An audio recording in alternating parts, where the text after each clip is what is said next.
Now here's something. Baltic amber is one of the most common resins found in the world. The reason for this is that due to the vast forests of pine, their numerous deposits are so common they provide wonderful treasures from long ago. Ants are especially common in the Baltic amber, which comes from pine trees. Its resin is rich in sugar, so the ants often live amongst the trees, close to the easy source of food. One block found in East Germany has preserved one ant that is estimated to be about 48 million years old. Think of the birthday cake. But what makes this find interesting is another animal inside the amber. It's a mite, notorious hunters in the insect world, capable of traveling at great speed. These guys quickly latch onto their hosts, sucking them dry. They're also capable of destroying entire hives in one go. And within this piece of amber, the amber provides a display of their final struggle. In Southeast Asia, feathers belonging to something unique have been found from 80 million years ago. They were captured in resin during the Cretaceous period, a peak time for dinosaurs. The many feathers inside are from the coelurosaur. It looks like a dinosaur, but this animal is more related to birds. Other feathers like this have been found in resin. They belong to avian and other non-flying dinosaurs. The discoveries have helped reimagine what dinosaurs actually look like. Still, dinosaurs may have had feathers instead of being completely bald.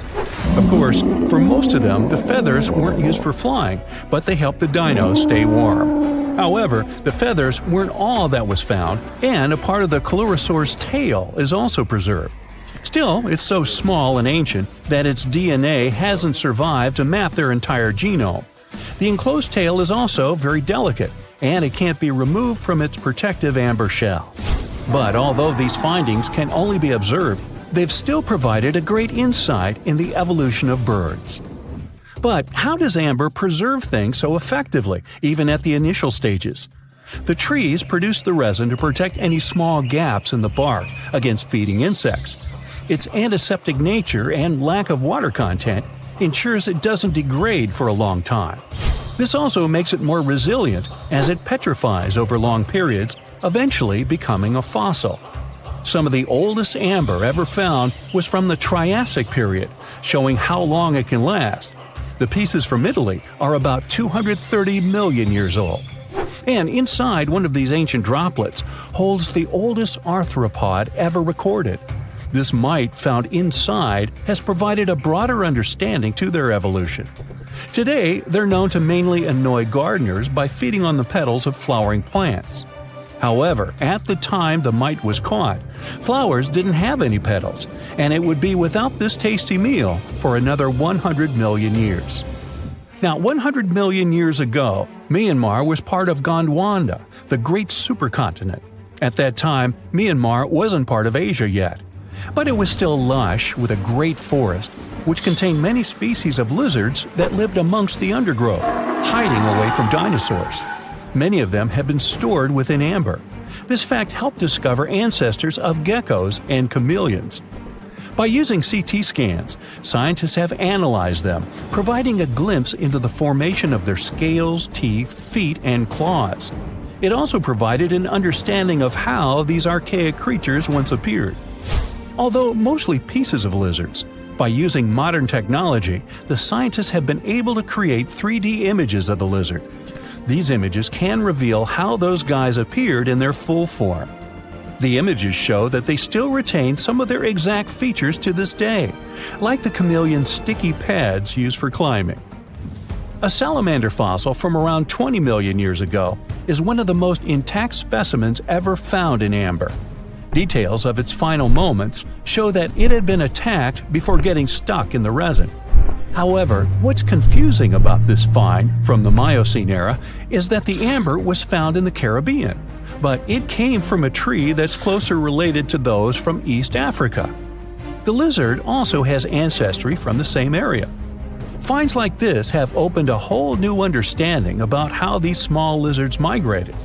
It's expected that they would have ridden fallen logs, which took them across the seas to new homelands, not only to the Caribbean, but to all continents except for Antarctica. Nobody goes there, it's too cold. In the Dominican Republic, you can find some of the rarest of all ambers. This Dominican amber came from neotropical forests from around 20 million years ago. Many of the trees that made the resin are now extinct. The amber is almost completely see-through and can come in an array of beautiful colors. The most common colors are red, yellow, and even blue, and are easily mistaken for gemstones. One was found with a flea caught in it, dating to when the forest was at its peak and the mammalian variety thrived. Fleas were likely common at the time, and this flea in particular had recently fed on a mammal before getting stuck. However, something more intriguing was found within the flea.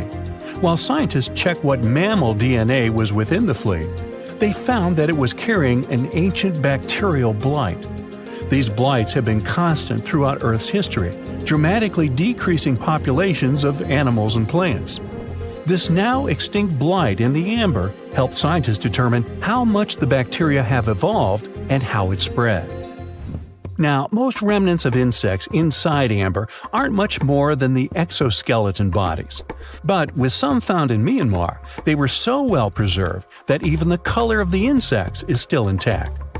Colors in nature appear in three different ways. The first is bioluminescence, that's produced by a chemical reaction within a living organism. The second is about pigments, where the color appears in an animal or a plant tissue. The third is called structural coloration, and the production of colors here is explained by microscopic surfaces fine enough to react with the light. The rare insects in amber were found in the form of structural coloration, but only at specific wavelengths. It all explains the very intense colors rarely found. 99 million years later, these bugs can still show their vibrant colors – blue, purple, and green. Some of them appear so different in color and shape that they almost look like they're from another world. Which of course they are – a very old one. Ants have been around for about 168 million years, based on fossil evidence provided. They're well known for their social hierarchies and their hive mind system. They've dominated almost every corner of the insect world, but when these social capabilities came about have been difficult to determine. Yet, recently, amber dated from 100 million years ago has shed some light into their evolution. Several amber pieces have preserved various ant types, including the worker ants, guardian or soldier ants, and even a queen ant. Before these pieces were found, it was estimated their social nature occurred millions of years later. A piece of amber dated 100 million years ago helped shed light on the evolution of birds. A perfectly preserved bird that hatched preserved in amber was already equipped with its flight feathers. With the earlier physical abilities, they would be capable of moving around the nest by themselves at a very young age, and it's expected they could search for their own food almost immediately.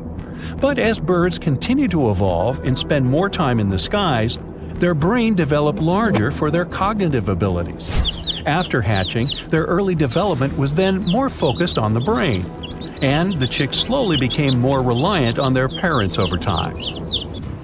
In Spain, a massive treasure trove of amber and other fossils has been found. Inside, there were remnants of an entire ecosystem that existed 110 million years ago.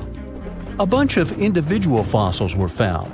The vast collection includes many types of insects, mollusks, arachnids, plants, 50 different dinosaur bone fragments, feathers, and hair from mammals, and a McDonald's burger wrapper. Nah, just kidding. With the abundance of findings, it's helped researchers understand the ancient terrestrial ecosystem that once existed. With loads of specific details of the environment, they've reconstructed the swamp. This way, it's now possible to experience what it was like in the world of dinosaurs. Something exciting and kinda unexpected popped out among the rocks of the Ica Valley in Peru. The bones of a really old whale that lived almost 40 million years ago. At first, no one was really impressed because the bones they found were big and weirdly shaped, so people just thought they were looking at giant boulders. I mean, that's cool too, but things got way better when they realized those were the remains of a very large ancient animal that roamed along the coast of ancient Peru. Plus, it was probably the heaviest creature that ever lived. Sorry, blue whale, I know you worked hard to get to the top. The length of over 100 feet and weight of more than 200 tons brought you the status of the biggest animal on our planet. But it seems you've held the title long enough. Time to hand it over to our next candidate, and that one's really gigantic. This ocean beast was probably shorter than the blue whale, but heavier, with a weight that could be between 93 tons and 370 tons. If it's closer to the higher number, it'll make Paracetus the biggest animal ever known to have lived on Earth. And it seems its weight was the result of having extremely thick, dense bones. You can see such bones today in manatees or some other early whales. Dense bones are a great tool for such marine mammals. This feature makes them heavy and allows them to stay submerged most of the time. But at the same time, if their body was too heavy, they would end up sinking all the time, and they would waste too much energy to move back up to the surface. So, to avoid sinking, marine mammals need to have enough lighter tissues, like muscles and fat, to help them float in the water without using too much energy.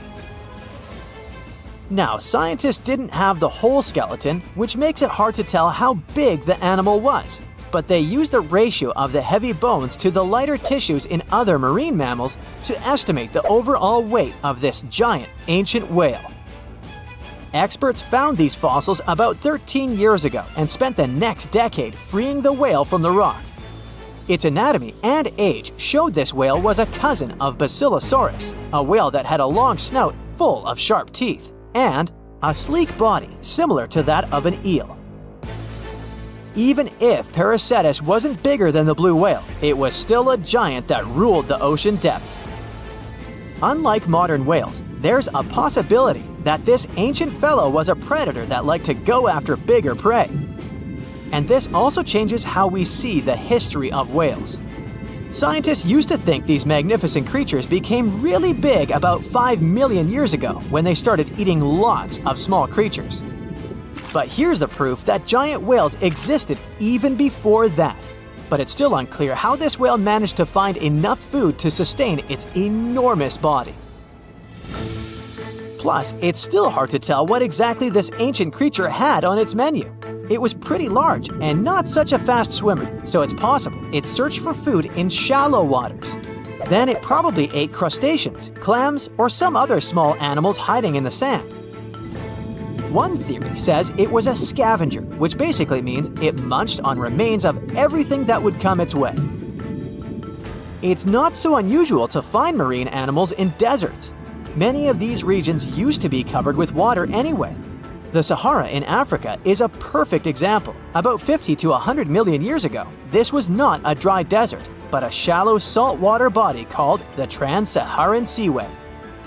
The land is not wet there anymore, of course, but people who lived in that area knew about it because they used to find old shells across the desert. The sea was about 164 feet deep. That sounds enough for a nice swim. Some would say this area looked like modern Puerto Rico, with lots of sun and shallow water. Mangrove forests were a common thing as well as seafloors covered with mollusks, like snails and clams. The marine sediment that was left behind after the sea had dried up is full of different fossils. And the animal that lived in that ancient underwater world didn't look friendly. Plus, they were much bigger than their relatives from modern times, so a regular-sized human would end up as a snack, not even a whole meal. Normally, when animals live on small islands, they can become much bigger than their relatives from the mainland. This is something we call island gigantism, and it happens because there are more resources or fewer predators on islands. Maybe the same thing happened in the Trans-Saharan Seaway. Even though it wasn't an actual island, the water moved in and out, which created little pockets of water. And specific conditions in these pockets might have helped animals grow bigger. So we're talking about giant sea snakes, catfish, and fish that no longer exist today. One had incredibly strong jaws, and the animal used them to eat hard things and even crush shells. Their teeth showed they were fierce predators other animals had every reason to be afraid of. They went through some changes when it came to diet, similar to some types of piranhas. And the competition to get to the top of the food chain wasn't a joke. Not when there were also such large predators as sharks, crocodiles, and ancient relatives of elephants. Sahara went through different phases. If you could use a time machine and take a peek at Earth's largest hot desert as it was about 6,000 years ago, you wouldn't have to struggle with sand and heat. You'd have a nice walk through a green and pretty lush place. In the past, people who lived in that area didn't leave drawings on cave walls that showed camels, sand dunes, and scorpions. All those things you'd see in today's Sahara. Instead, they drew crocodiles. That's additional evidence that the Sahara used to have a lot of water and plants enough to support these big yet scary animals. Around 3 billion years ago, Earth might have been mostly covered with water. Today, it's about 71% of its surface, but it seems that our planet used to be a giant ocean world with no continents at all, just some scattered islands. Scientists studied special rocks in Western Australia that formed in a place deep under the ocean called a hydrothermal vent system. To explain this better, it's important to mention two common oxygen types, O16 and O18. O18 is heavier because it has extra neutrons. O16 evaporates from water more easily, and as researchers studied an old ocean floor, they found a lot of O18, more than in today's oceans. This way, they realized ancient Earth had less dry land than Earth today. Australia is a good spot to conduct these studies because a long time ago, it also used to be a beautiful place with large animals and lush rainforests. But as time went by, the land became drier and Australia had more deserts formed, such as the Great Victoria Desert. Rainforest remained only on the edges of the continent. What happens with deserts across the globe is called desertification. That's when land that used to be good for growing things turns into a desert or something similar. Our planet changes over time, together with its climate. But desertification also happens because of human activities, like mining, farming, and building cities. And when land turns into a desert, it's a problem because it can't support people and animals anymore. Food doesn't grow there. There's not enough clean water, and animals lose their homes. To help with this problem, there's a plan many countries agreed to. They decided to work with farmers to take care of the land, fix damaged areas, and manage water better. All in all, to make our planet a better place for life. You decided to go scuba diving for the first time. The water is clear and the sun is shining on the seabed. You take a few selfies and the fish swimming by when suddenly, the ocean goes pitch black. You look up and, oh my, what is that gigantic animal? It's definitely not a shark, not a whale. Is it a turtle? Yup, but fear not, it's not gonna hurt you. If you had lived on this same Earth about 72 million years ago, then maybe this could have really happened to you. Scientists have recently found the fossils of a gigantic marine turtle that could have grown as big as 12 feet. If you don't have any idea of how big that is, let's see some examples. That's the average length of a hippopotamus, 6 golden retrievers, or 2 Michael Jordans stacked on top of each other. The turtle's scientific name is an homage to that old-school sea monster called Leviathan. Maybe you remember this from old-school history lessons.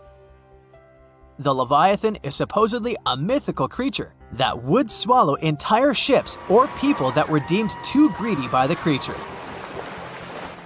Can you imagine being swallowed by this humongous sea turtle? No, thank you.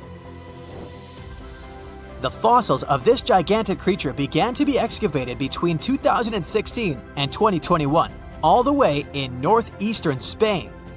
The first fossil was located by a hiker in the Spanish Pyrenees, and it was around 8 inches long. The pelvis of this turtle alone measured around 35 inches. It would definitely be one of the biggest turtles today if it hadn't gone extinct. FYI, the largest living sea turtles today can reach up to 6 feet in length, which is already pretty big. Now, how about a gigantic prehistoric scorpion? I bet most people here are not huge fans of these creatures, especially since they're poisonous, which is why the thought of a 9-foot-long aquatic scorpion might be the stuff of nightmares. Let's just say that if they hadn't gone extinct some 400 million years ago, lakes and rivers would be much more dangerous places for humans today.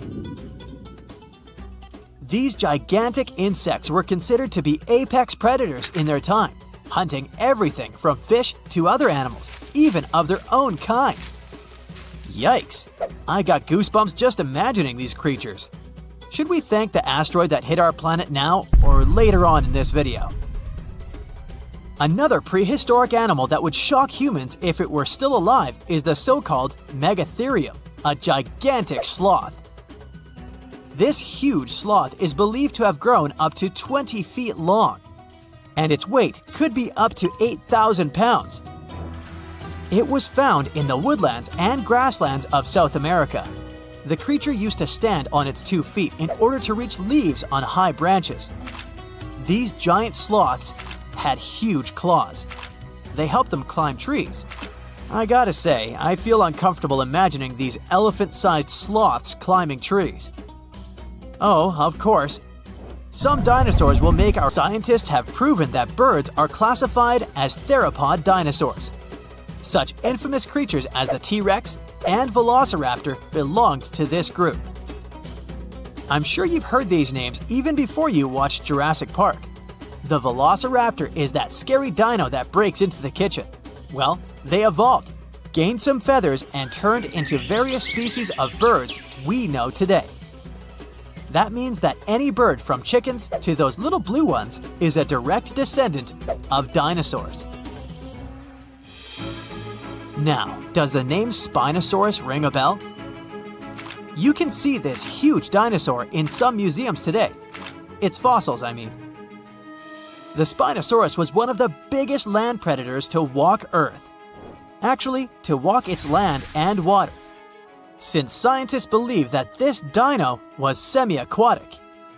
It fed mostly on meat, which means humans would be its natural prey if it lived today. This meat-eating dino lived around 90 to 100 million years ago. It was about 60 feet long, 12 feet high, and weighed up to 22 tons. Its head was around the size of 8 bowling balls and was shaped like a crocodile's face. Basically, the Spinosaurus was a big African elephant with the face of a crocodile. Just kidding. But that would look funny though, wouldn't it? A much more attractive dino was this guy. It's considered to be the largest dinosaur that has ever lived on our planet. What made it so big was its extremely long neck and very long tail. You wouldn't want to stand behind this creature, believe me. If it decided to swish its tail, you'd get catapulted very far away. This creature lived around 100 million years ago, and its fossils were first found in Argentina around 2012. The dino measured 120 feet from head to tail, which made it almost as big as an American football field in width. And have I mentioned it weighed almost as much as a space shuttle? A staggering 75 tons. If it had been a carnivore, it would have probably been the greatest predator. But this big guy was a peaceful herbivore that had such a long neck that it could eat leaves from high trees. Cute, right? We must also talk about the Shastasaurus. As the name suggests, this animal is popularly known as the Mount Shasta lizard. Even though it was a marine reptile and probably never set foot on the mountain itself, this dino was usually around 23 feet long, but there was a specific strand of this species that could get as big as 69 feet long, about the size of the great blue whale. This made it the biggest marine reptile to have ever lived. A fun fact about the Shastasaurus is that scientists believe it didn't even have teeth, which means it could only feed on soft-bodied prey, such as squid, for example. The next animal on our list is the blue whale. Believe it or not, the biggest living animal on Earth actually started small. These days, the average mature blue whale can reach up to 100 feet in length and weigh up to 200 tons. That's more or less the weight of 40 elephants put together, or 30 Tyrannosaurus rexes, or 2,670 average-sized people. Blue whales have to eat up to 50 million calories per day to support that body. That's the equivalent of 30,000 Big Macs, just FYI.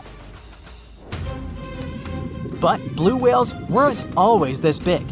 They actually evolved from a four-legged mammal that lived on Earth around 48 million years ago. Their ancestor was called Pakicetus, and it was only 6 feet long. Here's a fun fact. To be able to live in the water as one does today, the blue whale had to go through some intense adaptations. A blue whale can replace up to 80 to 90% of oxygen in its lungs each time it takes a breath. A human replaces only up to 15% for comparison.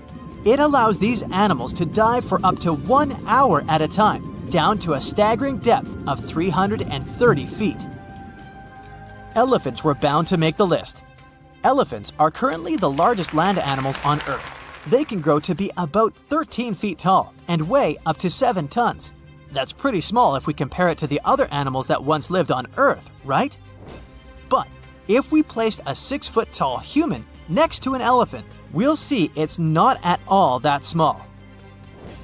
African elephants are bigger than their close relatives, Asian elephants, and they have a similar lifespan to humans, up to 70 years. Pokemon might have made us collectively wish that salamanders were real-life dragons, although they're not. They can still be pretty cool though. There's a giant species of salamander that is known to be the largest living amphibian. They can grow to be as long as a regular-sized human, reaching up to 6 feet. I bet that wouldn't be a pleasant underwater encounter. Recently, scientists made an astonishing discovery that might solve Stonehenge's mystery. They found something hidden deep within the DNA of Stonehenge's sarsen rocks, the huge monolithic ones, and it might reveal why our Neolithic ancestors designed and built this thing in the first place. Over the years, scientists have been scratching their heads trying to figure out where the huge sarsen rocks came from. For years, they believed they came from a quarry just 15 miles away from the site, known as Marlborough Downs. At this site, they found similar minerals to the ones that make up the sarsen rocks. But it turned out there was more to this story than they thought.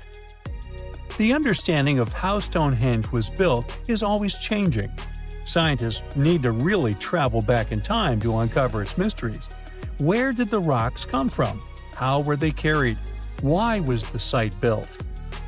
You see, the Stonehenge site, located at Salisbury Plain in England, is made up of two main types of stone. There are the super heavy sarsens and the lighter and smaller bluestones. The sarsens each weigh about 25 tons. That's as much as 3 African elephants stacked together. The heaviest sarsen stone, called the heel stone, weighs 30 tons all by itself.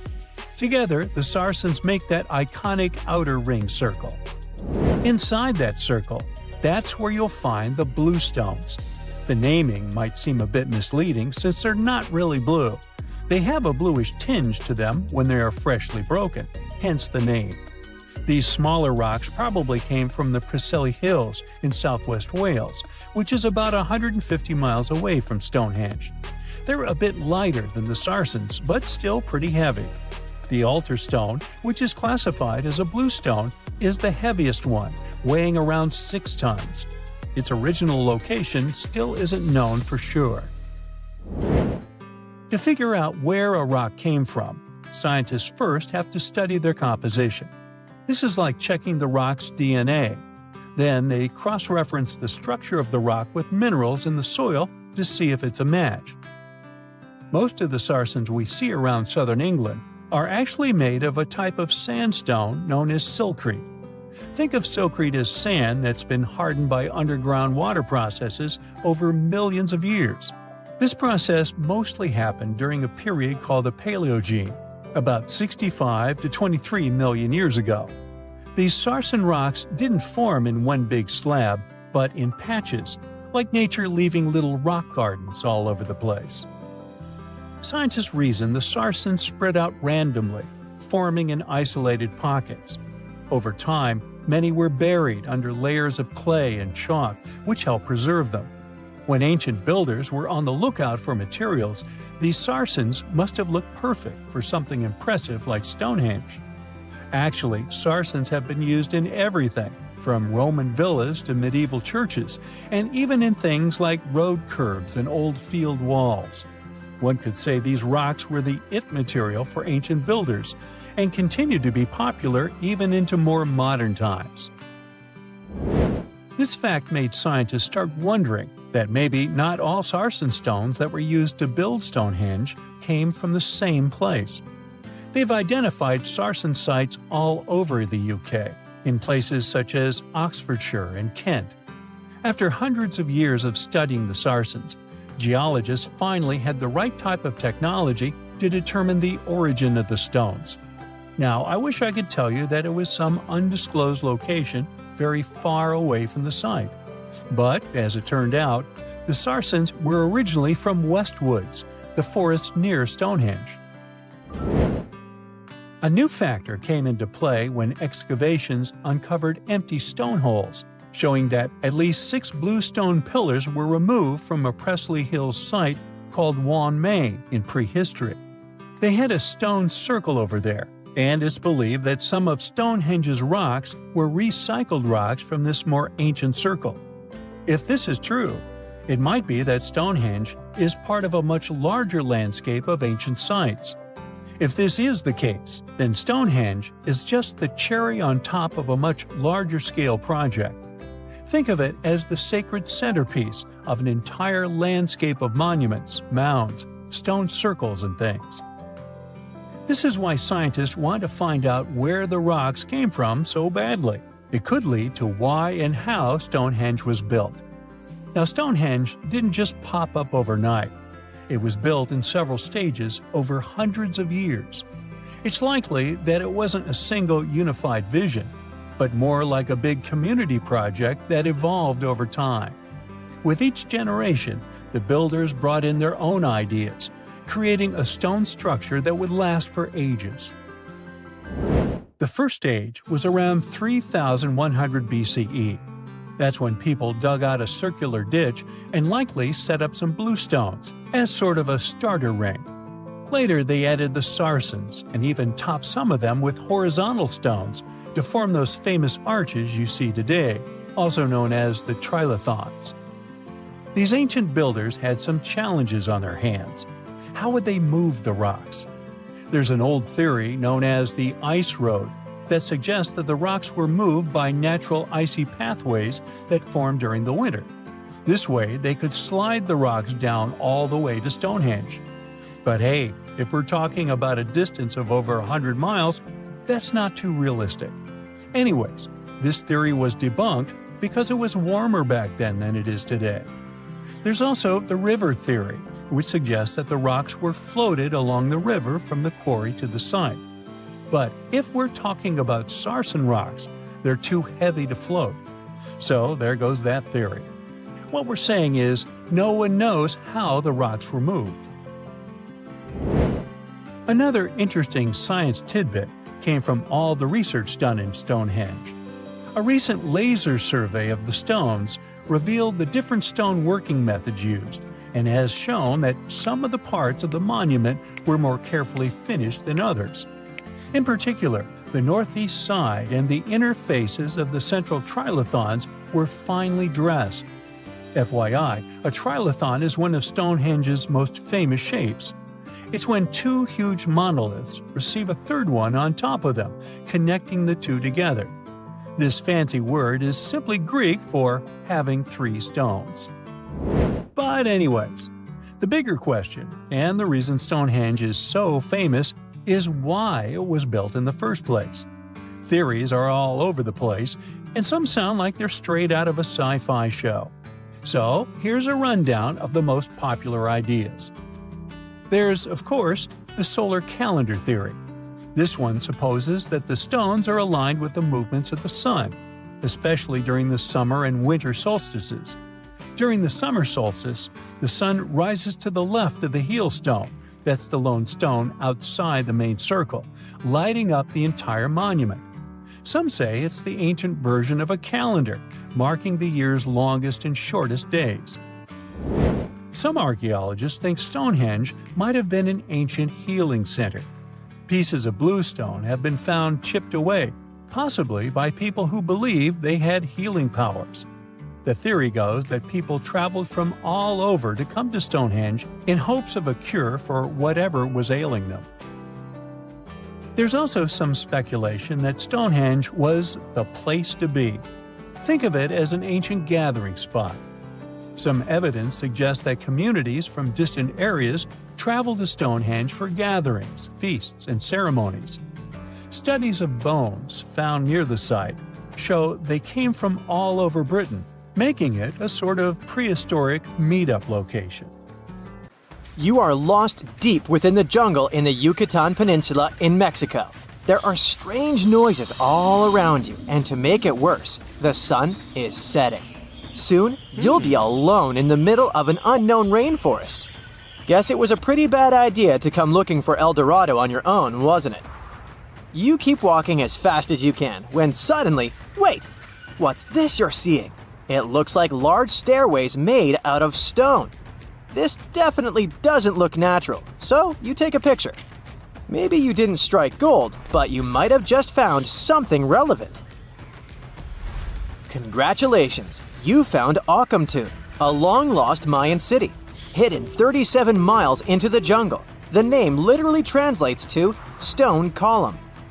Stone was probably in at the time, so these guys used a lot of it to build their pyramids, houses, and even ball courts. If you ever thought that Europeans invented ball games, think twice. Mayans loved to play ball games for recreational purposes. Akamtun is part of a series of other long-lost Mayan cities that are being discovered with the help of new technology nowadays. We'll talk more about the other ones in a jiffy. Perhaps the biggest surprise of this one is that it was surrounded by wetlands, which is why the city was built on high ground.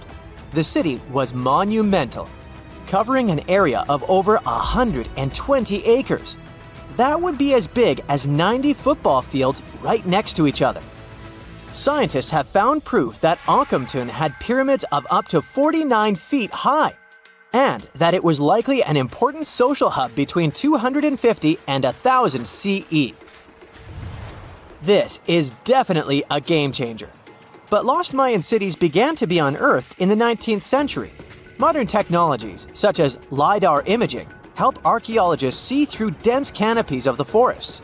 This means that people don't really have to risk getting lost in the tropical jungle like you did at the beginning of this video. LiDAR works sort of like an X-ray. It sends out laser beams that can detect any signs of ruins or ancient constructions. According to space archaeologist Sarah Parchak, satellite imagery has been a key player in discovering ancient cities in South America, Egypt, and other places. Sarah herself spends most of her days scouring images for any signs of where there could have been cities long ago. She says that more often than not, what happens is that ruins are covered by vegetation, soil, or sand, which makes them super tricky to find. But thanks to these awesome tools, scientists also made the huge discovery of ancient Mayan causeways, which spread throughout old Mayan territories. I mean, take a look at these roadways. You'd expect to see ruins like this in places such as Portugal, England, or the United States. I'm talking about 130 feet wide roads painted white to help travelers journey through the nighttime. Scientists recently unearthed a 110-mile network of roads such as these, and they think this dates back to before the first registered Mayan highways we've known so far. These roadways, which sometimes ran over the swampy ground and were even elevated at times, are being called the world's first superhighways. Even if there is no registry of animal-powered vehicles, it's believed that the Maya used them to travel around a network of possible 964 settlements. They were built like a huge spiderweb, and from what archaeologists have gathered, this huge system of roads worked to connect a big system of economic and social interactions between Mayan cities. This completely debunks the traditional idea that the Mayan pre-classic period, which dates back to 2000 BCE, was made of small, tribal settlements. Imagine the manpower and engineering ability you need to muster to build something close to these white highways.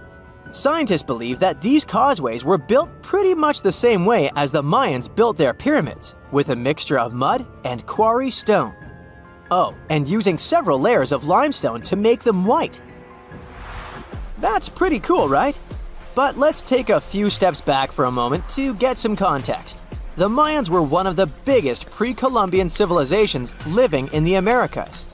Until now, experts believe that at its apex, the Mayan civilization consisted of over 40 cities with a population of millions of people. That's a lot of folks. Their civilization spanned Mexico's Yucatan Peninsula, Guatemala, and Belize. And they survived mainly on agriculture. The thing is, the Yucatan Peninsula was an extremely difficult place to grow crops. So the Mayans had to develop a complex irrigation system in most of their cities. They built a series of ceremonial buildings, pyramids, and plazas. The Mayans might have been keen pyramid builders, but they also developed an advanced astronomical system. With whatever ancient technology they had, they were able to predict the exact location of planets such as Venus and Mars, as well as the exact dates of eclipses. If you've ever seen examples of ancient Mayan cities, this is Tikal. Located at the heart of the Guatemalan jungle, Tikal is believed to have been the capital of the ancient Mayan conquest state. At its height, it was comparable in importance to cities such as London or New York in today's world. It's composed of a series of complex monuments. The North Acropolis is one of Tikal's most ancient complexes of monuments. Built solely by human hands around 350 BCE, it served as the resting place of kings and chiefs. Its monuments are up to 200 feet high. Back in the day, the step pyramid temples were painted a beautiful red. Mayans loved that color. Today, of course, you'll only see the limestone. Then there's Chichen Itza. It's got one of the best preserved pyramids on Earth to date. Located in Mexico's Yucatan state, this Mayan city is well over 1,500 years old. At its peak, it was home to 35,000 people. The site covers 4 square miles of land. The highlight is El Castillo, a tremendous step-like temple standing 80 feet above ground. Its most peculiar feature is that it has 91 steps up each of its 4 sides, including the upper platform, which makes for 365 steps, the same number of days as the solar year. You can see that these folks were a pretty big deal, huh? That's why nobody can really understand what happened to them. There's a big lack of evidence on the decline of this almighty empire. What could have been the cause of their demise? Was it a drought? New research in 2017 did bring some new discoveries into the mix. Using data from a site at Ceibal, located at southwest of Tikal, scientists analyzed radiocarbon data from ceramics and archaeological excavations to extract new information about the unexpected demise of this great civilization. The information shows that instead of a sudden collapse, the Mayans most likely fell in waves of social instability and political crises.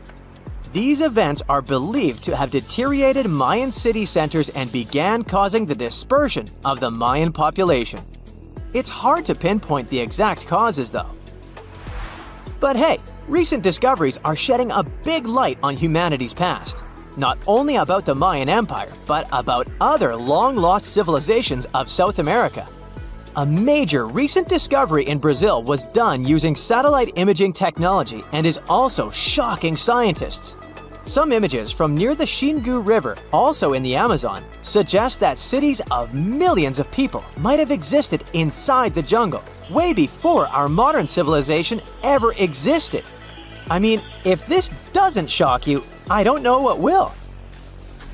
Satellite imagery also detected a network of trenches dating back to 200 and 1200 CE in the Bolivian Amazon forest. These proofs suggest settlements that could have supported around 60,000 people right in the middle of the Amazon forest. When researchers from the University of Florida went on ground to check the satellite information, they were shocked to find several mounds that were accompanied by ditches and geoglyphs. Archaeologists also found remnants of carefully designed walls centered around plazas, much like the type of construction done by the ancient Mayans. Well, there you are. The sun is scorching, you're thirsty. All you can think about is water and ancient bones under your feet. You're wandering through the Sahara, the largest hot desert on Earth. Right now, you're crossing a stretch of sand called Whale Valley. And all over these 75 square miles of land, fossils cover the ground so thickly that you can't help but step on them. Paleontologist Hesham Salam says it's an unusual picture in this place. The bones are poking right out of the cliffs, as if they're calling to you to come check them out. You can spot ribs scattered all over the place. Look at these vertebrae. They're giant. Ooh, the creature they once belonged to must have been up to 65 feet long. The fossils show that the animal had a streamlined body like today's whale, but still had features like hind legs and feet. For scientists, it means a very exciting thing. They might have discovered a fully intact skeleton of a prehistoric whale. It was an animal that lived in this area when Egypt was underwater.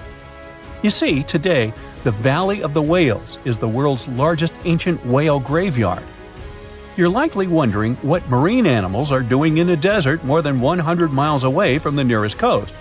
Well, millions of years ago, this desert was at the bottom of a massive ocean called the Tethys, which stretched from Europe to India. When sea levels dropped, the ocean left behind a seabed covered with fossils. And today, the fossils of some of the earliest known whales rest here, which gives researchers a peek into how today's massive ocean whales may have evolved. The fossils here are super detailed, even with some stomach contents still intact. Uh-oh. Scientists have also found fossils of ancient sharks, crocodiles, and turtles, helping to recreate what this marine world looked like millions of years ago. Now, the first whale bones were discovered in 1902, but it wasn't until the 1980s that people really started to explore the area, only when access to this area became better. Sadly, some fossils had been taken away by collectors before the site turned into a protected area. Most of the fossils are just under the surface, slowly revealed by erosion. Whale Valley gives us an amazing glimpse into millions of years of ancient coastal marine life. But let's move further. Ancient whale fossils aren't the only discovery you're going to make today. For over 150 years, scientists have been puzzled by a strange creature that lived millions of years ago. But now, thanks to some amazing fossils found in Morocco, they've finally figured it out. Look at them. These creatures are called blah blah blah. Nah, I'm kidding. Stylophorans. They look like flattened armor with a long arm sticking out. Researchers discovered these creatures in 2014 and were shocked. The fossils dated back around 478 million years. They found around 450 specimens, and to their surprise, some even had soft tissues preserved, which is super rare. Before this, they only knew stylophorans from their hard parts.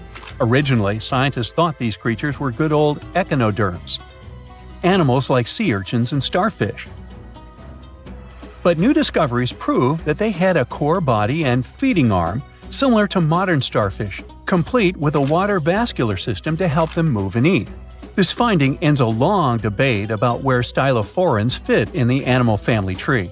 Now we know they're related to echinoderms, but are more advanced because they don't have the typical 5-ray symmetry. Ooh, come here and look at this giant fossil. It was found in the Sahara and gave scientists new insights into the Spinosaurus, the largest carnivorous dinosaur we know about. These 95 million-year-old remains also confirm that it was the first known swimming dinosaur. The Spinosaurus had flat paddle-like feet and nostrils on the top of its crocodile-like head, perfect for staying underwater. It was a pretty weird dinosaur with a long neck, trunk, tail, and a 7-foot sail on its back, so it must have spent a lot of time in the water. At over 50 feet long, Spinosaurus might have been even larger than T-Rex. The first Spinosaurus remains were discovered about 100 years ago in Egypt, but only this new fossil, found in Morocco, helped scientists reconstruct this dinosaur for the first time. Researchers paid attention to the creature's shorter hind limbs and wide claws. These features point to adaptations for life in the water. Its snout and dense bones also suggest it was a swimmer, while its spiked tail likely attracted mates. Hey, good looking, come here often? And here's another astonishing find made in Tunisia, the remains of Machimosaurus rex. Now, so far it's believed to be the biggest crocodile ever. This ancient croc was about 32 feet long and weighed around 66,000 pounds. It was a top predator around 130 million years ago, and its skull was over 5 feet long. Now, this discovery is a big deal because it shows that these crocs stuck around longer than we thought. Before this, scientists believed that they disappeared during a minor extinction event between the Jurassic and Cretaceous periods. Now, let's go back to the fact that the Sahara was once underwater, and some of the largest sea creatures ever lived there. A study published in the Bulletin of the American Museum of Natural History speaks about an ancient body of water called the Trans-Saharan Seaway. It existed between 150 million years ago, covering parts of Western Africa. Scientists spent 2 decades trying to recreate this prehistoric underwater world. They found it was warm and shallow, home to some pretty terrifying creatures, including 5-foot-long catfish and 40-foot-long sea snakes. Yikes! The seaway was cut off from larger oceans for long stretches, which may have helped these predators grow larger because resources were always available. It's a classic case of evolution at work, leading to what scientists call gigantism in isolated environments. But all that water didn't just disappear with no trace.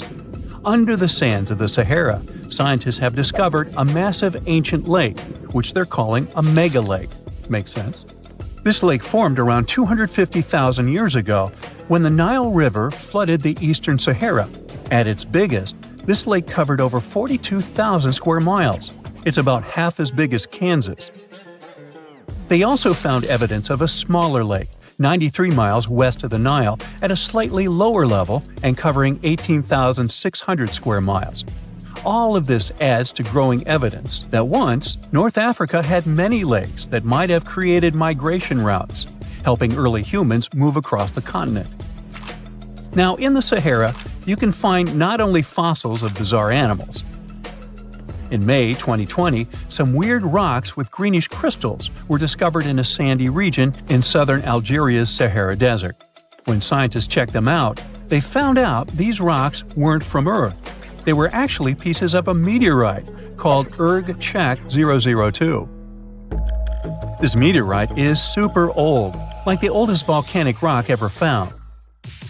It melted ages ago in the fiery heart of an ancient protoplanet that no longer exists. Researchers had recently published a study in Nature Communications, revealing that they have analyzed lead and uranium isotopes in Erg-Czech 002 and found out it's more than 4.5 billion years old. Another cool discovery made in the Sahara is quite unexpected. A few years ago, scientists found what they think are the world's oldest colors, and they're bright pink. These pigments were uncovered from rocks that are around 1.1 billion years old in the Sahara Desert. The colors came from microscopic organisms, as animals didn't exist back then. The discovery was made by a PhD student who crushed the ancient rocks and analyzed the pigments.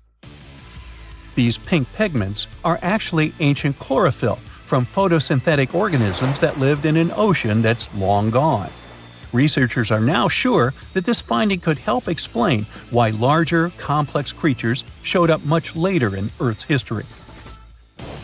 Before these colors were discovered, scientists didn't know what was missing in the food chain that delayed the evolution of larger animals. Now they understand that tiny cyanobacteria were at the bottom of that chain. Apparently, this discovery is not just about finding some old pink stuff. Scientists believe it's a breakthrough in understanding the history of life on Earth.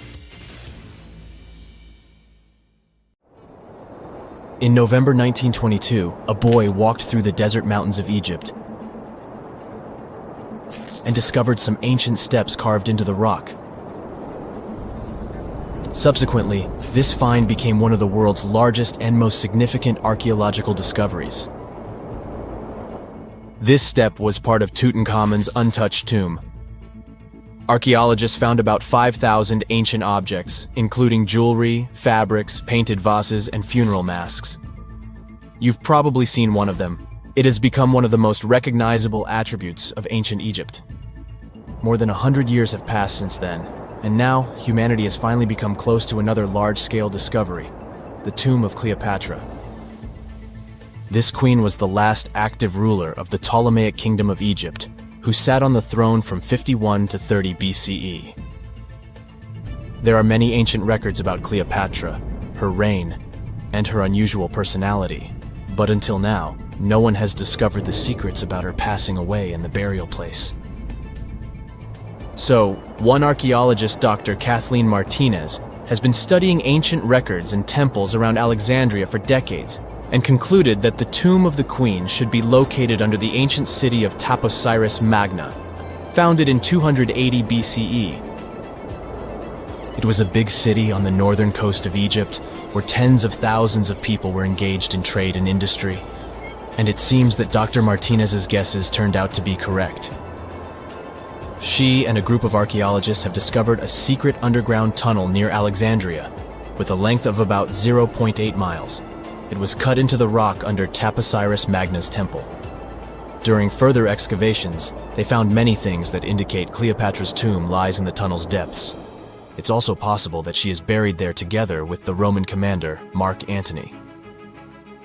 According to ancient records, Cleopatra and Mark Antony loved each other and together opposed the Roman Senate, which declared Antony a traitor. The fact that natural disasters have occurred on the territory of Taposiris Magna for thousands of years can complicate the excavations. Earthquakes and floods destroyed the city and possibly flooded its underground tunnels.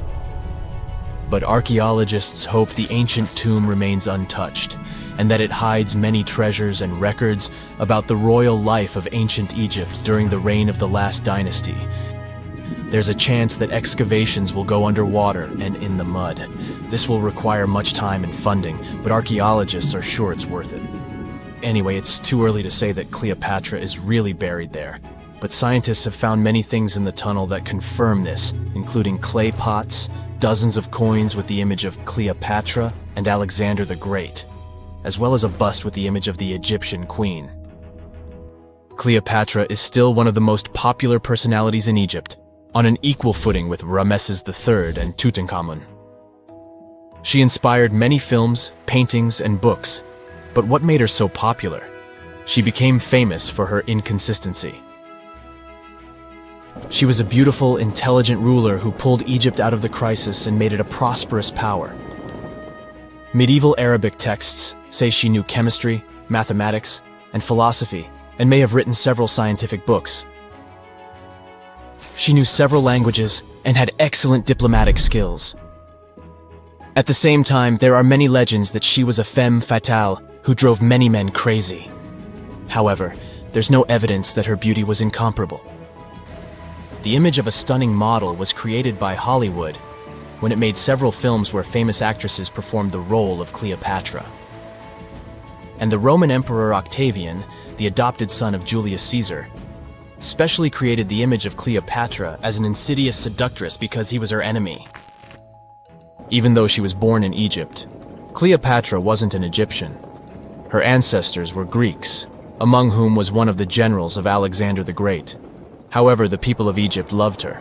She learned the language and was very sensitive to the traditions of this country. She knew the history, mentality, and customs of ancient Egypt well. She raised the level of its economy and strengthened its status as a world power. Much of this was made possible thanks to her cunning and impressiveness. She loved theatrical performances and lavish celebrations. She knew how to surprise people and put on a show. But behind the exterior image of a luxury lover was an intelligent and calculating ruler. Ancient Egypt was a rich, luxurious country, and Cleopatra did everything to increase its wealth and strengthen its position in the international arena. For example, she was once in conflict with her brother Ptolemy XIII. The queen knew that she wouldn't be able to resist him, so she decided to attract Julius Caesar to their side. The Roman emperor arrived in Alexandria, where Cleopatra wanted to meet him, but Ptolemy knew about her plans and was about to prevent her from coming to Caesar. Then, instead of a rich and noisy arrival, Cleopatra decided to make her visit inconspicuous. She wrapped herself in a carpet or linen bag the emperor's servants carried into Caesar's private chambers. Cleopatra emerged from the carpet and impressed the Roman emperor with her beauty and determination. As a result, they fell in love with each other and became close allies.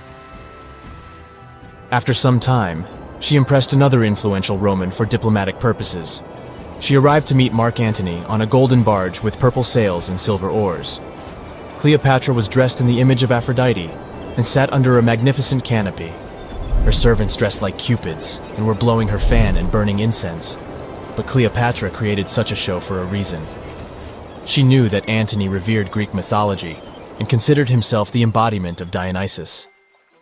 As a result, he was so impressed with this woman that he ended up marrying her. Cleopatra defended her crown, strengthened her alliance with Rome, and bore Antony 3 children. In Egypt, they threw big parties and enjoyed wealth with power. However, the relationship of a high-ranking official with the Egyptian queen caused a scandal in Rome. Octavian was Antony's primary opponent in the struggle for power, so he exploited the situation to darken the competitor's reputation. He used propaganda to make Cleopatra an insidious seductress in the eyes of Roman citizens. He accused Antony of succumbing to her charms. The Roman Senate supported Octavian and declared Cleopatra an enemy. In 33 BCE, this conflict reached a high point when Antony's navy clashed with Octavian's fleet. The latter won and forced his enemy to flee to Egypt with Cleopatra. According to some records, they took refuge near Alexandria. Pursued by the Romans, they hid in one of Cleopatra's palaces and met their end. Some legends say that Cleopatra was an expert in poisons. She provoked a venomous snake, a viper or an Egyptian cobra, to bite her. Also, according to another legend, she pricked herself with a poisonous needle. There's a theory that Cleopatra always carried an ampule with poison inside her hairbrush. And when she was cornered, she soaked the needle with this poison and pricked herself. None of this can be said for sure. Scientists are still trying to find out the truth. Perhaps when they reach Cleopatra's tomb, the world will get more answers about her tragic fate. She is considered the last ruler of Egypt. After her passing, Octavian plundered her palaces and temples and returned to Rome, where he became the main emperor. He successfully ruled the country and expanded its borders. His reign ended when he turned 75. World history would have looked different if Cleopatra and Mark Antony hadn't lost that naval battle. By the way, did you know that more time has passed between Cleopatra's reign and Neil Armstrong's flight to the moon than between the reign of the Egyptian queen and the construction of the Great Pyramid of Giza? Armstrong took a step on the Earth satellite in 1969, 38 years after the birth of Cleopatra. And the construction of the pyramid took place in 2560 BCE. Imagine how long the history of ancient Egypt is. Cleopatra is closer to us in time than to the pyramids. Strange and amazing items are discovered often, but figuring out what our ancestors were up to is pretty tough. Especially when all you have are just some rusty cups and cave drawings. It's no surprise that even the experts in lab coats sometimes make mistakes. But it's not just about dusty plates and huge stones. Sometimes there's even humans with large heads. So grab your digging tools and let's travel back to ancient times to explore incredible societies that even scientists can't fully explain. Sardinia may look idyllic now, but I'm not gonna lie, I wouldn't fancy visiting it 3,000 years ago. Rumor has it, terrible giants roamed around this island back then. People even talk about finding human skeletons over 13 feet tall there, although nobody's ever shown anything to prove it. But the stories will make you wonder because some weird stuff has definitely happened. In 1974, over 5,000 pieces of broken stone artifacts were found in a part of the island called Monte Prama, but instead of being displayed in a museum, they were locked up in an underground vault for about 30 years. Sounds a bit suspicious, doesn't it? When they were finally displaced in 2005, scientists put the pieces together to find statues of 38 giant men standing 8 feet tall. Not quite as tall as the legendary skeletons, but still pretty huge. It's thought these statues were made by the Nuragic people, who lived on the island a long time ago. Besides giant statues, they also built over 8,000 massive stone buildings. Perhaps Nuragic weren't giants themselves, but they definitely liked their things big. I do too. I like a big number of likes on our videos. That would be pretty great. Thank you if you liked this and subscribed. Now back to the video. You and I are pretty smart, but we might not be the smartest humans ever. Actually, we might not even be the smartest species. Since 1913, some skull fossils found in South Africa have hinted at a possibly smarter contender called Boskop man. This human-like species might have lived as recently as 10,000 years ago. Their skull suggests they had really big heads, which means their brains could have been 30% bigger than ours. Wow! Their average IQ could have been around 149, making them among the smartest 0.05% of people today. But if a Boskop brainiac was so much smarter, why are they not around and we are? Well, bigger isn't always better, you know. Our brains are a lot bigger than our ape relatives, mainly in the prefrontal cortex. This part helps with high-level tasks like making decisions, remembering things short-term, and being aware of ourselves. The parts of the brain that handle our senses and movements haven't really grown much. So, maybe the Boskops spent too much time dwelling on the past rather than doing practical things like hunting. But this is all just guessing. We really don't know what happened to these clever cousins of ours. Some people even argue that Boskops weren't any different from us, with the only evidence being parts of skulls. The jungle is huge. Did you know the Amazon rainforest is home to about 30% of all the world's plant and animal species? That's impressive. However, the history of one native species, humans, has long puzzled scientists. The mysterious Kasarabe people lived here for hundreds of years and then vanished around 1400 AD. People thought the Amazon only had a few scattered tribes, but recently we discovered big, unusual shapes in the ground called geoglyphs. These might look like simple shallow ditches, but they're actually the remains of a vast civilization that spread over 5,000 square miles and includes about 450 markings, some as wide as 1,300 feet. That's insane!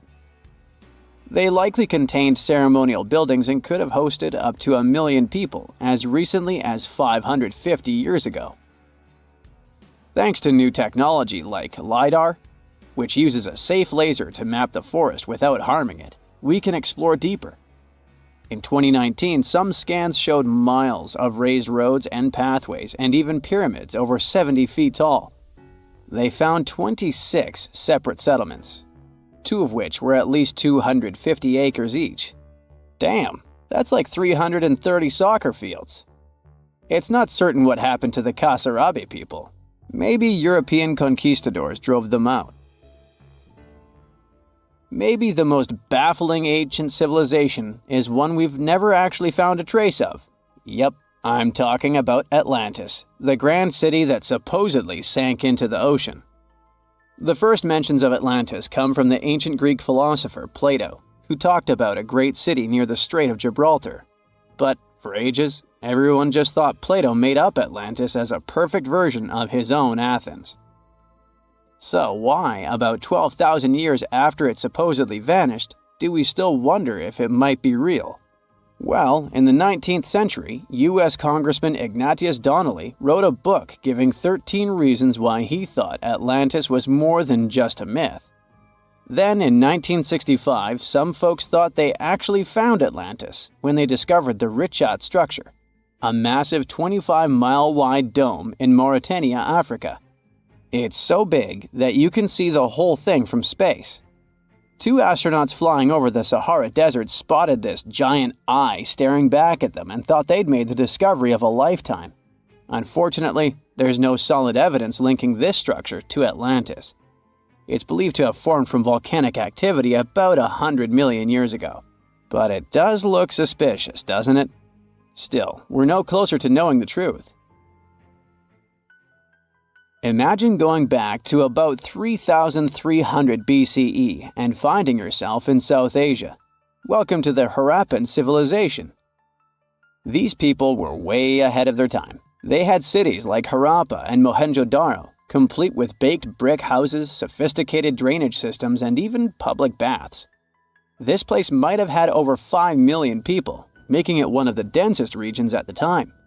They also invented a system of standardized weights that was incredibly useful for traders. And trading they did. These people had connections stretching all the way to the Middle East, thanks to their great skills in metallurgy. They even had a form of ancient branding. The seals were used to stamp clay on tray goods. Despite being so advanced with a thriving urban life, there's a whole bunch of mystery shrouding their language and script. We've got bits and pieces of their writing, but no one's deciphered them yet, even with all the technology we have today. We also still don't know how exactly their society worked. It looks like they didn't flaunt their social status as much as other civilizations. No grand palaces or massive monuments. Instead, their largest buildings might have been granaries. They sure were practical. Unfortunately, all good things must come to an end. Around 1800 BCE, this bustling civilization started to decline, possibly due to shifts in river patterns. As the environment changed, the Harappans packed up, moving towards more hospitable lands. Ever heard of the Minotaur? The beast with a bull's head and a man's body, hunting the bravest travelers in a massive maze. Well, this wasn't just any old tale. It was one of the most popular dramas of the ancient world. And it was inspired by this place, the island of Crete.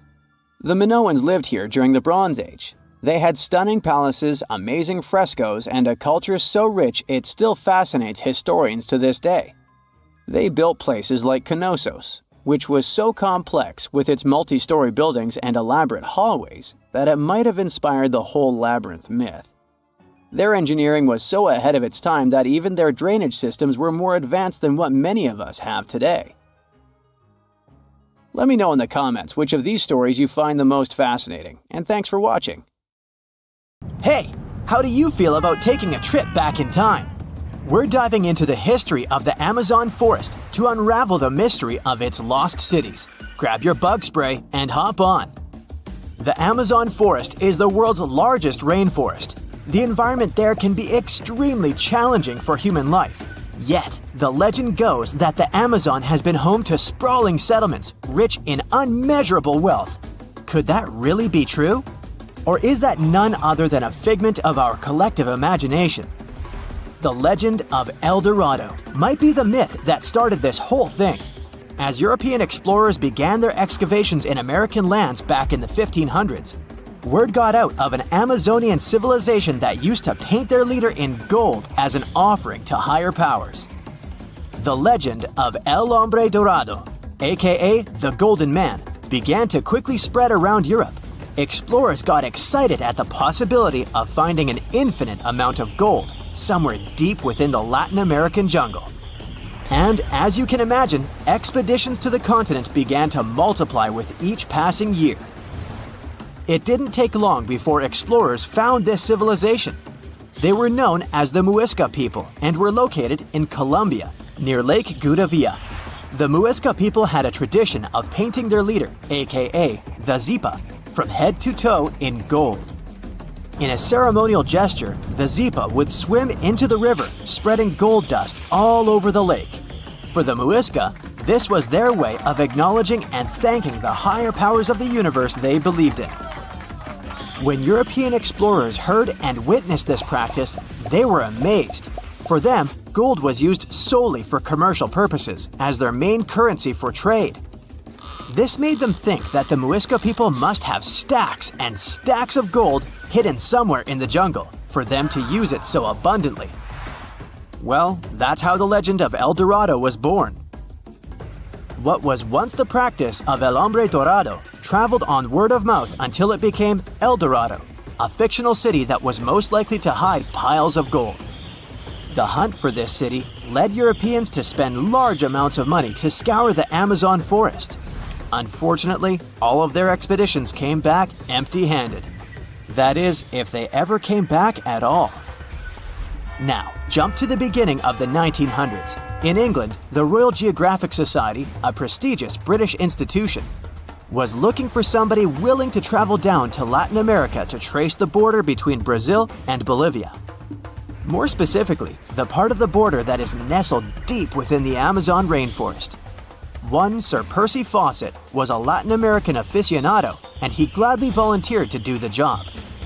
Oh, it's important to note that the Amazon forest is virtually the size of the continental USA. It sprawls across 8 countries, including Brazil, Peru, and Bolivia. And trust me, getting around is no easy feat. The jungle is covered in dense vegetation, and in addition to that, it's home to insane predators such as anaconda snakes, panthers, crocodiles, piranhas, and so on. But despite all that, Fawcett was very successful in his mapping adventure and seemed to be wanting to come back more. Back in England, Fawcett would scour diaries from other explorers hoping to learn more about the ancient Amazonian civilizations. He would read about the Incas and the Mayans and the great empires they built. He believed that if the Incas were capable of building empires that stretched over 2 million square miles, this could mean that other Amazonian civilizations could have thrived there too. During his research, Fawcett came across a report from a 16th century explorer.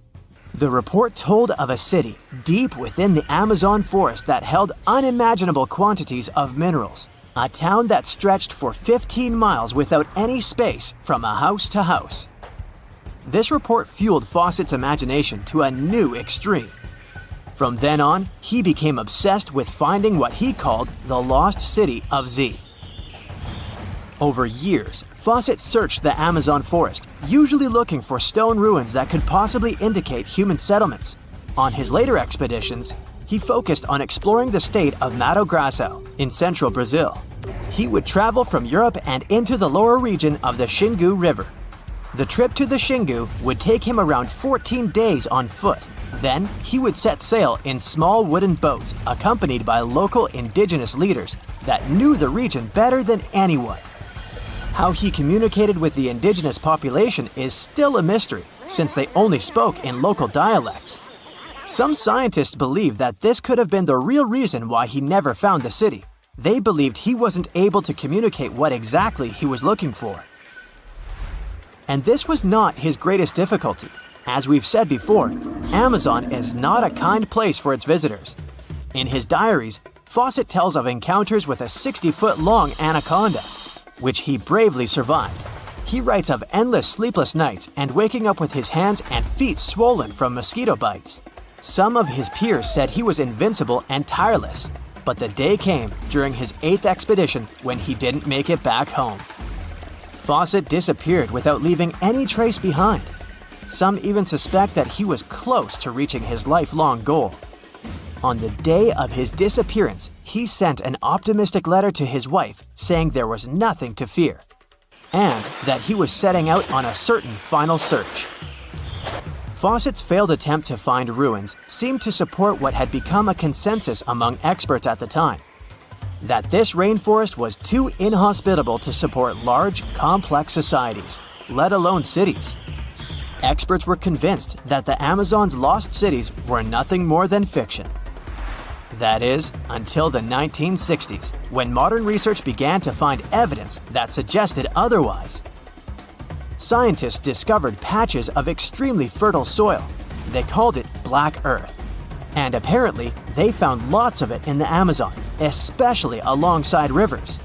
Further research even showed that such soil was created by human waste or the intentional burning of forests, which adds nutrients to the soil below, which could only mean, bingo, The discovery of Black Earth was the evidence that large-scale agriculture was possible and probably did exist amidst the Amazon, confirming that settlements could have formed there after all.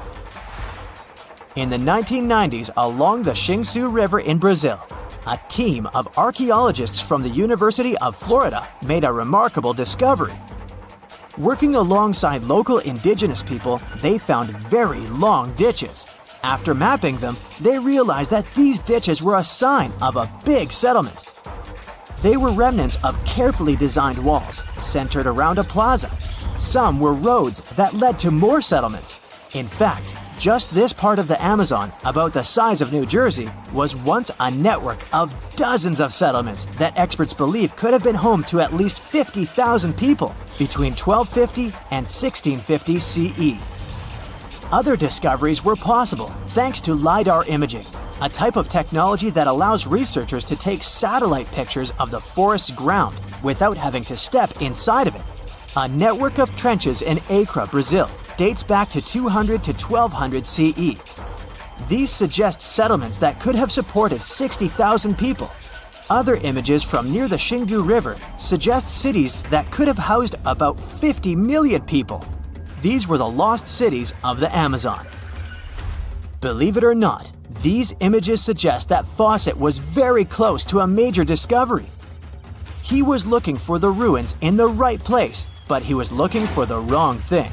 Unlike cities such as Cusco, which used stone as their primary material, Amazonian settlements used wood and earth to build their cities. These materials are highly deteriorating and probably decomposed over time. Finding them required a bit more technology than what Fawcett had available at his time. It happened 66 million years ago. Hey, it could have been September. A massive asteroid slammed into Earth, bringing along chaos and devastation. The tragic aftermath of the terrifying collision led to the extinction of dinosaurs. Yes, I'm talking about the Chicxulub asteroid that left a massive crater in Mexico and changed life on Earth forever. And now, it turns out it wasn't the only cosmic rock to hit our planet during that time. Scientists have just confirmed there was another asteroid. This second space rock wasn't as big as Chicxulub, but it still packed a punch. It crashed to the ground off the coast of West Africa, smashing into the ocean and leaving a crater called the Nader crater. And tell you what, it wasn't a small splash. The impact was so powerful, it triggered a whole tsunami. It was more than 2,600 feet high, almost as high as the Burj Khalifa, the tallest man-made structure in the world. But how did we come to the conclusion that there was a second impact? Well, this researcher spotted the Nader crater in 2022. Dr. Nicholson was looking for some high-tech scans of the ocean floor when he noticed a massive 5.5-mile-wide depression under almost 1,000 feet of water. Well, he thought it could be an asteroid impact crater, but at the time, the evidence he had wasn't solid. But now, scientists have confirmed that this is the real deal. A second asteroid did hit Earth during the dinosaur extinction era. Now, let's see how they figured all this out. For one thing, there were those super high-resolution 3D seismic images. They allowed researchers to peel back layers of the ocean floor and get a crystal-clear look at the crater. It was like going from a blurry old ultrasound to the kind of 3D scans where you can see every little feature. Their findings confirm that the crater was left by an asteroid, somewhere between 1,500 to 1,640 feet wide. And it didn't just create a hole in the ground. The impact was so intense that it produced a central peak, formed escalating ridges around the crater, and even left a damage zone that stretched out for thousands of miles. Using those super detailed images, the scientists have managed to reconstruct what happened right after the asteroid hit the surface of our planet. First, it slammed into the ocean, creating an initial bowl-shaped crater. As the shockwave spread, the seabed was shaken so violently that it triggered landslides, and the soft sediment surrounding the crater collapsed inward, creating a noticeable brim. As you already know, the impact also triggered a tsunami, and it was so shockingly powerful that its waves didn't just go outward, they actually turned back towards the crater, leaving huge scars on the ocean floor. And this wasn't just one big wave. No, it was a whole series of them, a train of tsunamis smashing everything in their path. Now, this second asteroid impact is a huge deal for scientists. It's a rare opportunity to study a marine impact crater in such incredible detail. There are only about 20 confirmed marine craters in the world, and none of them have been captured with this level of precision before. Plus, this data allows scientists to test new ideas about how craters form in water. You see, unlike craters on land, marine craters are hidden under layers of sediment, which makes them tricky to study. But with this new 3D imaging, we can look at the crater in all its layers. It's like slicing into a cake to see what's inside. Dr. Nicholson and his team are now dreaming of drilling into the crater and recovering samples from deep below the ocean floor. This would allow them to measure the shock pressure during the impact and figure out what happened in the minutes, hours, and days following the collision. Of course, the Chicxulub asteroid is still the star of the show when it comes to the dinosaurs' extinction. This space traveler was giant, somewhere between 6 and 9 miles wide. It hit Earth at a devastating angle, sending vaporized rock and gas into the atmosphere. It caused an impact winter that lasted for 15 years, because all that stuff blocked out the sun and plunged Earth into darkness. Now, probably the most intriguing thing is that some experts think the Nader asteroid might have been a chunk that had broken off from Chicxulub before it hit Earth. It's still just a theory, but if true, it could mean that Earth got hit by a double whammy from space. Now, let's travel back in time to the year 1908 in Siberia. Look around. You see nothing but trees and rivers. And suddenly, a huge object, around 150 to 300 feet in diameter, dashes through the Earth's atmosphere. Is it a comet? An asteroid? Scientists aren't sure. What they do know for sure is that this intruder blew up in the sky over Tunguska, leading to one of the most powerful blasts in recorded history. It completely leveled the forest below, knocking out 80 million trees over an area of around 830 square miles. And that's an area larger than that of cities like Los Angeles or New York. The trees were literally flattened, and their trunks were stripped of branches. They were also arranged in a bizarre radial pattern around the epicenter. But what if this explosion had happened over a city? Every single building would have been destroyed, and countless lives would have been lost. Luckily, this disaster occurred in a super remote part of Siberia. The creepiest thing, though? When scientists finally reached the area years later, they found no impact crater. No wonder it led to even more mystery. The most logical explanation is that when the object went off in the sky, probably around 3 to 6 miles above the ground, it blew up before it could hit the ground, and still, it didn't stop the blast from leveling an entire forest. Fast forward to 2013 and another mind-blowing event, this time over a much more populated area, the city of Chelyabinsk. It was a regular February morning when an asteroid about 60 feet in diameter entered Earth's atmosphere, lighting up the sky.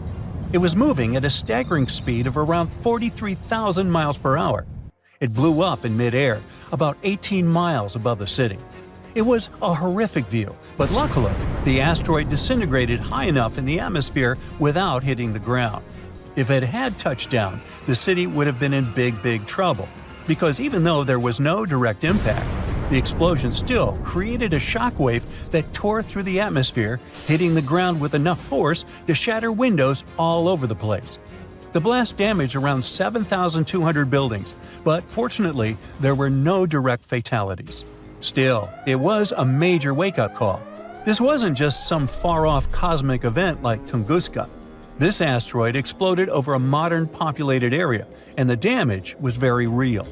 The good news? Scientists are getting better at spotting such objects before they get too close. Space agencies around the world, like NASA, are tracking near-Earth objects to figure out which ones could pose a risk.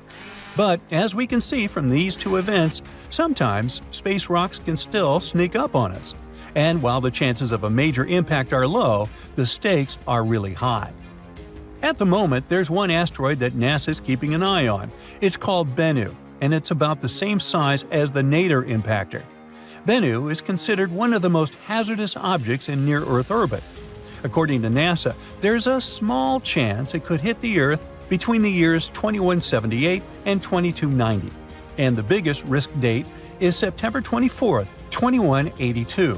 But don't freak out just yet. The odds of the impact are only 1 in 2,700. But still, it's a reminder that Earth is always in the cosmic firing line. The South Pole is more than penguins and endless snow. There's a hidden ghost world within it. Look, it's right here on the globe.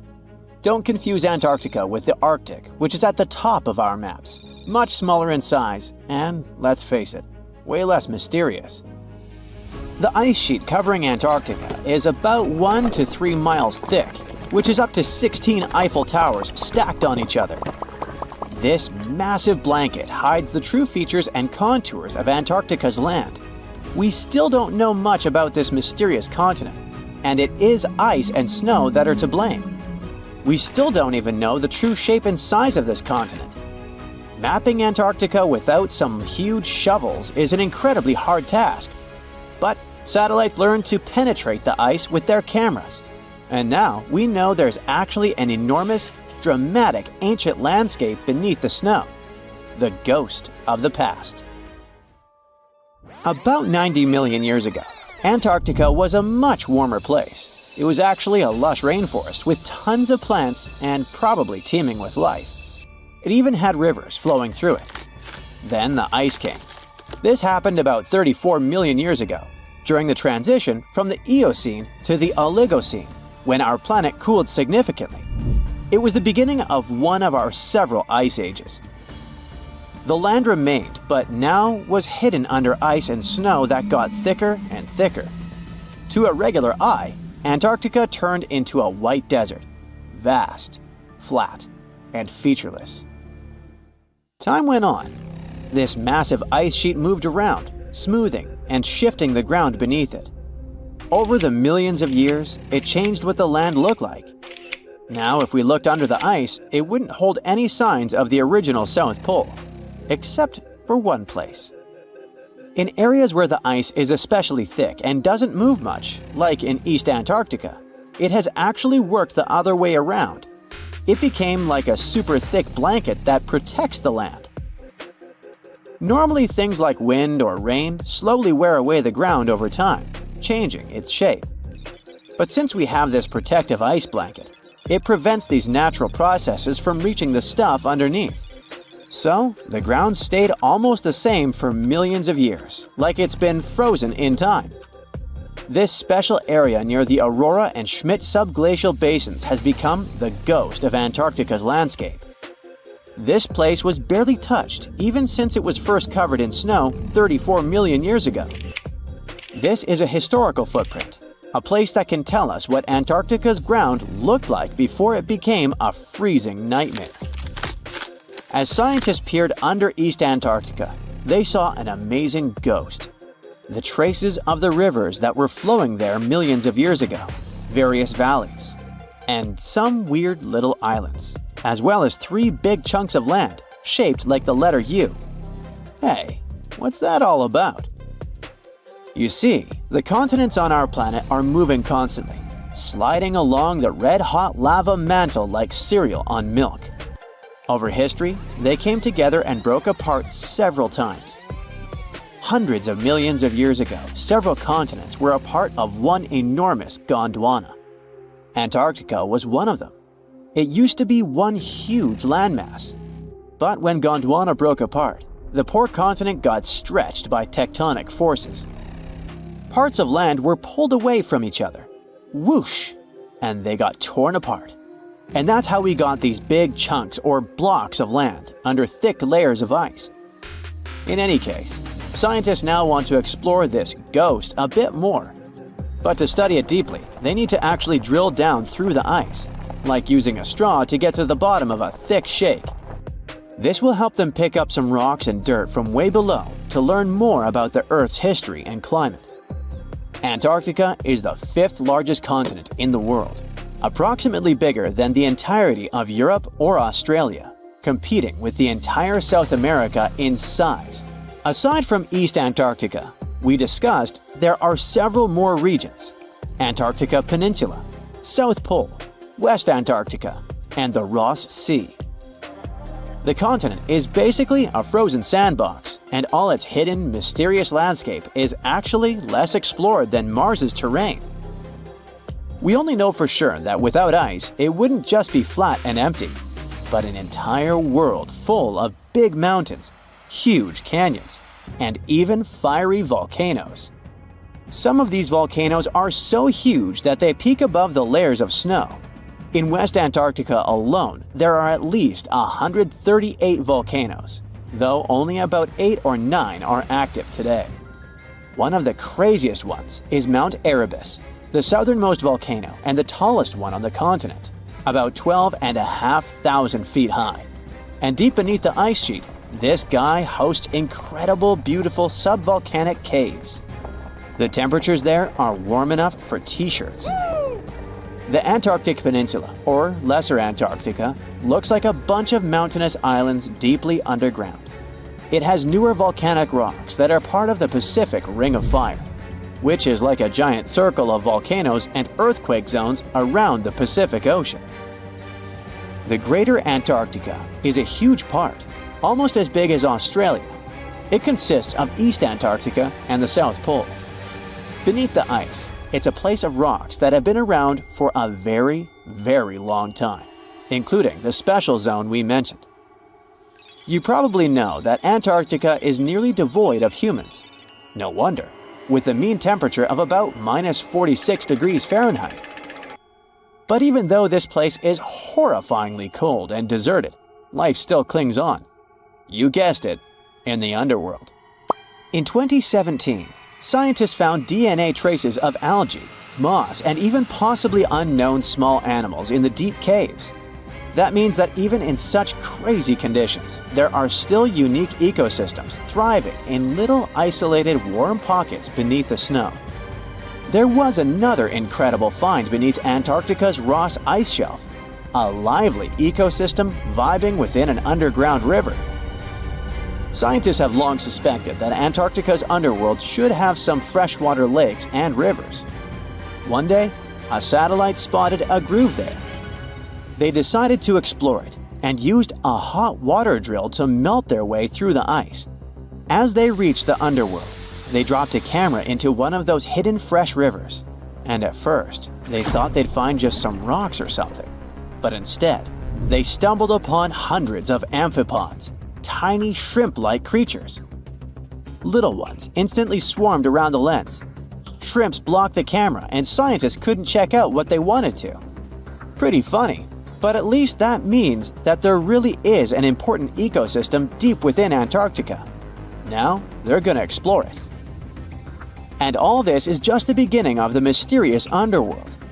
Antarctica's snow also hides the deepest canyon on Earth under the Denman Glacier.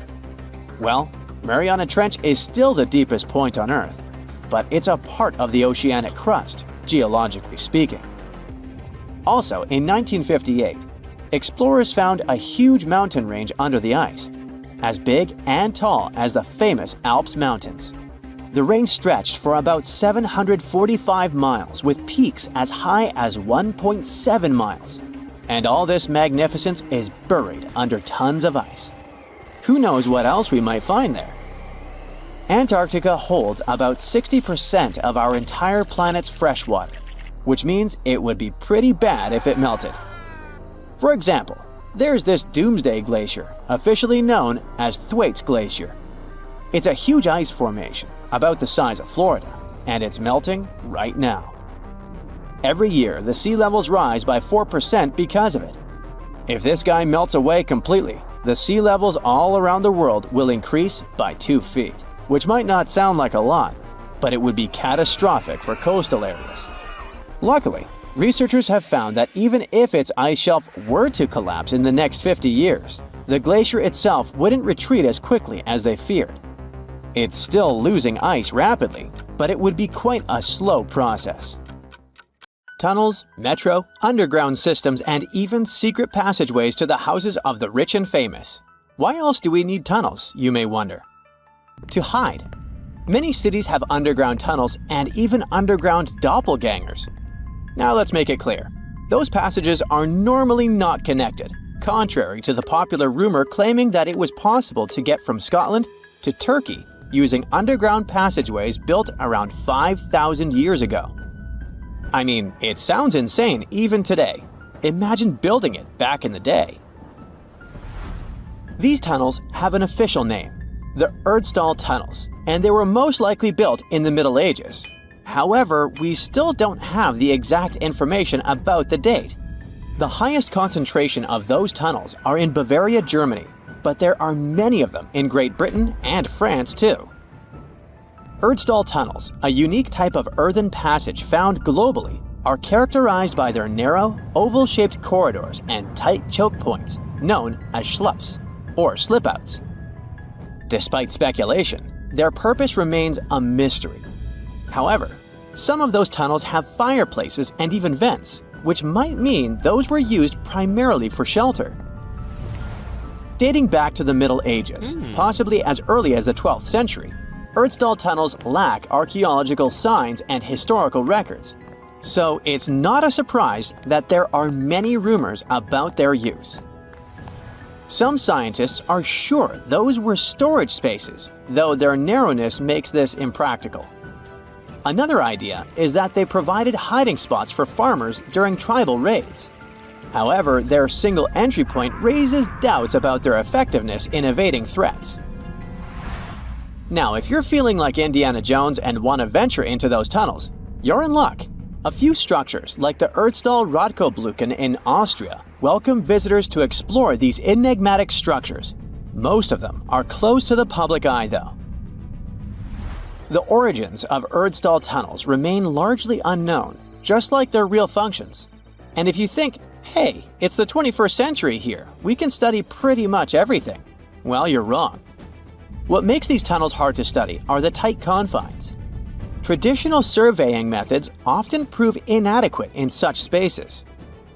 To solve this problem, scientists use a handheld device that integrates an RGB camera, a gyroscope, and high-resolution depth sensors, allowing them to capture intricate details of the tunnels.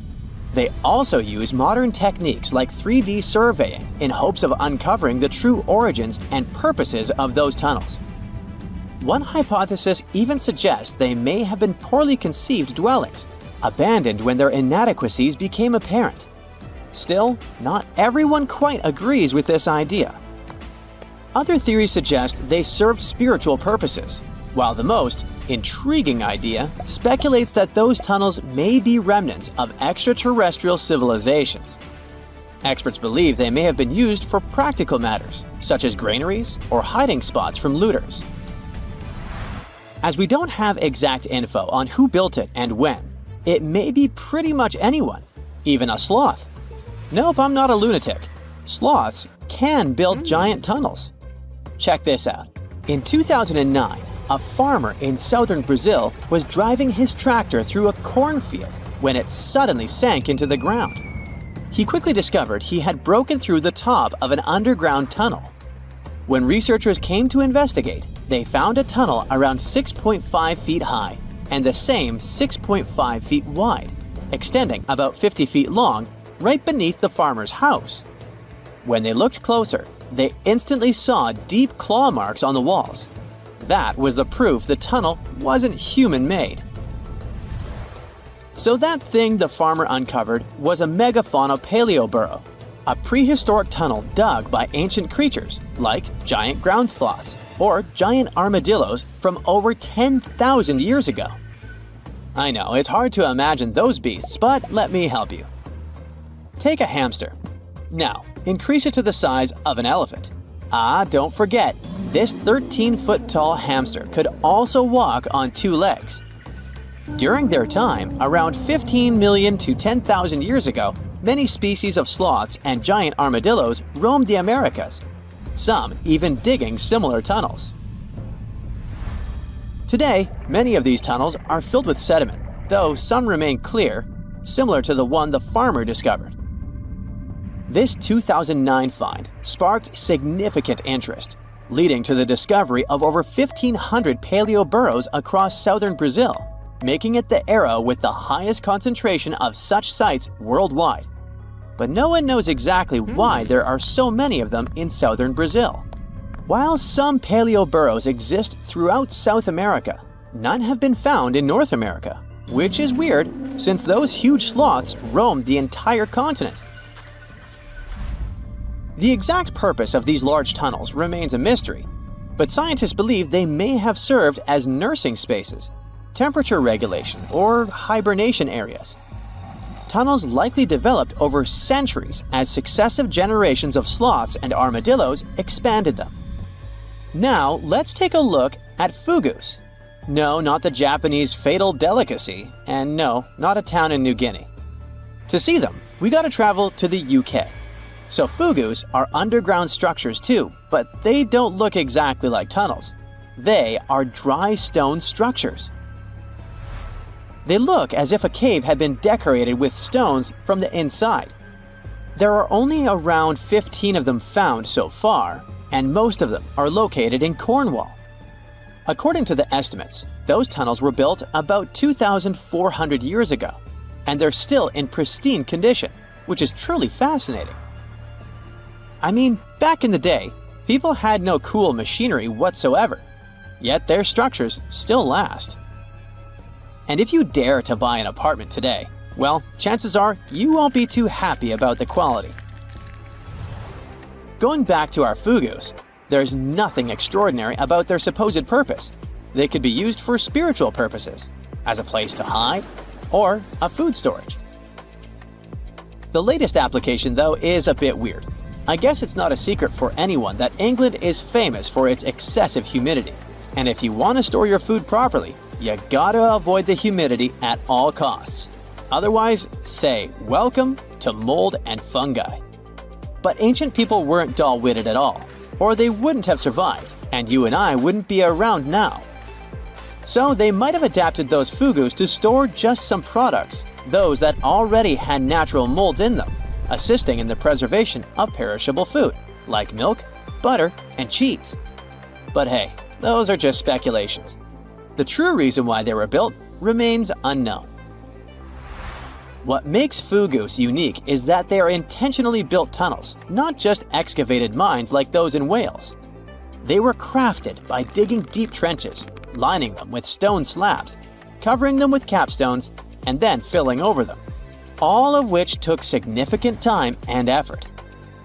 Still, no matter how hard those were to construct, cities around the globe are often built over intricate tunnel systems, each unique to its location.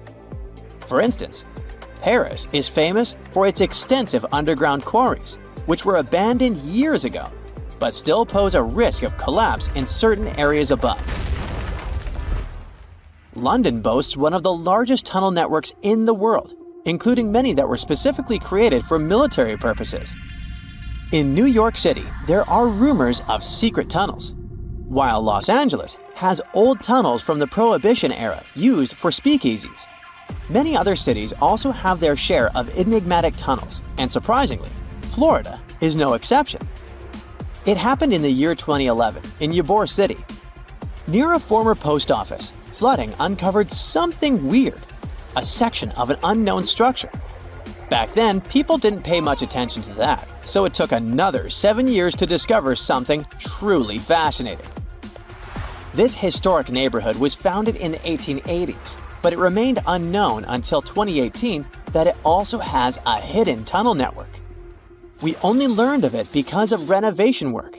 The exact purpose, of course, is unknown, but most scientists are pretty sure that they serve to connect to early gaming spots and the port of Tampa. Figuring out how extensive the tunnel network is tricky. In 2018, a historic home in Seminole Heights revealed locked doors leading to tunnels from the 1920s. One local even said he traveled through a tunnel for 20 minutes. Rumors suggest some tunnels connect to the Hillsborough River and Ybor City. Research is ongoing, but no new info has emerged yet. There are entire communities of unusual tiny organisms that live in lagoons in Patagonia, and they are some of the first forms of life ever. No one had known about them until two scientists, Brian and Maria, went to explore certain areas in Patagonia. Now, Patagonia occupies nearly half of Argentina, and few people live there, only some farmers and sheep ranchers that mostly stay near rivers and grow things such as apples, pears, and alfalfa. A long time ago, it was a wild and distant place where Indian tribes lived. But this time, we're going to follow the tracks of life forms that appeared long before humans and look closer at these interesting microorganisms Brian and Maria found.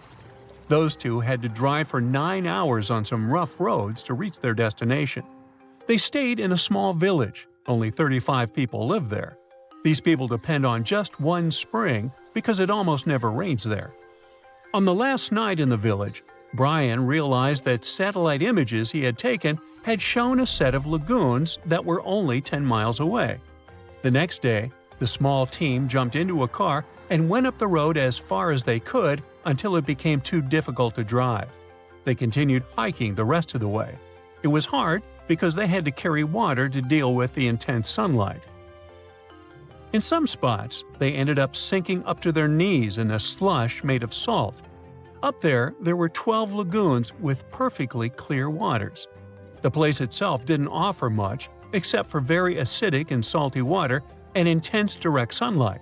But it was kind of like traveling back in time, because those conditions were like what Earth looked like many, many years ago. When Brian examined the lagoons, he was surprised to see many unusual microorganisms there. We call them stromatolites, and they're so small we can't even see them without a microscope. But they get together and form large communities. In the past, many unusual species lived this way. For example, cyanobacteria. They were important back in their time because they produced oxygen. Earth, in its initial stages, didn't have much of this gas in its atmosphere. The first stromatolites might have been formed by diverse types of bacteria that didn't necessarily produce any oxygen, but were just living their peaceful life there.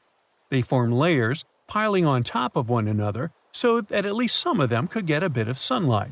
They used sand and sticky liquids to stay close together.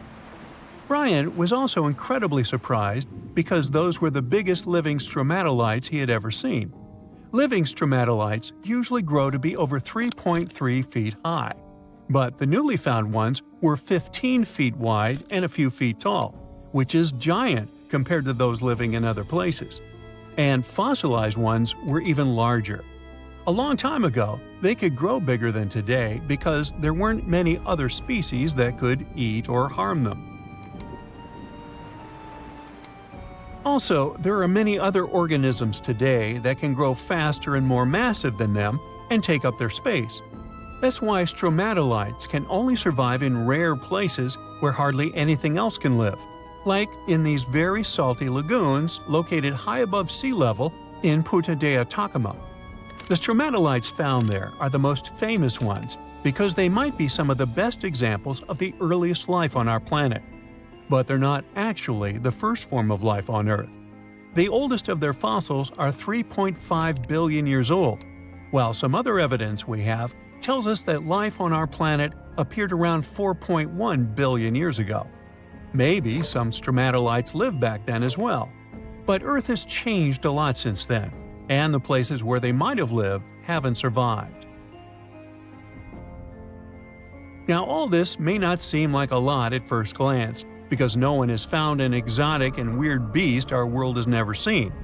But these are notable examples of what searching for life somewhere else in the universe might look like.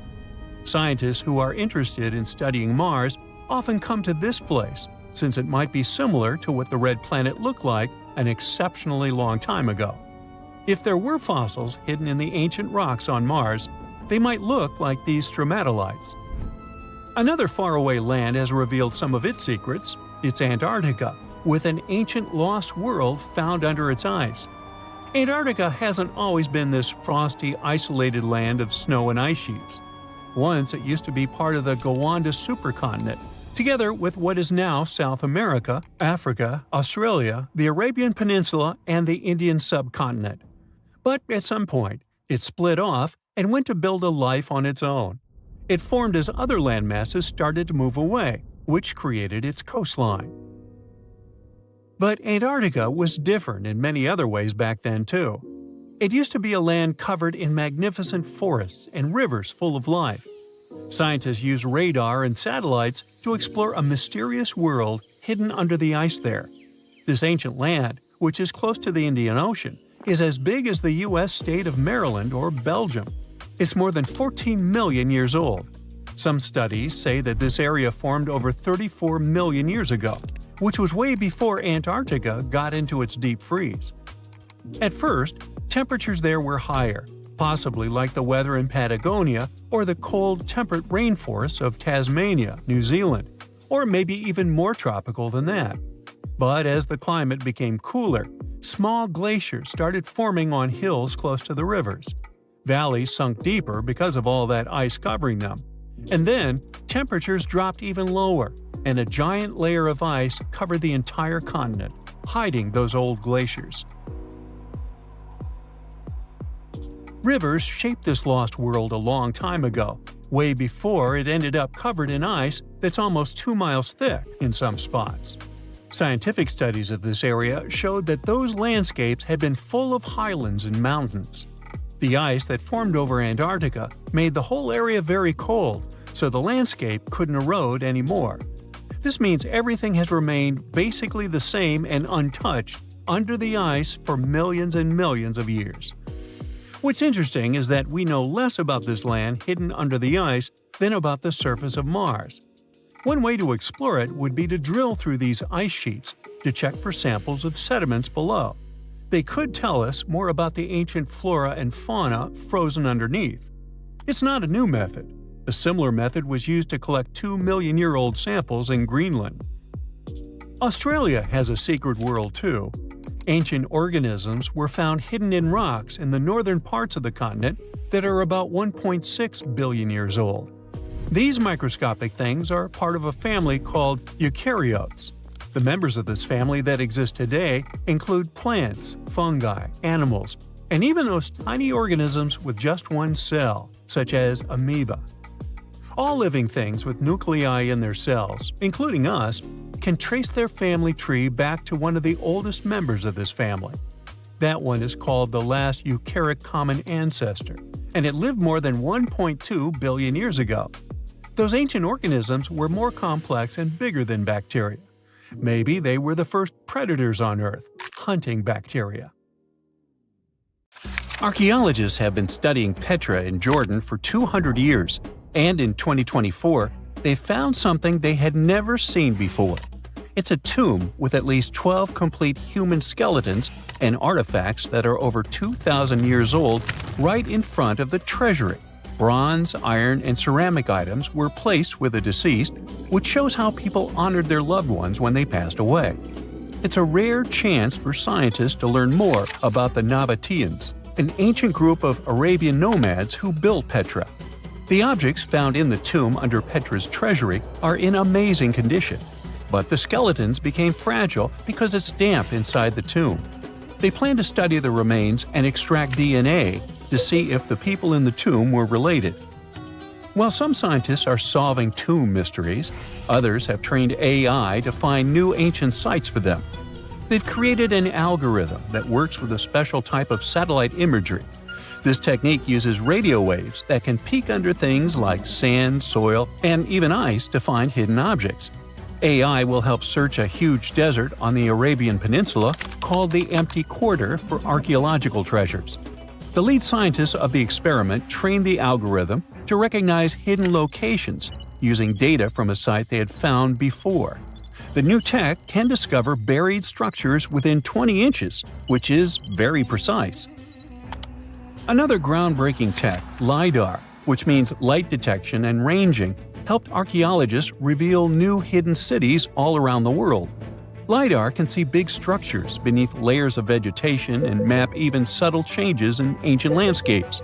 They use it to scan large areas from a small plane flying over places that aren't so easy to study from the ground, like dense jungle.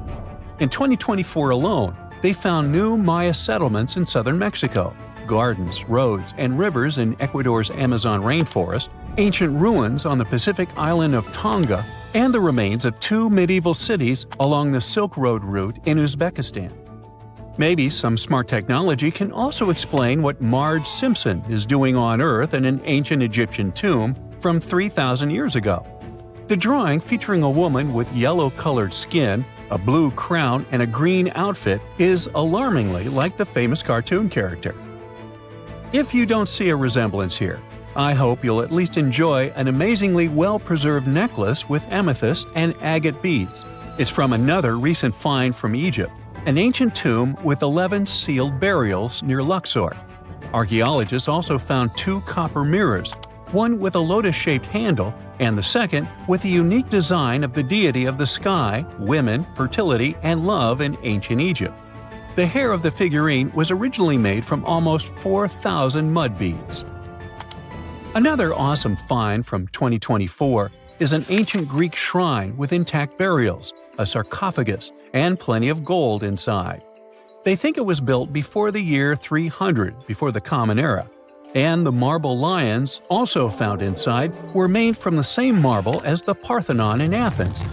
Greece is so full of ancient treasures that the city of Thessaloniki will house around 300,000 of those artifacts in their new subway system. Meanwhile, archaeologists in France have found a monument unlike any other, and they can't figure out what it was used for. It's direct proof that people used to live here between the Neolithic and the early Iron Age periods. The coolest part is a monument made of 3 unique shapes that fit together like puzzle pieces. Some gravel found in the monument could mean there used to be a wooden fence called a palisade. People who built it probably used it for protection or decoration. The team studied the layers of soil around the monument to learn more about its origins. The only tools found so far were sharp flint stones, not the cartoon characters, which were used during the Neolithic period. The next step will be radiocarbon dating to figure out exactly how old the site is. Now, the oldest saddle ever found so far was found in the grave of a woman near the edge of the Taklamakan Desert in northwest China. This saddle is the oldest ever discovered. It was crafted from pieces of leather that were sewn together and stuffed with straw and animal hair to make it soft. Now, normally, things made from natural materials like this don't last very long because they rot or fall apart. But the Taklamakan Desert is so dry that it helped preserve the artifact. The herdswoman who used the saddle was buried in her full riding attire, so this proves that not only men used saddles and took part in herding and traveling. Now let's shift to Guatemala, where an ornate jade mask made by the ancient Maya people was waiting for centuries to be discovered. Scientists use radiocarbon dating to figure out the age of the mask. They believe the mask may represent a Maya storm deity, a powerful figure in their mythology. These kinds of masks were often made to honor Maya royalty, and they were placed in the tombs of kings and queens when they were buried. The king's tomb was also decorated with carvings made using tools crafted from volcanic obsidian. After 15 years of searching, scientists may have finally figured out where the altar stone of Stonehenge comes from.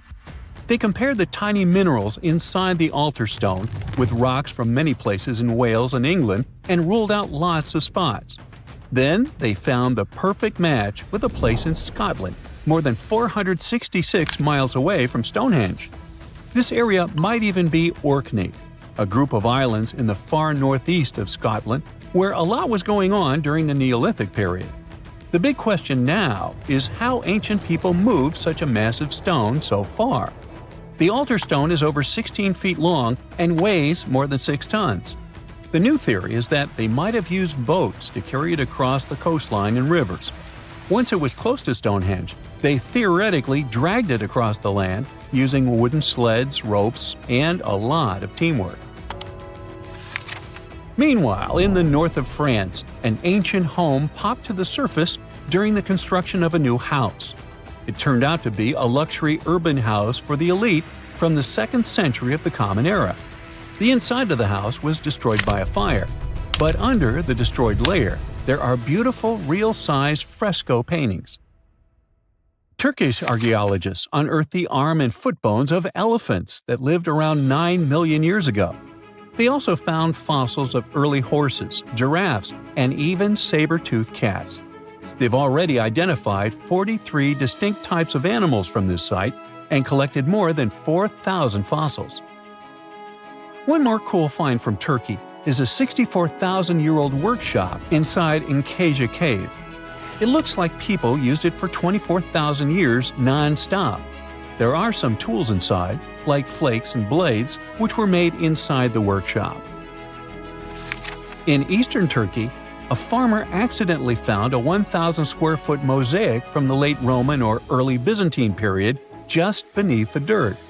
Experts say it's a one-of-a-kind thing from this region and is still in one piece after all this time. The pattern shows dozens of trees, plants, and animals that were found in ancient Turkey. There could be more treasures in the area, so they plan to keep digging. Our final stop will be in Sicily, where archaeologists uncovered a huge ancient thermal complex. Inside, they found 2 rooms with floors covered in colorful mosaic designs, along with a large courtyard surrounded by arched wings. As they kept digging, they discovered more parts of the ancient city. They found new roads and the remains of a huge complex, along with stretches of old stone walls that were part of the city's fortifications. These discoveries are helping scientists imagine what the city might have looked like during ancient times. No one knows for sure whether the bathhouse was built by the Greeks or the Romans, since both civilizations lived in Sicily long ago. Tunnels, metro, underground systems, and even secret passageways to the houses of the rich and famous. Why else do we need tunnels, you may wonder? To hide. Many cities have underground tunnels and even underground doppelgangers. Now let's make it clear.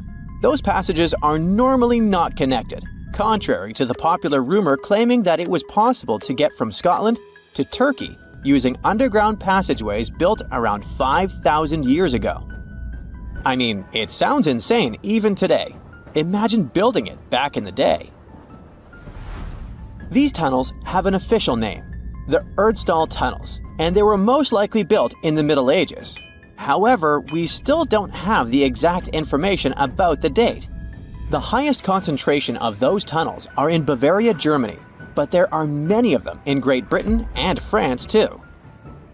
Erdstall tunnels, a unique type of earthen passage found globally, are characterized by their narrow, oval-shaped corridors and tight choke points, known as schlups, or slip-outs.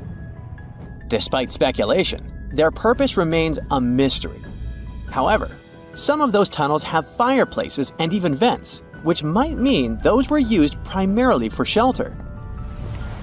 Dating back to the Middle Ages, possibly as early as the 12th century, Erdstall tunnels lack archaeological signs and historical records, so it's not a surprise that there are many rumors about their use. Some scientists are sure those were storage spaces, though their narrowness makes this impractical. Another idea is that they provided hiding spots for farmers during tribal raids. However, their single entry point raises doubts about their effectiveness in evading threats. Now, if you're feeling like Indiana Jones and want to venture into those tunnels, you're in luck. A few structures, like the Erdstall Radkobluken in Austria, welcome visitors to explore these enigmatic structures. Most of them are closed to the public eye, though. The origins of Erdstall tunnels remain largely unknown, just like their real functions. And if you think, hey, it's the 21st century here, we can study pretty much everything, well, you're wrong. What makes these tunnels hard to study are the tight confines. Traditional surveying methods often prove inadequate in such spaces. To solve this problem, scientists use a handheld device that integrates an RGB camera, a gyroscope, and high-resolution depth sensors, allowing them to capture intricate details of the tunnels. They also use modern techniques like 3D surveying in hopes of uncovering the true origins and purposes of those tunnels. One hypothesis even suggests they may have been poorly conceived dwellings, abandoned when their inadequacies became apparent. Still, not everyone quite agrees with this idea. Other theories suggest they served spiritual purposes, while the most intriguing idea speculates that those tunnels may be remnants of extraterrestrial civilizations. Experts believe they may have been used for practical matters, such as granaries or hiding spots from looters. As we don't have exact info on who built it and when, it may be pretty much anyone, even a sloth. Nope, I'm not a lunatic. Sloths can build giant tunnels. Check this out. In 2009, a farmer in southern Brazil was driving his tractor through a cornfield when it suddenly sank into the ground. He quickly discovered he had broken through the top of an underground tunnel.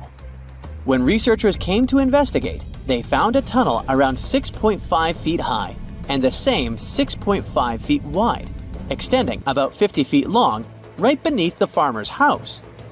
When they looked closer, they instantly saw deep claw marks on the walls. That was the proof the tunnel wasn't human-made.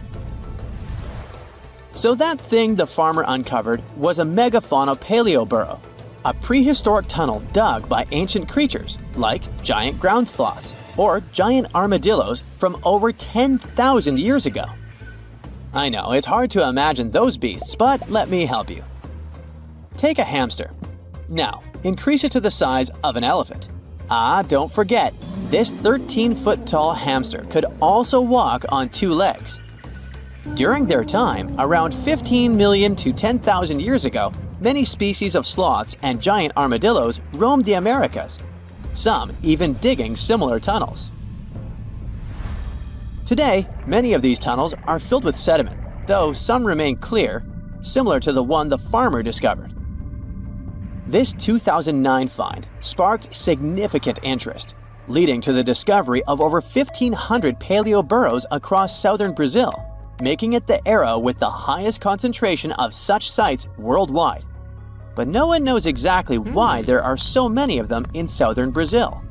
While some paleoburrows exist throughout South America, none have been found in North America, which is weird since those huge sloths roamed the entire continent. The exact purpose of these large tunnels remains a mystery, but scientists believe they may have served as nursing spaces, temperature regulation, or hibernation areas. Tunnels likely developed over centuries as successive generations of sloths and armadillos expanded them. Now, let's take a look at fugus. No, not the Japanese fatal delicacy, and no, not a town in New Guinea. To see them, we gotta travel to the UK. So fugus are underground structures too, but they don't look exactly like tunnels. They are dry stone structures. They look as if a cave had been decorated with stones from the inside. There are only around 15 of them found so far, and most of them are located in Cornwall. According to the estimates, those tunnels were built about 2,400 years ago, and they're still in pristine condition, which is truly fascinating. I mean, back in the day, people had no cool machinery whatsoever, yet their structures still last. And if you dare to buy an apartment today, well, chances are you won't be too happy about the quality. Going back to our fugus, there's nothing extraordinary about their supposed purpose. They could be used for spiritual purposes, as a place to hide, or a food storage. The latest application, though, is a bit weird. I guess it's not a secret for anyone that England is famous for its excessive humidity. And if you want to store your food properly, you gotta avoid the humidity at all costs. Otherwise, say welcome to mold and fungi. But ancient people weren't dull-witted at all, or they wouldn't have survived, and you and I wouldn't be around now. So they might have adapted those fugus to store just some products, those that already had natural molds in them, assisting in the preservation of perishable food, like milk, butter, and cheese. But hey, those are just speculations. The true reason why they were built remains unknown. What makes fugus unique is that they are intentionally built tunnels, not just excavated mines like those in Wales. They were crafted by digging deep trenches, lining them with stone slabs, covering them with capstones, and then filling over them, all of which took significant time and effort. Still, no matter how hard those were to construct, cities around the globe are often built over intricate tunnel systems, each unique to its location. For instance, Paris is famous for its extensive underground quarries, which were abandoned years ago, but still pose a risk of collapse in certain areas above. London boasts one of the largest tunnel networks in the world, including many that were specifically created for military purposes. In New York City, there are rumors of secret tunnels. while Los Angeles has old tunnels from the Prohibition era used for speakeasies. Many other cities also have their share of enigmatic tunnels, and surprisingly, Florida is no exception. It happened in the year 2011 in Ybor City. Near a former post office, flooding uncovered something weird, a section of an unknown structure. Back then, people didn't pay much attention to that, so it took another 7 years to discover something truly fascinating. This historic neighborhood was founded in the 1880s, but it remained unknown until 2018 that it also has a hidden tunnel network. We only learned of it because of renovation work. The exact purpose, of course, is unknown, but most scientists are pretty sure that they serve to connect to early gaming spots and the port of Tampa. Figuring out how extensive the tunnel network is tricky. In 2018, a historic home in Seminole Heights revealed locked doors leading to tunnels from the 1920s. One local even said he traveled through a tunnel for 20 minutes. Rumors suggest some tunnels connect to the Hillsborough River and Ybor City. Research is ongoing, but no new info has emerged yet. Meet Costello. He's a Brazilian reef octopus. But Costello isn't a regular octopus. While watching him, scientists began to suspect that he might be experiencing nightmares. When he was sleeping, he was changing colors, making some wild movements, expelling water, and even releasing ink. They decided to study Costello for a while. His behavior during sleep resembled stress and fear. The study showed that he might see vivid dreams, which are, at times, spooky. Well, as just one octopus, these cute underwater creatures are known for their intelligence and sometimes human-like behavior, so it's entirely possible that they see dreams just like we do. In Costello's case, he might be haunted by memories of tough times off the coast of the Florida Keys. Poor Costello has a rough past. He lost a tentacle to a predator before captivity, so maybe that's what he sees in his dreams. If proven true, this discovery could reshape how we perceive intelligence and awareness in both animals and humans. Well, it turns out plants can talk. Well, kind of. Scientists found out that plants actually make ultrasonic clicks when they're stressed. Imagine tomatoes and tobacco plants in a jam. They're making sounds like popping bubble wrap, but way too high for us to hear.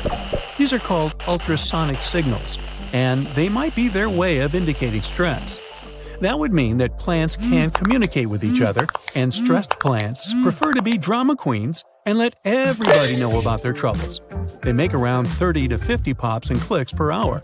Calm and healthy plants don't do nearly as much. And not only do plants talk, but even have their own language. They make different sounds depending on whether the plant is experiencing thirst or is bothered by a snipped stem or something else.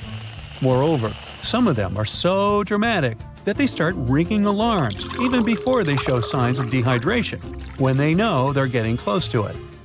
Scientists aren't sure why they do that, though. They believe that it might involve cavitation, a term that means air bubbles dancing in the plant's plumbing. Plants that sing these symphonies include corn, wheat, grapes, and even cacti. That is quite a big discovery in agriculture.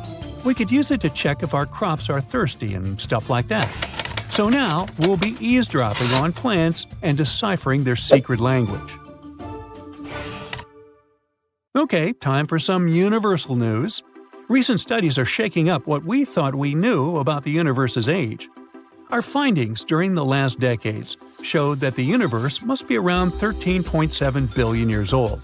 However, a new study shows that it might be almost twice as old, up to 26.7 billion years. Keep in mind that it's not proven, so for now, the official number stays the same. Scientists were using the time since the Big Bang and studying ancient stars to measure the universe's age.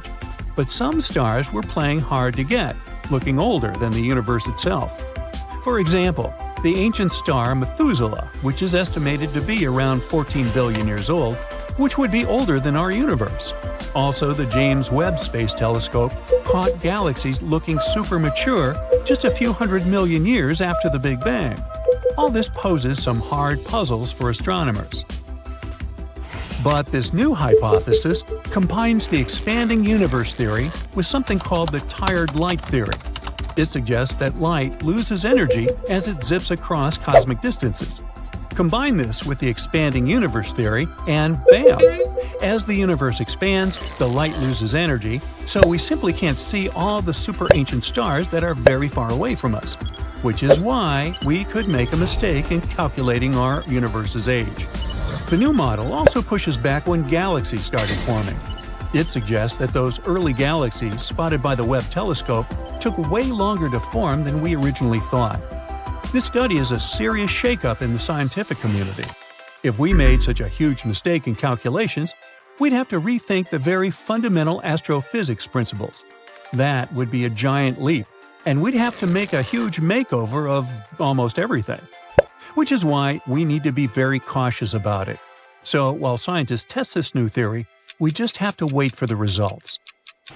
Now, these aren't the only space news. The new AI technology is already being actively used for scientific research. This time, AI is helping us to look for signs of extraterrestrial life.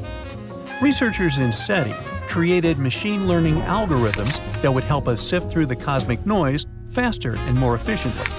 When you point a radio telescope at the stars, it's like turning into a celestial radio station that's full of different signals. We catch everything from pulsars to radio galaxies and earthly interference. Obviously, it would be pretty hard to identify a potential signal from extraterrestrials in all this mess. For over 60 years, scientists had to do all this manually. It was a daunting task to scan the skies and explore countless stars and radio frequencies. But now, AI came to help. The algorithms are trained to recognize and distinguish known interference patterns, like those from mobile phones and electronic devices amidst the cosmic data. They spot anything deviating from known patterns, the potential needle in the haystack. And we've already had some breakthroughs here. The astronomers caught 8 signals that didn't fit known patterns. While not confirmed as extraterrestrial life, they show that there's a great potential for future research. Going back to animals, this time we're visiting prehistoric Earth. Imagine turtles so massive they make today's turtles look like tiny toys. Recently, scientists stumbled upon the fossilized remains of one of these giants. It's a sea-dwelling titan that cruised the European waters about 80 to 70 million years ago.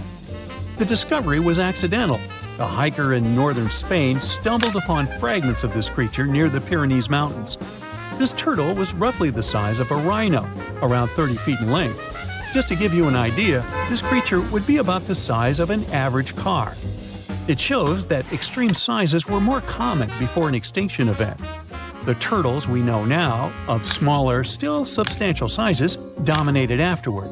But the ancient oceans were filled with giant turtles munching on mollusks and jellyfish. This discovery also challenges the idea that gigantic turtles were exclusive to North America. The existence of this turtle proves that these colossal reptiles were hanging out in European waters too. So this might be just the tip of an iceberg, and you'll want to steer around that one too. And finally, NASA's James Webb Space Telescope has made a great discovery.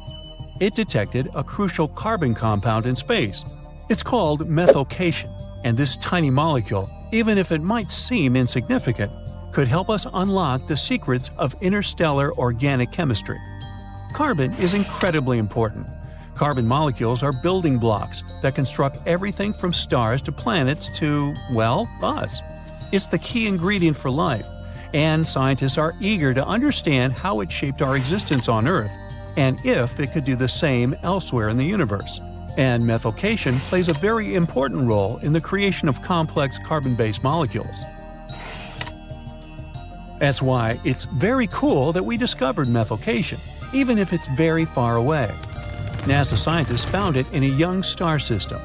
This system is chilling about 1,350 light-years away from us, in the Orion Nebula. The star in this system, which is smaller and a bit weaker than our Sun, is bombarded by intense ultraviolet light from nearby hot, young, massive stars. You'd think such strong UV radiation would destroy complex organic molecules. but the research team believes that it might actually kickstart the formation of these carbon compounds. Maybe stronger stars and their insane radiation levels actually work as energy sources for life. They set off a chemical chain reaction, which results in complex carbon stuff like plants and animals. Seems like we found yet another puzzle piece.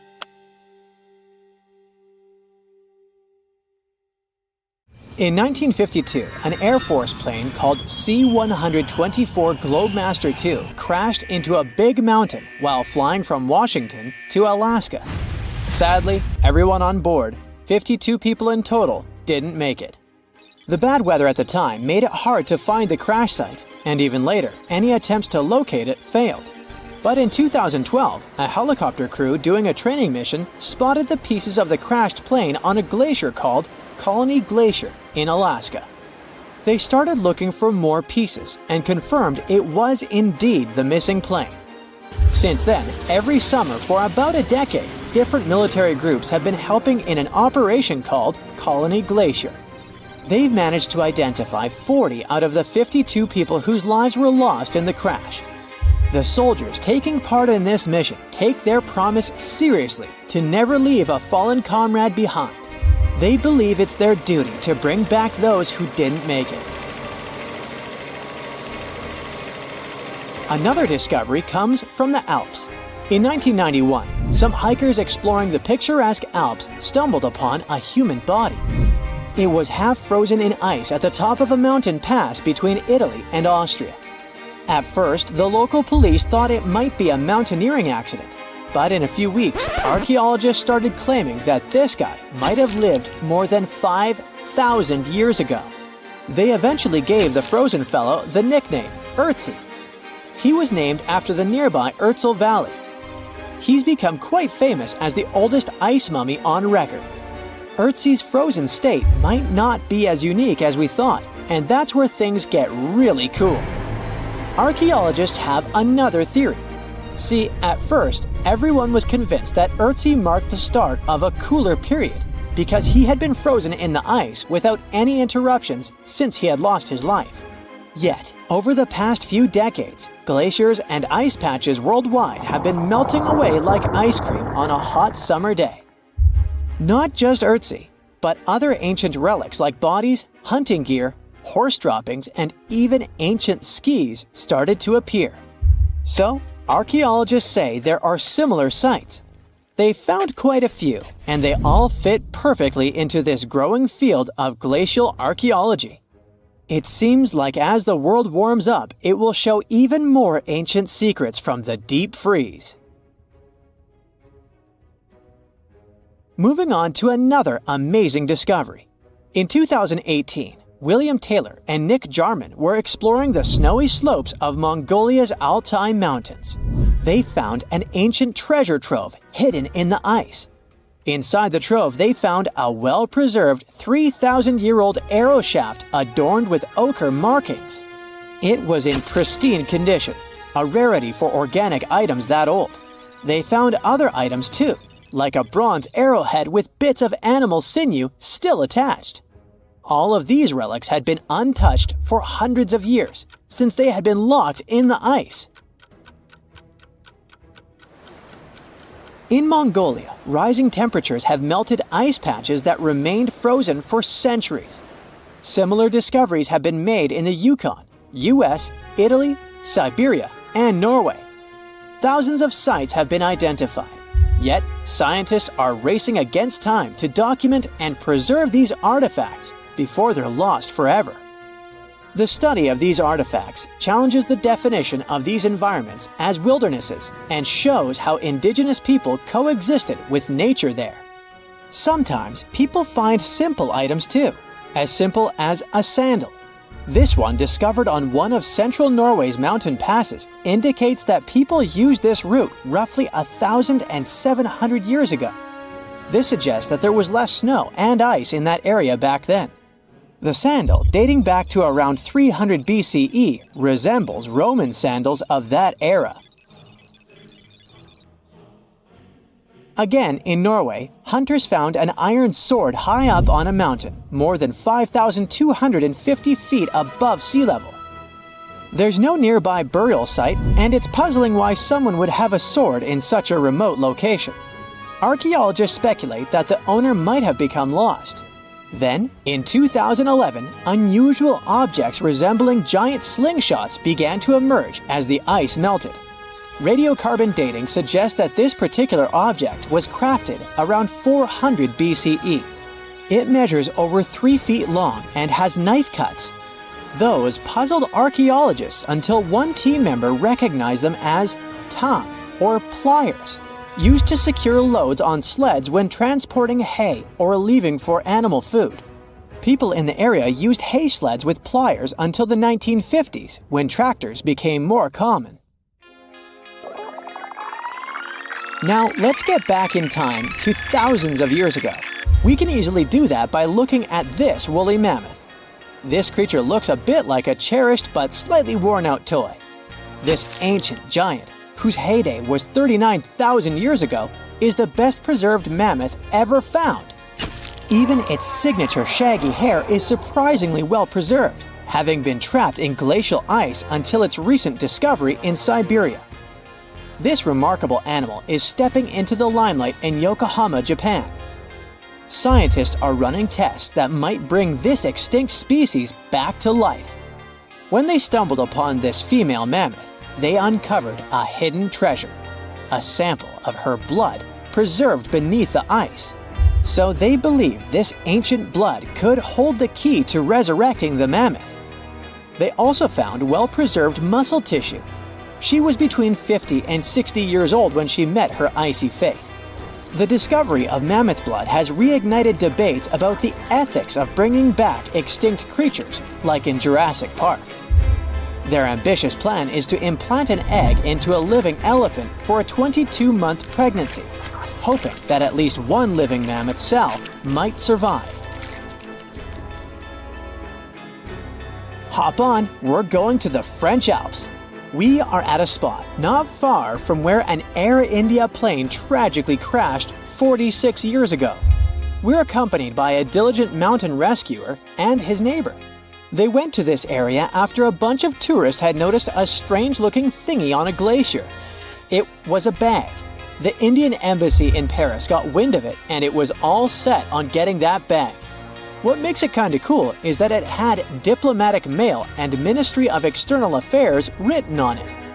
The Air India flight was on its way from Mumbai to New York when it took a nosedive in January 1966. It took 117 people on board down with it. Guess what else was inside the bag besides the soaked diplomatic mail? It had a stack of old Indian newspapers. So, alongside those, they also found bits of the plane's cabin, a lone shoe, and a bunch of cables. Totally unexpected treasures on that mountain. During the summer of 2013, scientists stumbled upon a message left behind by a geologist named Walker, who had placed it there 44 years before. That message sort of served as the man's last testament. He passed away just a month after hiding the bottle in the rocks on the island. The content of the message was quite astounding. In 1959, Walker had measured the distance from those very stones to the glacier's edge, and it clocked in at a mere 167 feet. By 2013, that distance had ballooned to 400 feet. Researchers are convinced that this stark contrast between the two measurements underscores the consequences of ongoing global warming.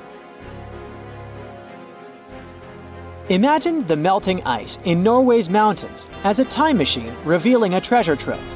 Nearly 800 Viking artifacts tucked away for over 1,000 years have been unearthed. They give us a peek into the bustling trade networks of the Viking era and the critical role of the mountain passes in this ancient commerce.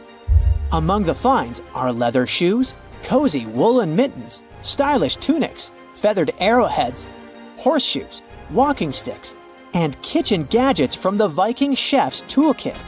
There are even Viking pack horse souvenirs.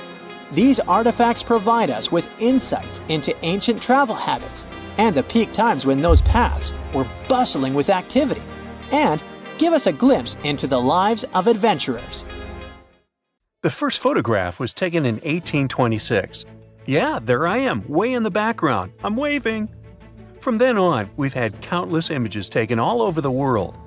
Back in the day, if you really wanted your portrait taken, you needed a painter to help you with it.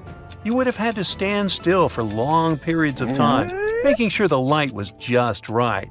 And let's face it, those portraits weren't really as exact. Maybe you'd have asked for your eyes to be a bit brighter, or your lips a bit podier.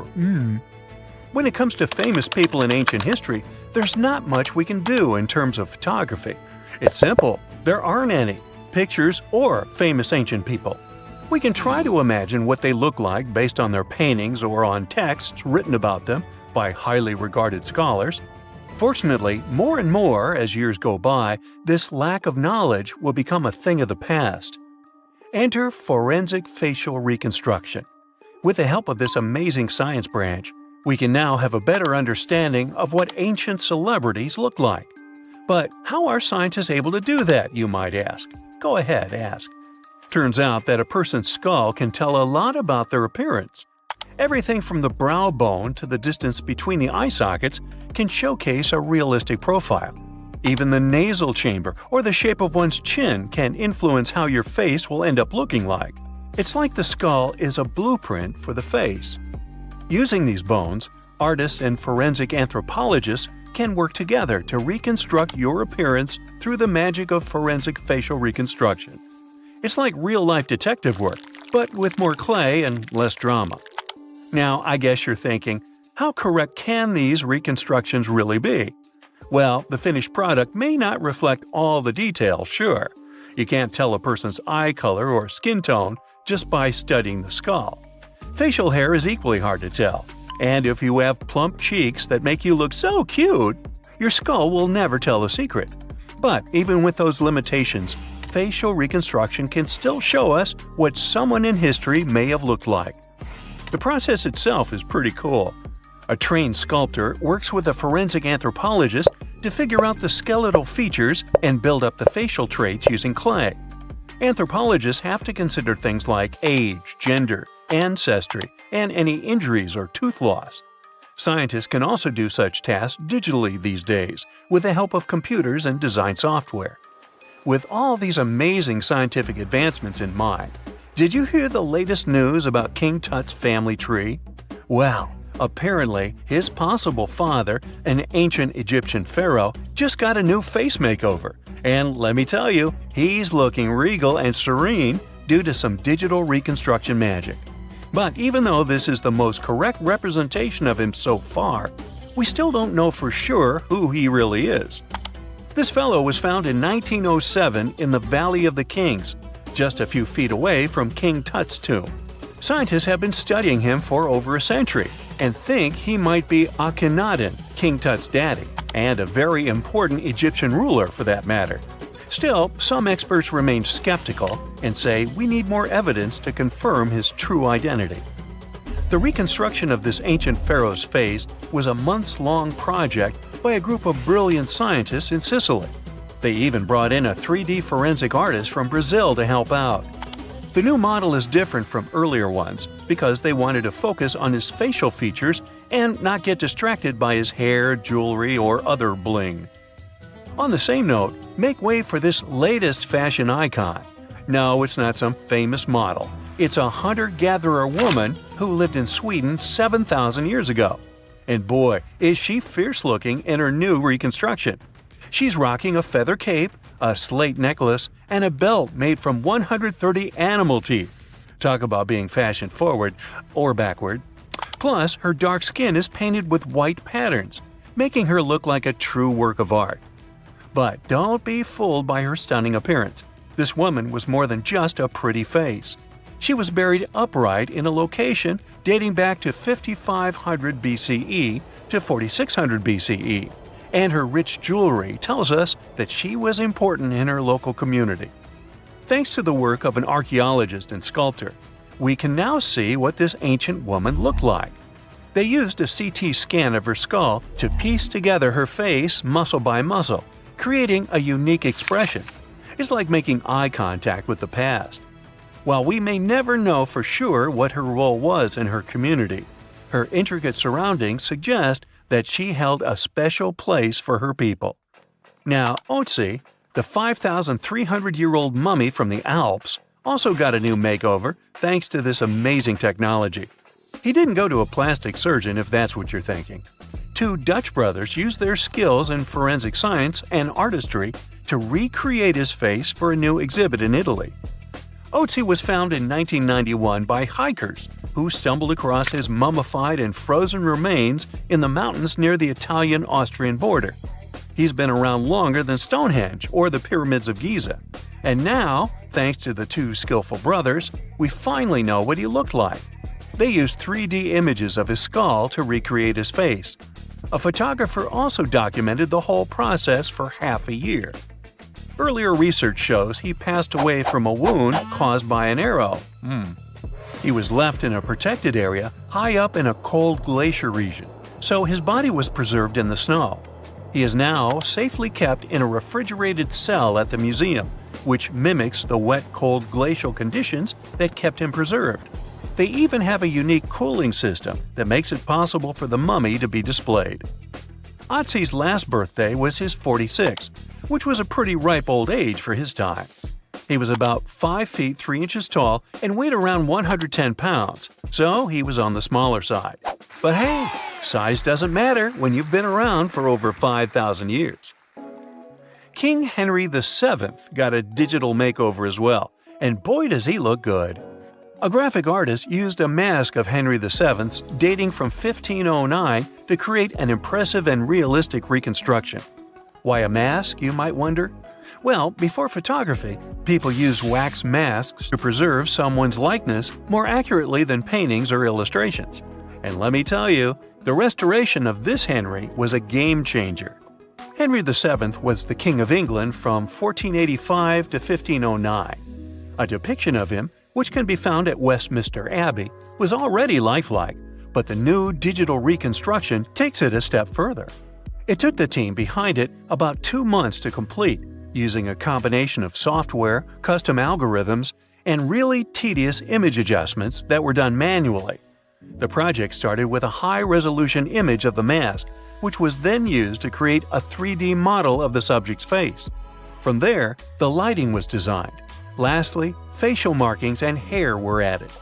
But what's even more fun is that a beard was added to Henry VII's face too, since men during that era were commonly bearded, wore a beard.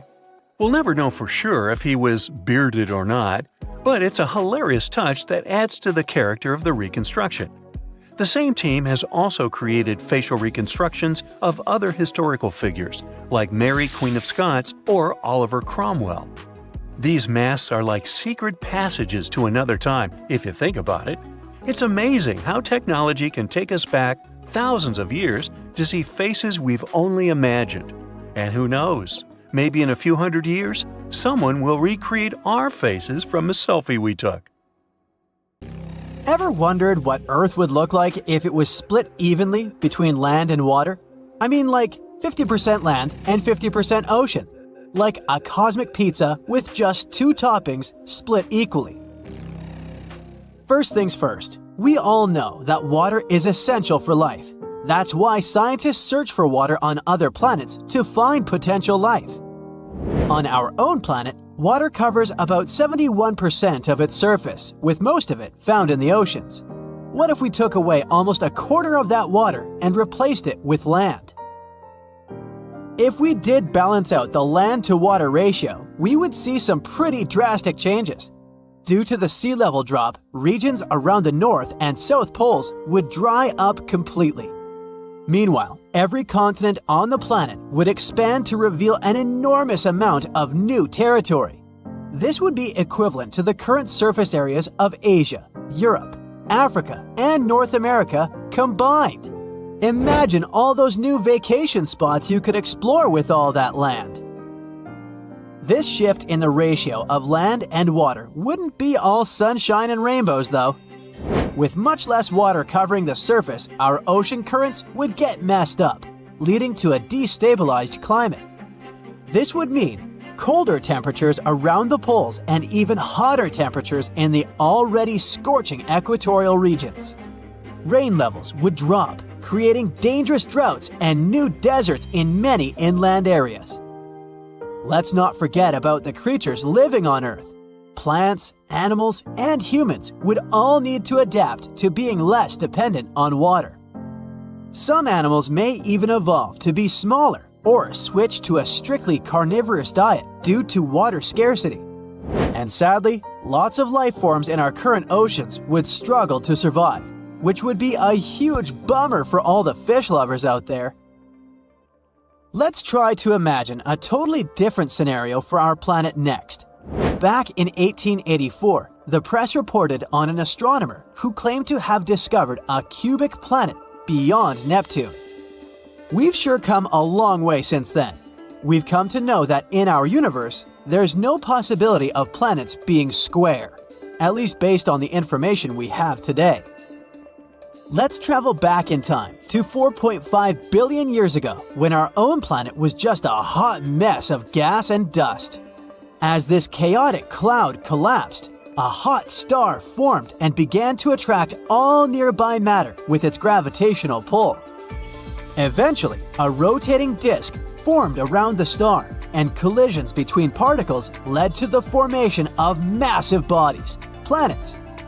And because gravity pulls equally from all sides towards the center, planets naturally take a spherical shape. But what if we spice things up and skew the distribution of gravity? Well, if you're feeling adventurous and want to live life on the edge, then welcome to the cube Earth.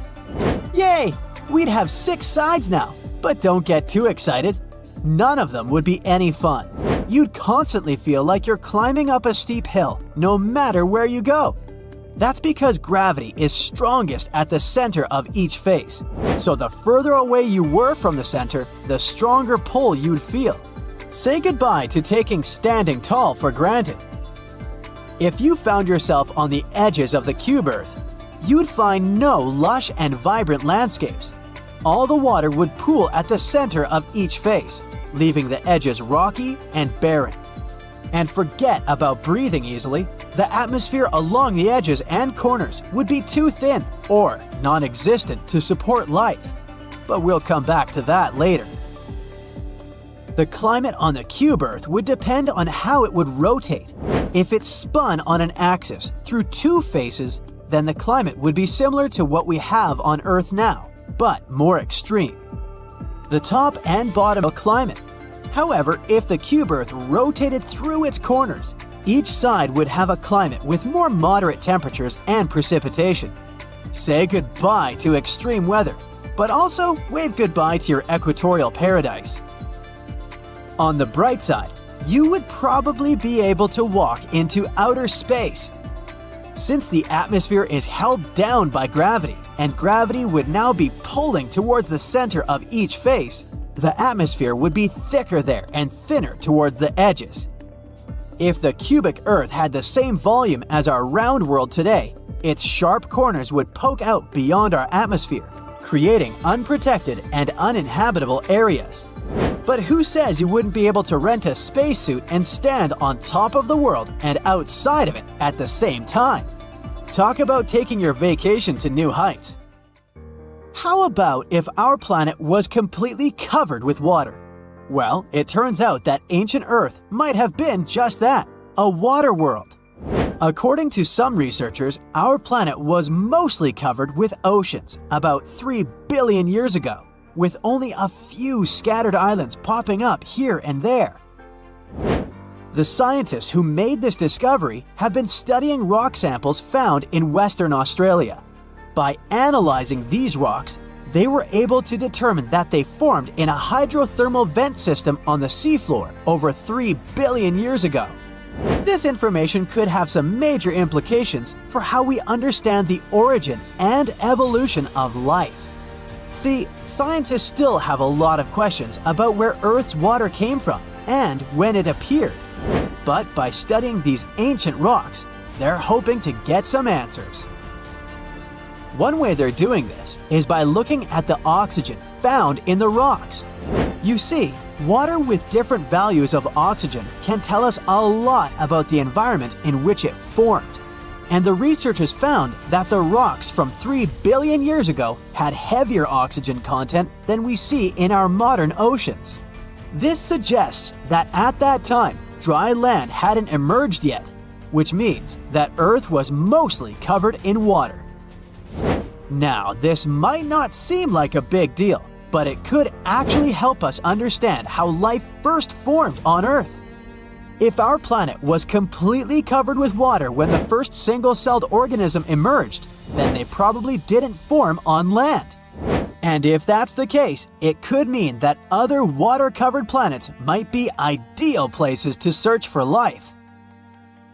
Our planet may never be fully covered in water ever again, but we might end up losing some, if not all, of our planet's hydration. Here's the deal. The sun is going to get hotter over the next few 100 million years. This isn't anything to do with humans and our shenanigans. It's just a natural thing that happens with all stars. The bad news is that the sun gets hotter, our planet is going to heat up too. And if things get really toasty, we're going to start losing our oceans to evaporation. Sure, we've got plenty of time to hit the beach before that happens. Experts have been working hard on a super fancy computer model to predict exactly when all this is gonna go down. And according to them, we've got around 1 billion years until things get seriously steamy.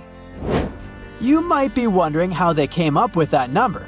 It turns out that when the sun gets hotter, it makes the atmosphere warmer too. And as the atmosphere warms up, more and more water evaporates from the oceans. There's a catch though. Water vapor is actually a greenhouse gas, which means it traps heat and makes things even hotter down there on the surface.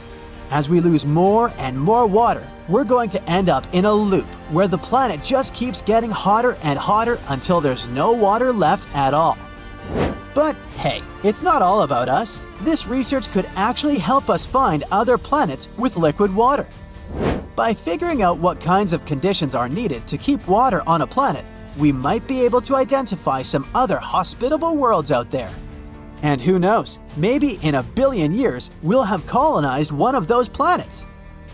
When you think of an epic desert scene with blazing sun, endless dunes, and those magical little oases, you probably picture the legendary Sahara, right? But what if I tell you that 11,000 years ago, this vast expanse of hot sand looked totally different than it does today?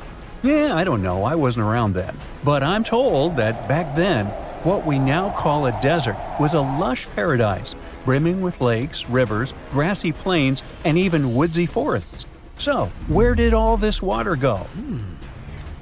There are many stories about the distant past of our planet when deserts were covered with jungles and forests. And then something happened, like changing climates or colossal earthquakes, and it all turned green lands into dunes.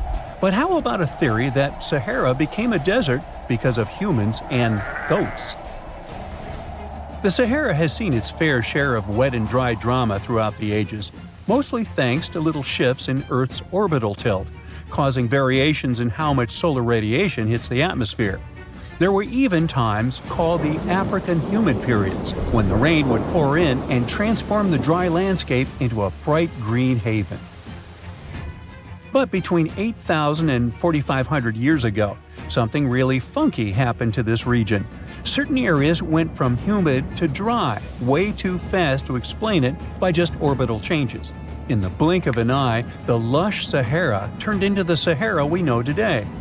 Now, if you ask scientists why it happened, they will tell you, oh, it's just poor parameterization of the data. Bet you didn't get it, did you? What? Well, right, let me translate it from scientific to common human. It means they really don't know the answer themselves, and they got a bunch of missing puzzle pieces. But as scientists sifted through ancient dirt and pollen samples, they spotted a quirky trend. Wherever there were pastoralists, also known as humans with their domesticated animals, the plant life seemed to shift. It was as if every time humans and their furry friends meandered through the greenery, they turned it into scrub and desert right behind them. Oops. Yep, chances are that by overgrazing, humans were sapping moisture out of the atmosphere, since plants give off moisture, which helps make clouds and making things even sunnier, leading to a quicker end of the humid vibes. Plus, our ancestors may have been getting a little too cozy with fire for land management, further speeding up the desert takeover. Anyway, scientists are sure that this lush Sahara would have turned back into desert eventually, even if humans hadn't shown up, thanks to Earth's natural rhythms. So there's no need to pin this abrupt change solely on humans. It could simply be about nature getting feedback from vegetation and dust cycles. It's difficult to determine what caused these changes, as it's all interconnected. During the last humid period, the Sahara was filled with hunter-gatherers. As things got a little drier, they started herding animals for food. The weather pushed people to herd cattle. It's also possible that grazing sped up the landscape degradation. So, which came first, the chicken or the egg? Or in this case, the human or the cow? It's tough to tell with the evidence we have now.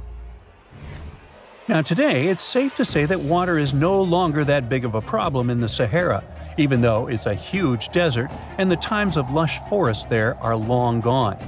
But technology's got us covered. For example, the Nubian Sandstone Aquifer System, the biggest underground water stash on the planet. It's nestled beneath the Sahara Desert's eastern edge and stretches across 4 northeastern African countries – Sudan, Chad, Libya, and Egypt, covering a whopping 770,000 square miles and holding around 36,000 square miles of groundwater. Just look at the pipes transported when it was being built. It's the world's largest irrigation project. No wonder it's feasible to thrive in the Sahara today. But imagine thriving in the Sahara Desert with just one water source. Sounds like a tough gig, right? But the ancient Garamantes did just that, surviving and even thriving for nearly 1,000 years without monsoons or rivers flowing to their desert paradise. These clever folks were the trendsetters of urban life in the sands, and even the Romans couldn't help but notice their genius. While many thought they were just desert-dwelling savages, the Garamantes were busy building an empire in one of the toughest climates on Earth. But how did they do that? Well, they got crafty and dug a whole bunch of underground tunnels to tap into a massive sandstone aquifer. They were literally squeezing every drop of life from under the dunes. But recently, research showed that the Garamantes weren't just hardworking, they were pretty lucky too. The Garamantes had an underground aquifer that brought water up to a hill where they built over 500 fogaras, which are irrigation systems, some stretching as long as 2.5 miles. It was like sipping water through a straw, which let them irrigate their crops for nearly a century, especially since even a little rain would help recharge the system. But eventually, due to rain insufficiency, the aquifer ran low, and reaching it again would have meant digging more tunnels and relying on more people. That's a tough problem, considering these people were in the middle of food and water shortages. Guess I don't need to tell you what happened to the Garamantes, do I? The fall of the Garamantian culture might be linked to several factors. It may have been due to climate changes, or they may have simply used their water resources too much. Back in the day, the Sahara Desert was actually fertile agricultural land, thanks in part to the cool irrigation system the Garamantians created. But since fossil water isn't something you can replenish over time, the groundwater levels dropped pretty low. This likely played a big role in the kingdom's decline by the late 7th century CE. That sounds like someone who hit a lottery jackpot, used up all the money, and went back to their original not-so-cool job once the bank account got fully drained. Oh, by the way, even if the Garamantes left some secret wisdom messages for us, the chances are we'll never get what they wanted to tell us. Nobody really knows what language they used, and their texts are nearly indecipherable to us today. But let's go back to the Green Sahara. So it transformed into a desert about 4,500 years ago. But today, we can understand how people lived in those times in the Sahara thanks to natural parks in Africa that have the ultimate outdoor art gallery. There are well over 15,000 ancient paintings and carvings depicting everyday life from around 11,000 years ago. However, if the carvings aren't enough for you and you feel like visiting an actual green desert, All you have to do is book a flight to California. One of the most beautiful phenomenon in the world, the superbloom, takes place here. Look at all these colors: orange, green, pink. It's a miracle. Wildflowers bloom right in the middle of a hot desert after several years of rainfall in dry places. It's such a bright and colorful landscape that superblooms can be seen from space. This rare phenomenon can be observed in other arid places and deserts in western and southern Africa, western Australia, and Chile. In all these places, the weather is very hot and dry in summer. Mild humid air comes in winter, and this is the ideal environment for mass flowering. Flower seeds that lie in desert sands can wait for decades before starting to produce flowers. When the hot sun destroys all the weeds and grass, and the rainfall becomes enough to moisten the soil, the seeds are kind of like, well, okay, now it's our turn to play a big game. And then hundreds of thousands of tourists come to take photos and post these beautiful pictures on social media. And this, unfortunately, is one of the main dangers for flowers. Therefore, if you find yourself in a place like this, don't pick the flowers and don't trample on them. Stay on the path, don't litter. Take only pictures and leave only footprints. You get it? Good. Big news! Santa is real, and he looks like this. I know it's not exactly how we pictured the jolly old guy, but a recently discovered tomb might just be the proof we've been waiting for to show that St. Nicholas was real and Turkish. Turns out, he wasn't a North Pole native, but a kind-hearted bishop from the 4th century, famous for giving gifts to everyone. The legend says he was a wealthy man born in the ancient city of Patara, modern-day Turkey, who traveled to the countryside to help the poor and the sick. For centuries, though, people couldn't be sure he actually existed. Some historical sources say he was buried in Myra, which is now called Demre, Turkey. Since the 80s, archaeologists have been digging around this area, trying to prove it. And now, their Christmas miracle has finally come true. After digging 6 feet deep in an annex of St. Nicholas's church, they uncovered a mysterious limestone tomb, about 2 meters long. While they're pretty sure this is St. Nick's final resting place, they're still searching for an inscription to confirm its exact age. Now, if we're talking about the fictional Santa Claus, legend says his home is in Lapland, Finland. Back in 2018, archaeologists made an interesting discovery that could finally prove that Santa was real. They were digging at a site called Tiny Aro when they stumbled upon about 200 burial pits. But when they looked inside, there was definitely no sign of Santa. Actually, there were no human skeletons at all, just a bunch of things like pottery and animal bones. So no one really knows what this place was. That was the complete opposite of what happened with a group of archaeologists working in the ancient city of Petra, Jordan. Since 2003, there have been rumors about hidden chambers beneath the famous monument called Al-Khazneh, also known as the Treasury. 21 years later, a team finally decided to dig and uncovered an intact tomb. Inside, they found at least 12 human skeletons and artifacts, estimated to be over 2,000 years old. Hundreds of thousands of tourists travel to Al-Khazneh every year, and most of them probably go there to see the site of the Holy Grail in the movie Indiana Jones and the Last Crusade. So, do you want to know the funny part? One of the skeletons in the tomb was clutching a ceramic chalice that looked a lot like the Holy Grail. You probably remember the devastating fire that caused massive damage to Notre Dame in Paris back in 2019. Because of that, the building, originally built between the 12th and 13th centuries, had to be restructured. But archaeologists saw it as a golden opportunity to dig into the site and uncover its hidden secrets.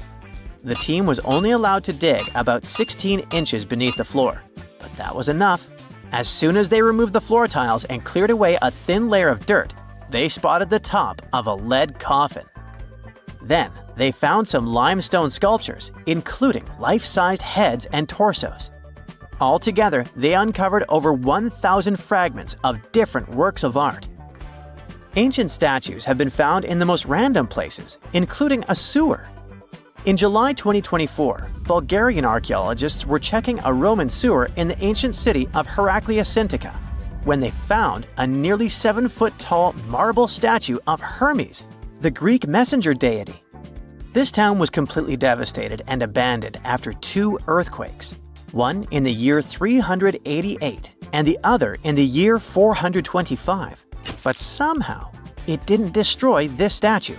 In fact, its head was found in surprisingly good condition. Finding ancient artwork is definitely fascinating, but imagine stumbling upon an entire hidden city in the Amazon rainforest. Using high-tech lasers, researchers uncovered a lost civilization with thousands of structures and a whole network of roads, canals, and houses, all buried beneath the dense jungle. This city was built around 2,500 years ago, in an area located in the shadow of a volcano, which, by the way, could have erupted and destroyed this civilization at some point. It's hard to say exactly how many people lived there, but experts estimate they stayed up there for about 1,000 years.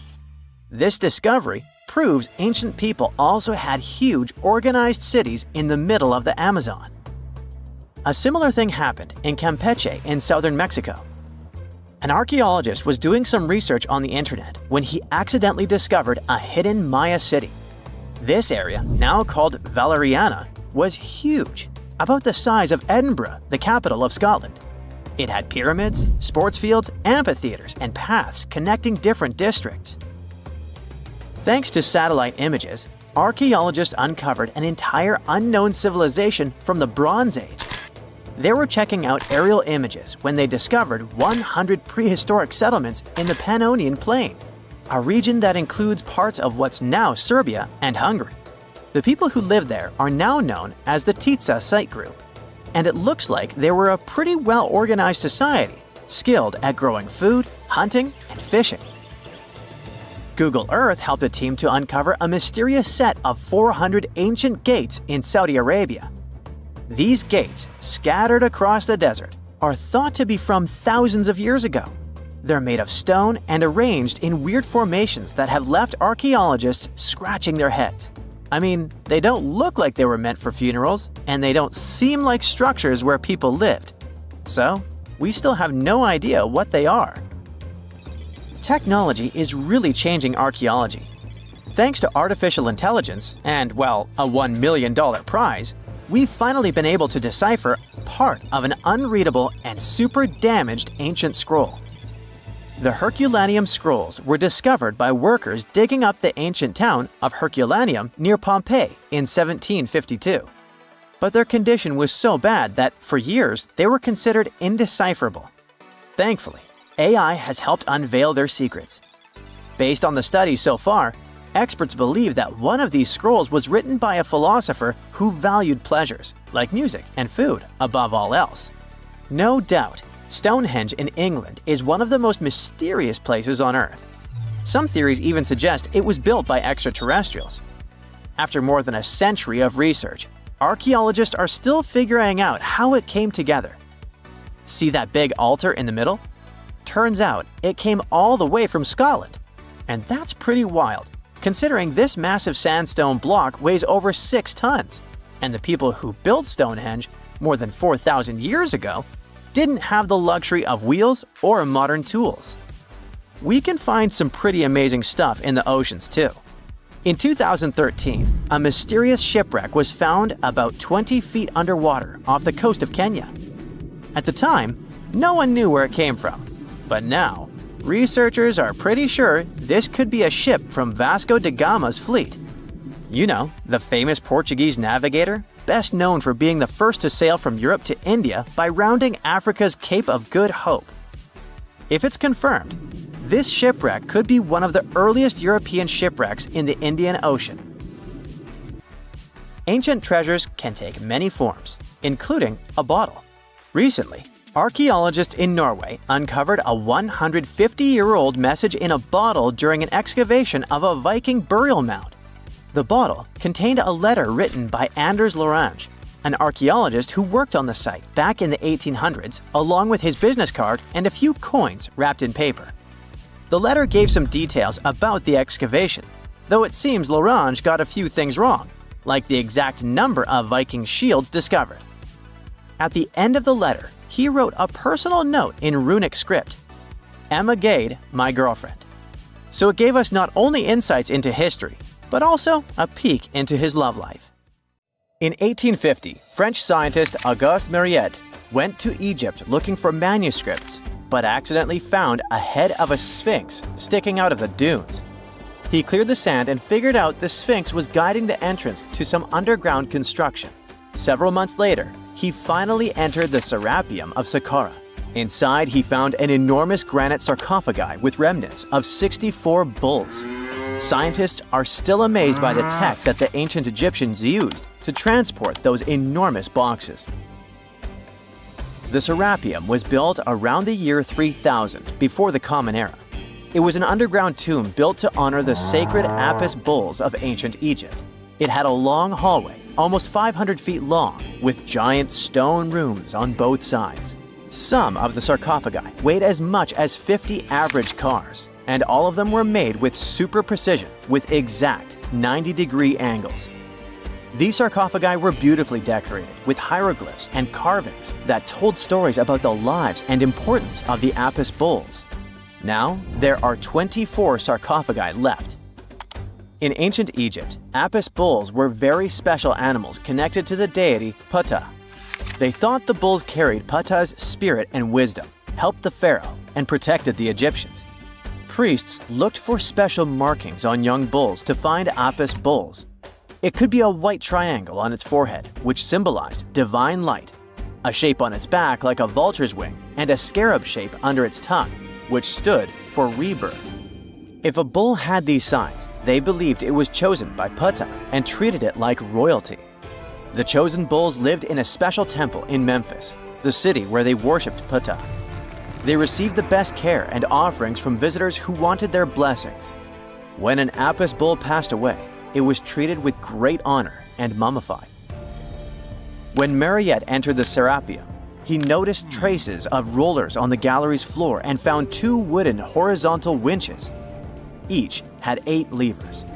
Later, other explorers saw double rails. The burial chambers were lower than the hallway floor.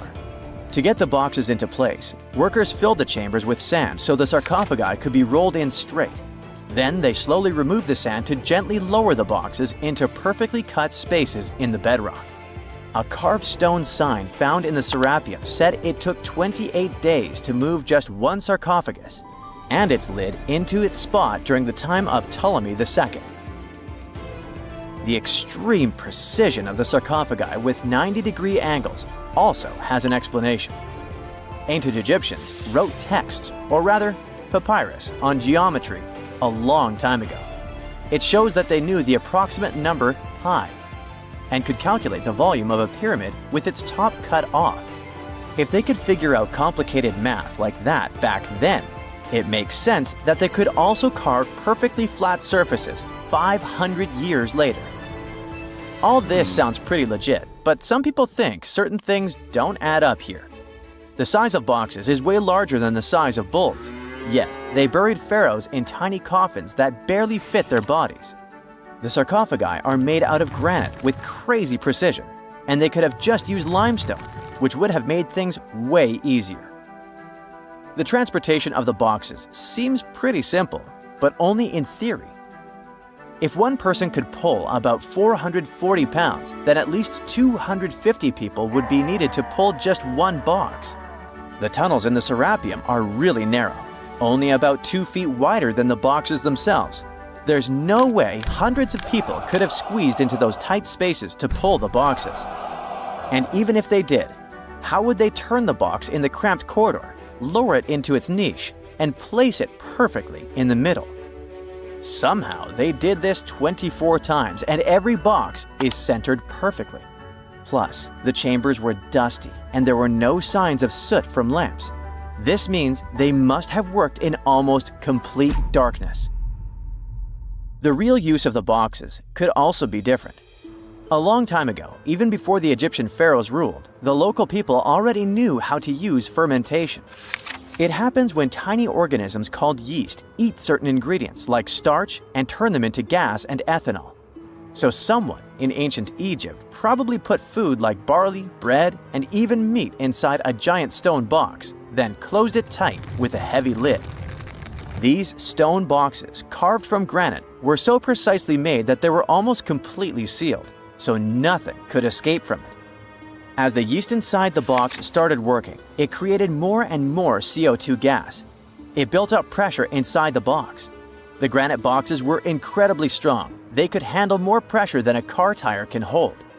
When granite was squeezed under such pressure, its crystals produced a tiny electric charge. This effect was possible because granite contains quartz, a material that reacts to pressure this way. The process also needed meat or animal parts, possibly to help the yeast grow better. Meat contains something called oleic acid, which yeast needs to keep growing and to survive the bad effects of the ethanol it produces. As the pressure inside the box kept growing, the combination of gases and electricity made these boxes not just ancient fridges, but powerful energy systems. Over time, the pressure inside got so strong that it could push the lid open and the gas would escape with a pop. But when people rediscovered the serapeum in 1850, they found old drawings that showed piles of stones stacked on top of some of the box lids. So, someone long ago probably tried to make the lids even heavier by adding extra weight to make it harder for the gas pressure to push them open. This extra weight also meant the quartz crystals in the granite could keep creating more electricity under all that pressure. If someone opened one of these stone boxes thousands of years later, they would only find bones from bulls that were placed in the box. And that's exactly what Mariette discovered in the 1850s. They opened the serapeum for visitors soon after the first excavations in the second half of the 19th century. Prince of Wales even had a luncheon with his guests in one of the sarcophagi. Sands and earthquakes made the site inaccessible for a while, but now you can visit it again and try to solve the mystery yourself. With new tech, we could have answers to many other historical mysteries soon.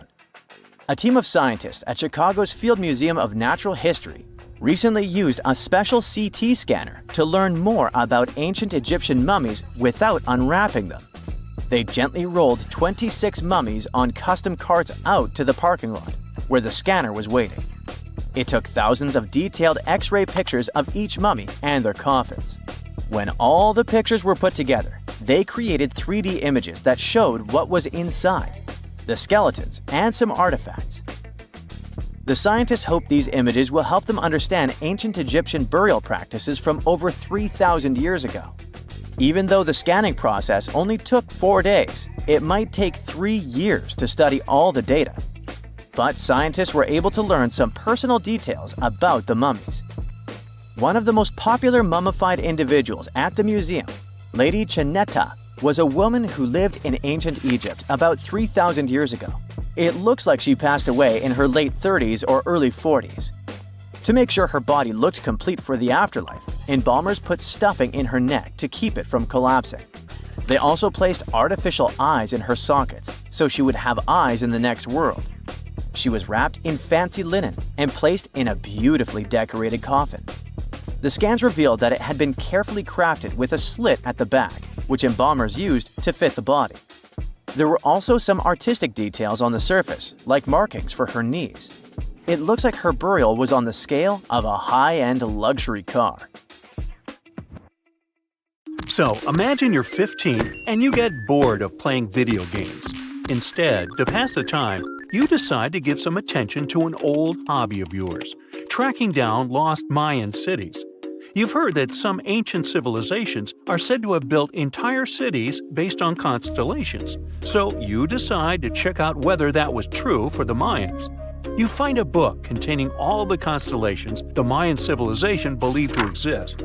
You open good old Google Maps and map every ancient Mayan city discovered to date. You start seeing that this information actually matches. And truly, the biggest ancient Mayan cities correspond to the brightest and biggest stars of the Mayan constellations.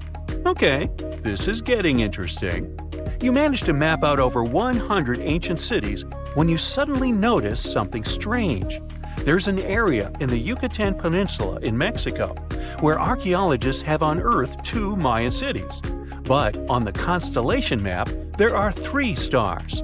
Could this mean there is a long-lost city waiting to be discovered nearby? You might think this sounds too daydreaming, but the story is actually true. The previous account happened to a Canadian teenager named William Gaddery. The boy is known as a science genius and had even won an award for the constellation theory we presented just now. When he noticed that a third city was missing from the 23rd constellation he was examining, he began to scour the internet for satellite pictures that could help him solve this mystery. He looked into images from NASA, JAXA, a Japan-based satellite company, and Google Earth. These images were still insufficient to answer his questions, so he reached out to a friend inside the Canadian Space Agency. His friend provided him with state-of-the-art satellite imagery that gave him the answer he was looking for. According to the images, there is a large square area right on the border of Mexico and Belize, which looks like the remains of a city. William took the images to a remote sensing expert known as Dr. Armand Laroque from the University of New Brunswick. They studied the images thoroughly and concluded that the area could be housing 30 buildings and even a large pyramid. The scientific and archaeological community went crazy with the 15-year-old's discovery. Could this really be true? Some background. Lost Mayan cities began to be unearthed in the mid-20th century. Since then, ruins from cities such as Tikal, Palenque, and Uxmal have been rediscovered. The Mayans were one of the biggest pre-Columbian civilizations living in the Americas. They began to settle in the area as early as 1500 BCE. Experts believe that, at its height, the Mayan civilization consisted of over 40 cities with a population of millions of people. That's a crowd. And their cities were pretty interesting. Their civilization spanned over Mexico's Yucatan Peninsula, Guatemala, and Belize. They survived mainly on agriculture, so they developed a complex irrigation system in most of their cities. They built a series of ceremonial buildings, pyramids, plazas, and even courts for ball games. The Mayans were keen pyramid builders, but they also developed an advanced astronomical system. With whatever ancient technology they had, they were able to predict the exact location of planets, such as Venus and Mars, and they were able to predict the exact dates of eclipses. That's why the methodology William used to discover this long-lost Mayan city was unusual, but not completely surreal. The Mayans were keen astronomers, so it wouldn't be too strange that they built their major architectural feats in relation to the sky, would it? And they wouldn't be the first ones to be doing so. There is a famous fringe of Egyptology dedicated to studying how the Giza pyramids were built in perfect alignment with the Orion constellation, meaning that each pyramid was purposely built to align with one of the major stars of Orion's belt. According to William, he first had the idea to look at the Mayan constellations because he couldn't understand why the Mayans built their cities where they built them. Most major cities, such as Chichen Itza and Uxmal, aren't near any rivers or significant bodies of water. Instead, they're built on marginal lands and on top of mountains, which confused the 15-year-old. His next thought was that it might have something to do with astronomy. William named the new city he discovered Mouth of Fire, which is also my nickname, and he even won a merit award for his hard work. However, his theory was very much contested inside the archaeological community, and many Mayan experts worked to debunk William's findings. Some archaeologists say that constellation theories are too unscientific. Anthony Aveni, a renowned anthropologist and astronomer, referred to William's methodology as an act of creative imagination. He explained that there is no way to be sure what the Mayan constellations really were. It's all just hypothetical. Another debunking of William's findings came from Mayanist David Stewart, who said that the object identified on the satellite imagery is nothing but an old cornfield. His claim was supported by an expedition that took place near the area in 2021, when the archaeologists present reported there was nothing at all in this area. Still, a 15-year-old boy almost found a long-lost Mayan city, which is pretty exciting if you ask me. Similar techniques as those used by William are actually being used to unearth lost civilizations all over the world. According to space archaeologist Sarah Parquet, satellite imagery has been a key player in discovering ancient cities in Egypt and other places. Sarah herself spends most of her days scouring images for any sign of where there could have been cities long ago. What happens, she says, is that any time you have something buried, it's going to be covered either by vegetation, soil or sand, or some other modern construction on top of it. In order to assess whether there is something hidden under large canopies of vegetation or not, she uses infrared technology, for instance. A major recent discovery in Brazil was done in a similar way. Satellite imagery detected a network of trenches dating back to 200 to 1200 CE. These suggest settlements that could have supported around 60,000 people. But in this case, the satellite imagery did indeed correspond to what was on the ground. Researchers from the University of Florida found several mounds that were accompanied by ditches and geoglyphs. Archaeologists also found remnants of carefully designed walls, centered around plazas, much like the type of construction done by the ancient Mayans. Advances in satellite tech have also shed new light on long-discovered ancient Mayan cities, such as Tikal. Located in the heart of the Guatemalan jungle, Tikal is believed to have been the capital of the ancient Mayan Empire. At its height, it was comparable in importance to cities such as London or New York in today's world. It was composed of a series of complex monuments, many of them believed to have been the resting places of kings and chiefs. Tikal is already known to have been big, but recent discoveries show it could have been even 3 times larger than what scientists originally believed. The main discovery revolves around a fortification on the outskirts of the city, indicating how far the original city stretched. And new discoveries still take place. In 2017, researchers also unearthed new clues regarding the potential causes of the decline of the Mayan civilization. Using data from a Sidon seawall located 62 miles southwest of Tikal, scientists analyzed radiocarbon data from ceramics and archaeological excavations to extract new information about the sudden demise of this great civilization. The information shows that, instead of a sudden collapse, the Mayans most likely collapsed in waves of social instability and political crises. These events are believed to have deteriorated Mayan city centers and began causing the dispersion of the Mayan population. Wow, it seems like it's a prime time to uncover ancient ruins. What do you say? Will you give it a try as well? Have you heard of Göbekli Tepe? It's an ancient site in Turkey that literally made historians rewrite history books. Over 11,000 years ago, a group of prehistoric humans crafted an enigmatic masterpiece that's even older than Stonehenge.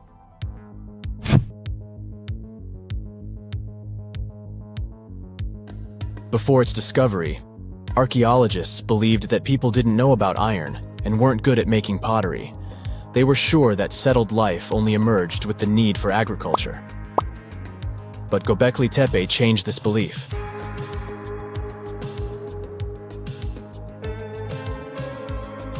The place has revealed that it was the temple that paved the way for a settled life, not agriculture. Until this discovery, researchers believed that farming was the catalyst for sedentary living. Meet Professor Schmidt, the guy whose findings changed this theory. He managed to prove that hunter-gatherer communities laid the very foundations of this way of life.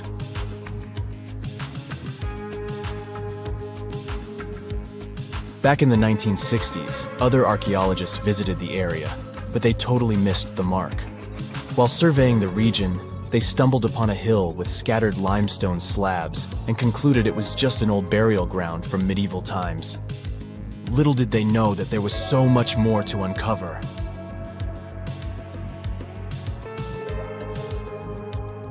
In 1994, Schmidt embarked on his own survey of prehistoric sites in the area.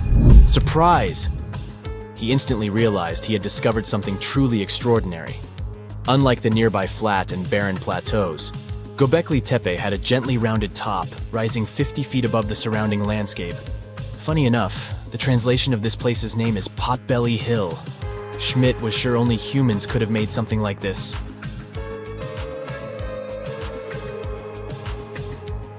Those broken limestone pieces that were mistaken for gravestones turned out to be way more exciting. It was like stumbling upon a hidden treasure. The pieces took on a whole new meaning, and Schmidt with his team was about to dive into the secrets waiting beneath the surface. To their surprise, they found no traces of a settlement. No hearths for cooking, no houses, and none of those adorable clay figurines commonly found in nearby sites of similar age. However, they uncovered that those ancient people used tools like stone hammers. So, Schmidt and his team put their heads together and took a wild guess at the age of Göbekli Tepe's stone structures.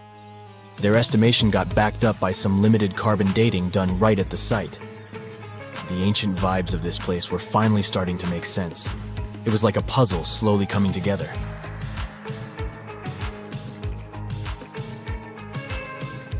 You may think that back then, people didn't have special tools to create something as cool as Göbekli Tepe. Not true. Turns out, these prehistoric folks used flint tools instead of fancy metal chisels. They were also skilled at chipping away softer limestone and crafting pillars right on the spot. Afterward, they carried the pillars a short distance to the summit and placed them upright. Once the stone rings were complete, they covered them with layers of dirt. Over time, they added new rings, and voila! You've got a cool hill to impress people in the future.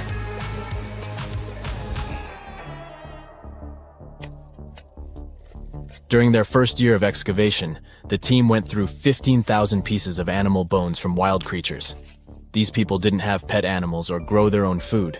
They hunted wild animals for their meals.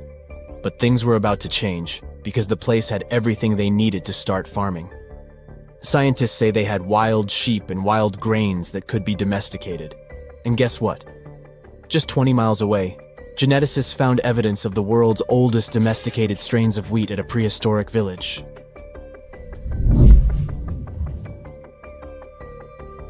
These amazing findings have completely changed how we view civilization.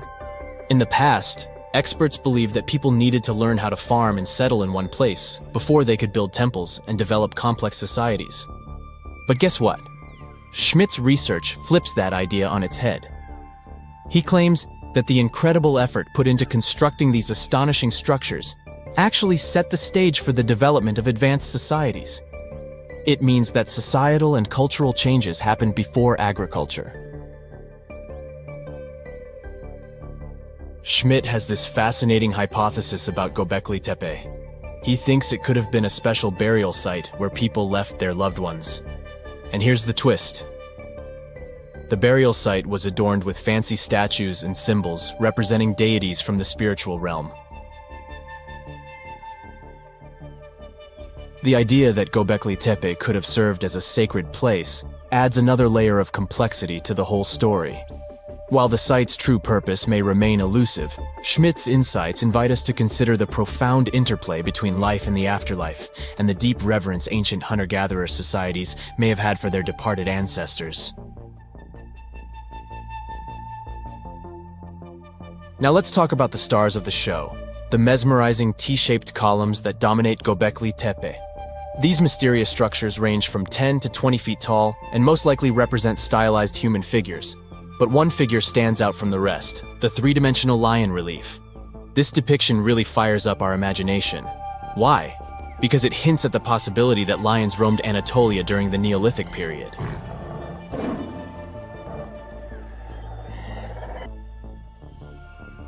These standing stones are arranged in circles and placed in rectangular pits. Each circle has a similar setup. Two big T-shaped pillars in the center, surrounded by slightly smaller ones facing inward. Talk about a stylish arrangement. These towering pillars reach a whopping 16 feet and weigh between 7 and 10 tons. Some pillars are plain and simple, while others are like works of art with intricate carvings. Foxes, scorpions, and vultures come to life, crawling and twisting on the pillars' sides. But it's not just animals depicted on these stones. Some pillars have abstract shapes representing humans, and even small carvings of clothing items. Some of them even have belts. Now, there's one pillar that stands out from the rest like a rock star. This super old stone pillar suggests that a comet crashed into Earth. It happened during a chilly period that lasted about 1,000 years. Previous studies examining Greenland ice cores hinted at this comet theory, but now the carvings at Göbekli Tepe prove it right.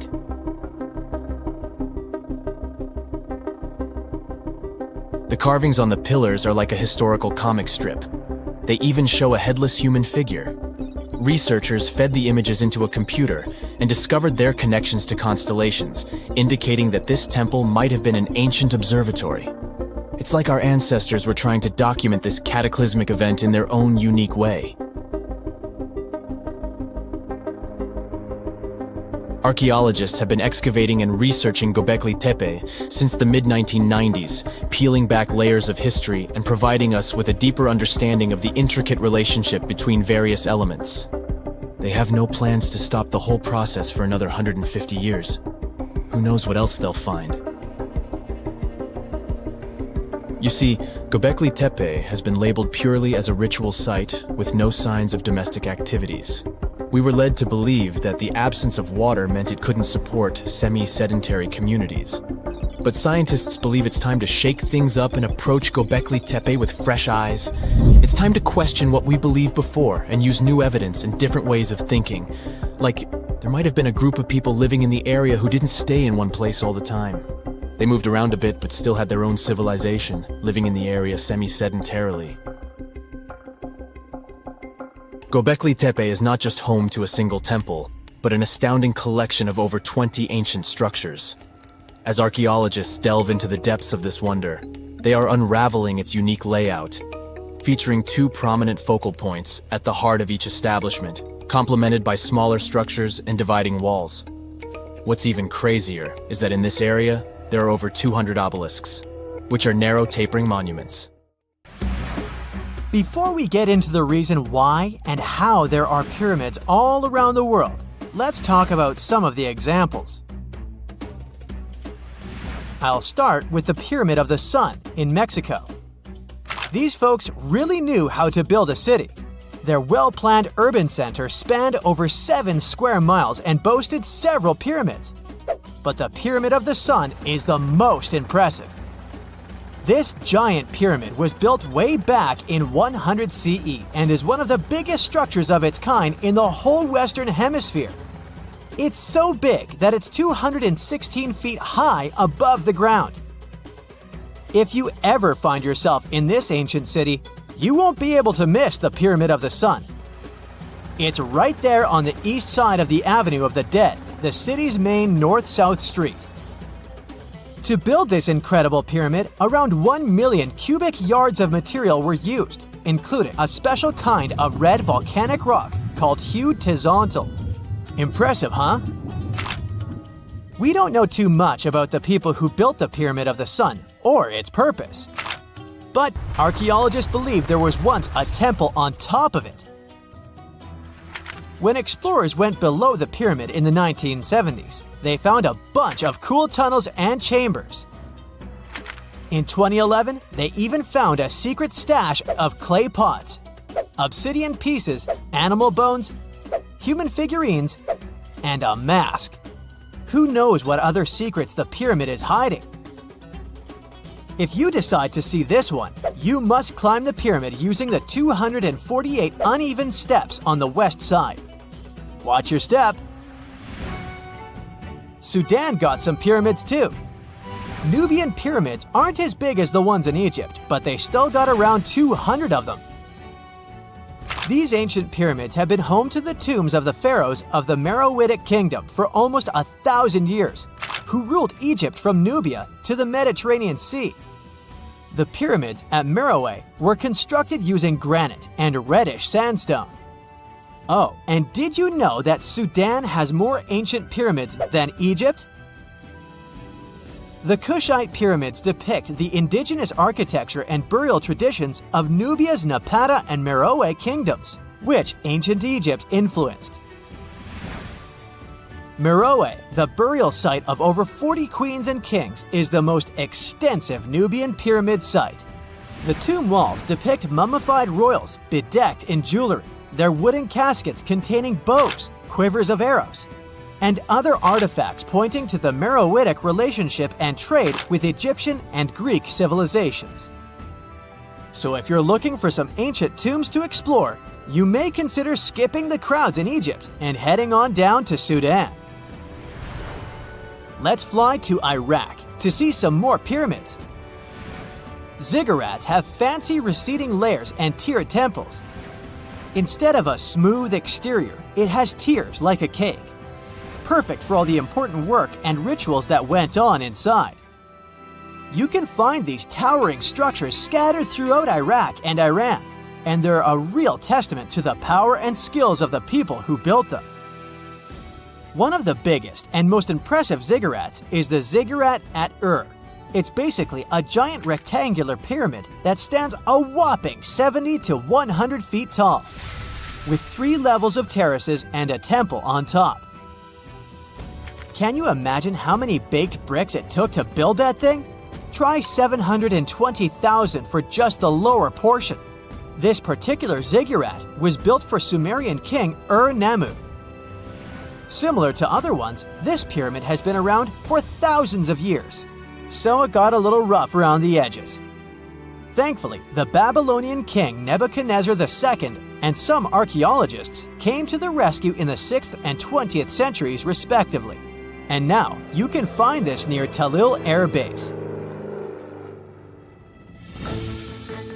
The ziggurat at Ur was built in 2100 BCE by King Ur-Nammu for the moon deity Nana. It was the tallest building in the city, and you could see it from miles around. It was like the medieval cathedral spire of its day. People would come here to bring their agricultural surplus and get their food allotments and seek spiritual nourishment. Sadly, the Nana temple at the top of the ziggurat didn't survive, but we do have some blue glazed bricks that may have been part of its decoration. The lower parts of the ziggurat are pretty amazing though. The architects even included holes in the temple's baked exterior to let the water evaporate from its core. Since we explored some of the pyramids on our planet, let's take a broader perspective. They can be found in many parts of the world. Egypt has over 100 pyramids, double that number in Sudan, and dozens of others are scattered in the Middle East and China. The Americas have the most pyramids in total, with more pyramids than the rest of the world combined.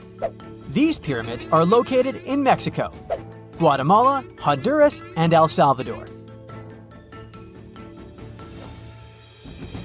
Time to know more about the evolution of pyramids through history. The oldest pyramid is in Egypt. This pyramid was a step pyramid, which was created by placing one layer of stone on top of another. The pharaoh Sneferu is credited with creating the pyramid shape we recognize today. During his 45-year reign, he built 3 pyramids. His first 2 attempts failed, but he finally got it right with the Red Pyramid, which is considered the first true pyramid. It was Sneferu's son, Khufu, who built the Great Pyramid of Giza, which was the tallest human-made structure on Earth for almost 4,000 years. Latin American pyramids are similar to early Egyptian step pyramids, but they were built independently, with no knowledge of each other. The pyramids in Sudan were built around 700 BCE and are tall but much narrower than those in Egypt. How in the world did all these civilizations build these things without even texting each other?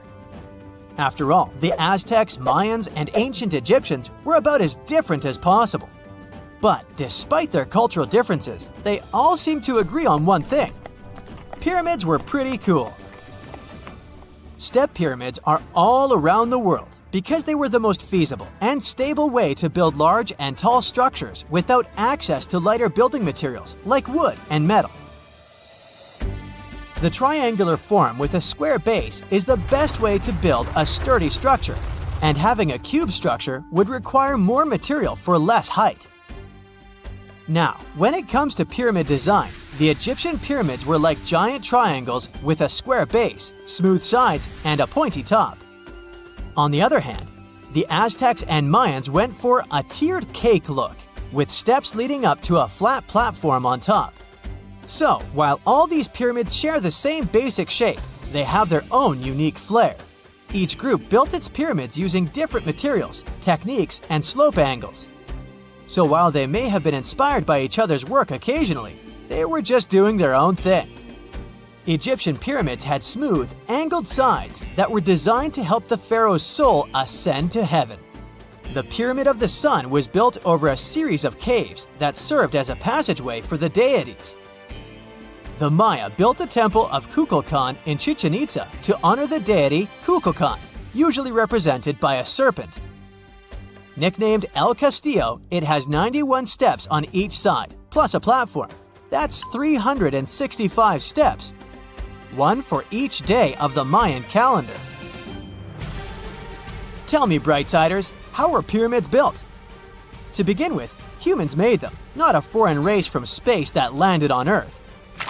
You see, one thing that all pyramids have in common is that they were built without advanced tools or even the wheel.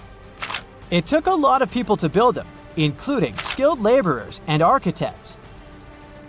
For example, it's estimated that 20,000 people built the Great Pyramid of Giza, and it's believed that most of them were skilled laborers. Building pyramids was a massive undertaking that required years of planning and effort. The Great Pyramid at Cholula, Mexico, took 600 years to complete. Scientists have recently discovered Leonardo da Vinci's hidden passages under a medieval castle in Italy.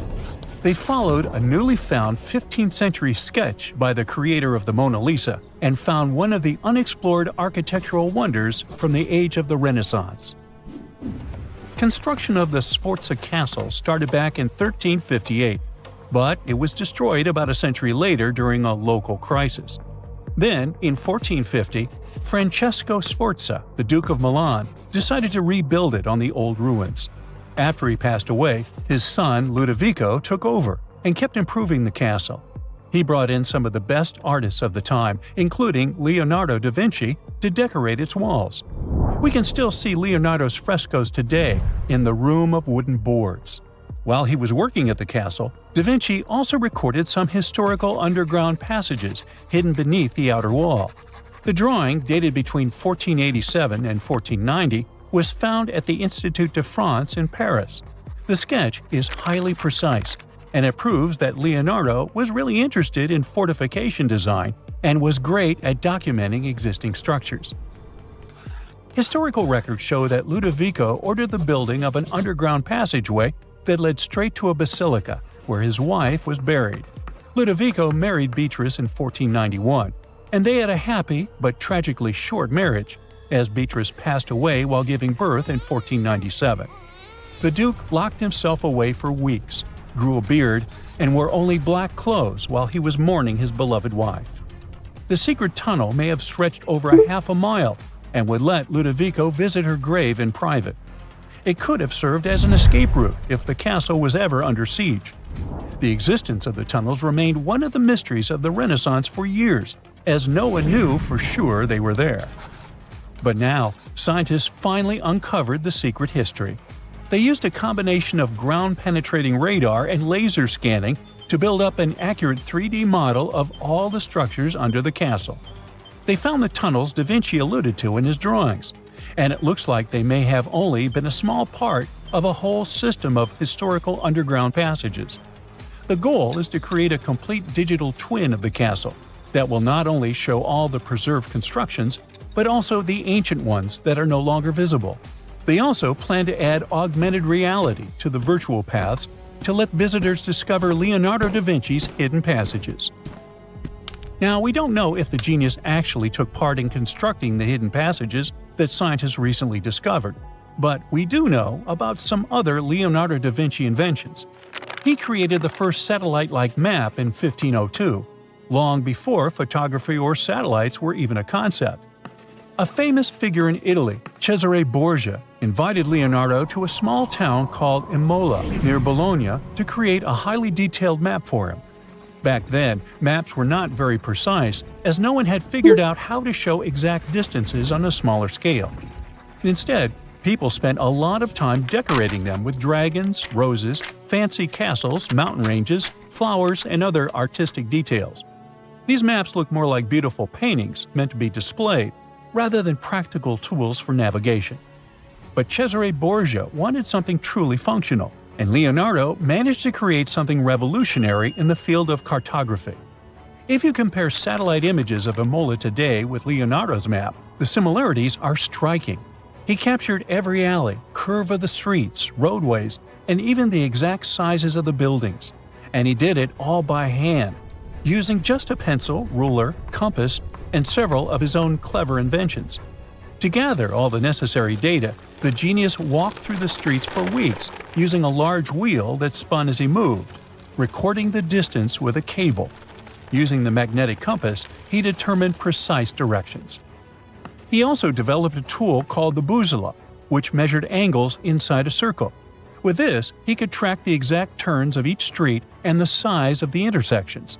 He figured out the distances between houses and major roads. Then, back at home, he used his notes and calculations to draw the map to scale with incredible precision. In his work, Da Vinci also used a technique developed by Florentine humanist Leon Battista Alberti.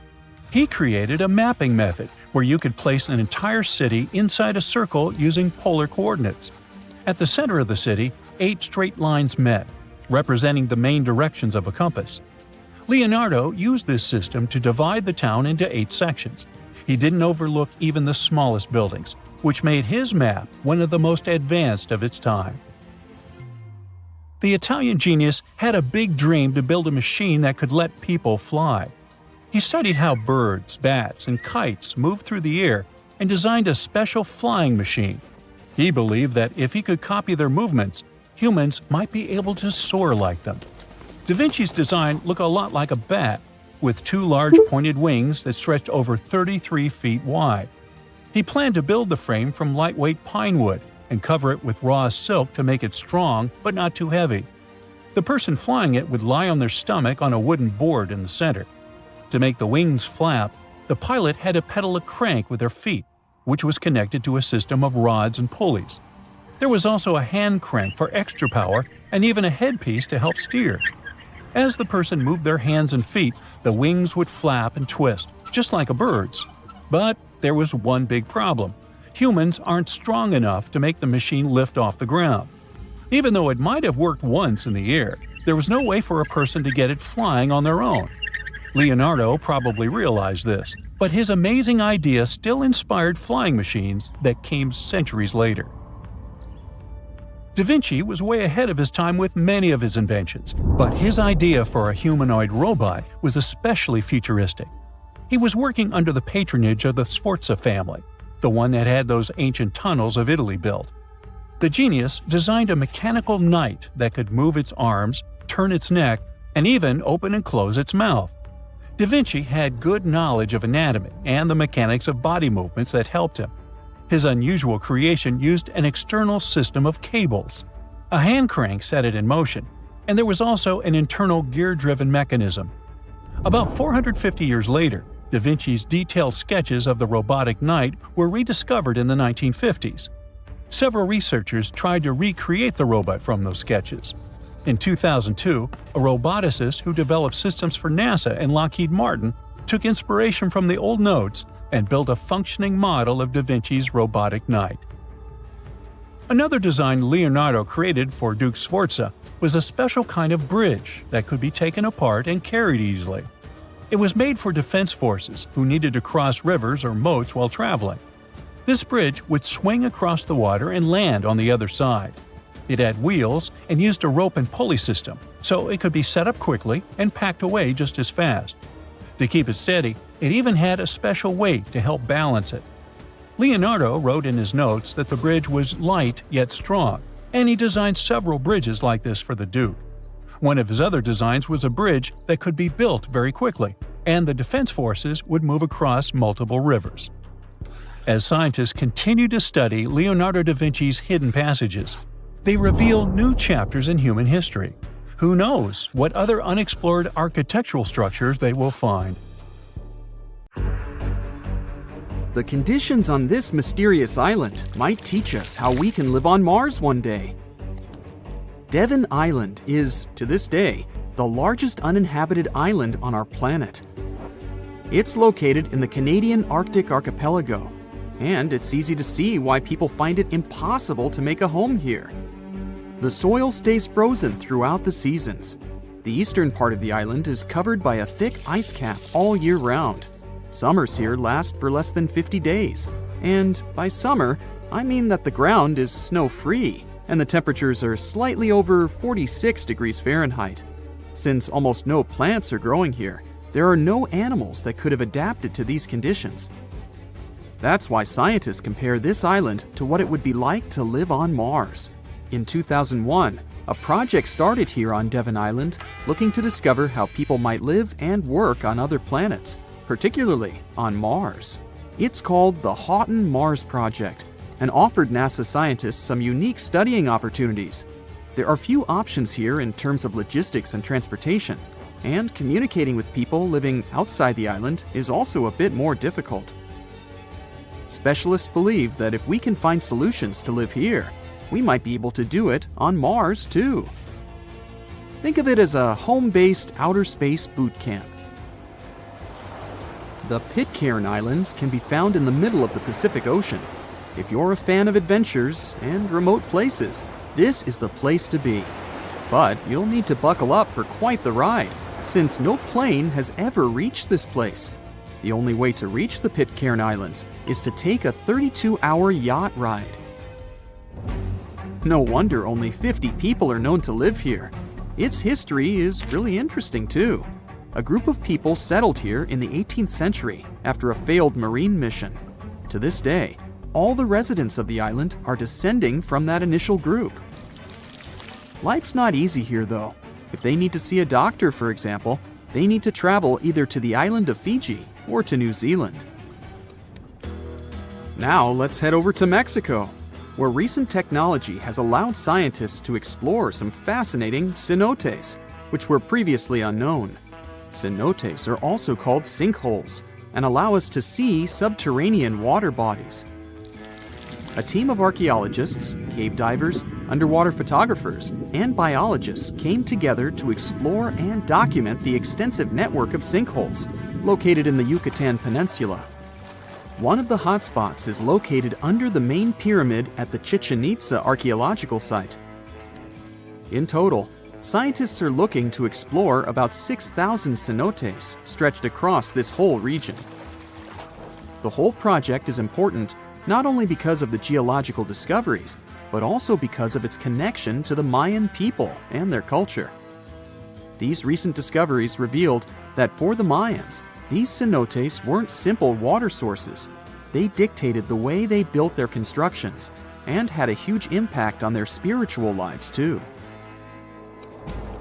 The tallest mountain in the world is Mount Everest, sure, but it's been explored by scientists and tourists alike and doesn't hold many secrets. The mysterious Ganghar Puensum, on the other hand, is the tallest unclimbed mountain on our planet. The reason behind this unusual situation is not because of its remoteness or harsh conditions. Rather, because it's against local legislation to climb it. It's located in the South Asian territory of Bhutan, and the name of the mountain translates to the White Peak of the Three Spiritual Brothers. Local tradition dictates that mountain peaks shouldn't be available to humans and need to be left to the higher spirits. Mountains in this region can only be climbed up to 3.7 miles, but Ganghar Puensum tops 4.7 miles. For this reason, there's no official record of any human reaching the peak. Almost all of the previous expeditions have been inexplicably stopped at the midpoint. The next unusual spot should be on any travel enthusiast's bucket list, the island of Madagascar. For starters, it's estimated that about 90% of the species of plants and animals that are found here can't be seen anywhere in the world. But there's one small portion of the island that has baffled both tourists and scientists, the stone forest. It belongs to the Tsingy de Bemaraha National Park and features some unique limestone formations. They look like thousands of spiky towers that stretch hundreds of feet into the air. The distance between these formations can be anywhere from a few inches to the length of a city street. As beautiful as it is, it's really hard to get here. It'll take you a few days to get there from the nearest city. Once you get to the park, it becomes really difficult to explore too. It can take a whole day to go across as little as half a mile. The word Tsingys itself translates to where one cannot walk barefoot. To visit the remotest village in the whole world, you'll need to prepare yourself for quite the journey. From the United States, for example, The easiest route involves a 15-hour flight to Cape Town, South Africa, followed by a 6-day boat ride to reach Tristan da Cunha. Or you could take a month-long cruise through the South Atlantic Ocean, whatever works better. Planning in advance is a must, since only 9 boat visits are made to the island yearly. It's just 7 miles long and right in the middle of the South Atlantic Ocean, stretching a mere 37.8 square miles. There are slightly over 200 residents, and they all farm for a living. They do have internet service, but it's really slow. The people living here speak a dialect of English that is used by the fewest number of people in the world. The town of Coober Pedy in Australia is partially underground. It all began back in 1915, when opal deposits were found in the area. To this day, the town is still the biggest opal mine in the world. People living here figured out that it would be more comfortable for them to stick to the underground, as temperatures above ground can reach 125 degrees Fahrenheit. So, the establishment now has underground stores and galleries. Coober Pedy is also home to the world's first 4-star underground hotel. North Sentinel Island, located near India, is another pretty remote place. Not because of the time it takes to get there or the climate, but because it's home to the world's most mysterious tribe. The population living here is estimated to be between 50 to 400 people and isn't known to have any contact with the outer world. This is mostly because locals don't really enjoy visitors and tend to scare them away, even harming tourists.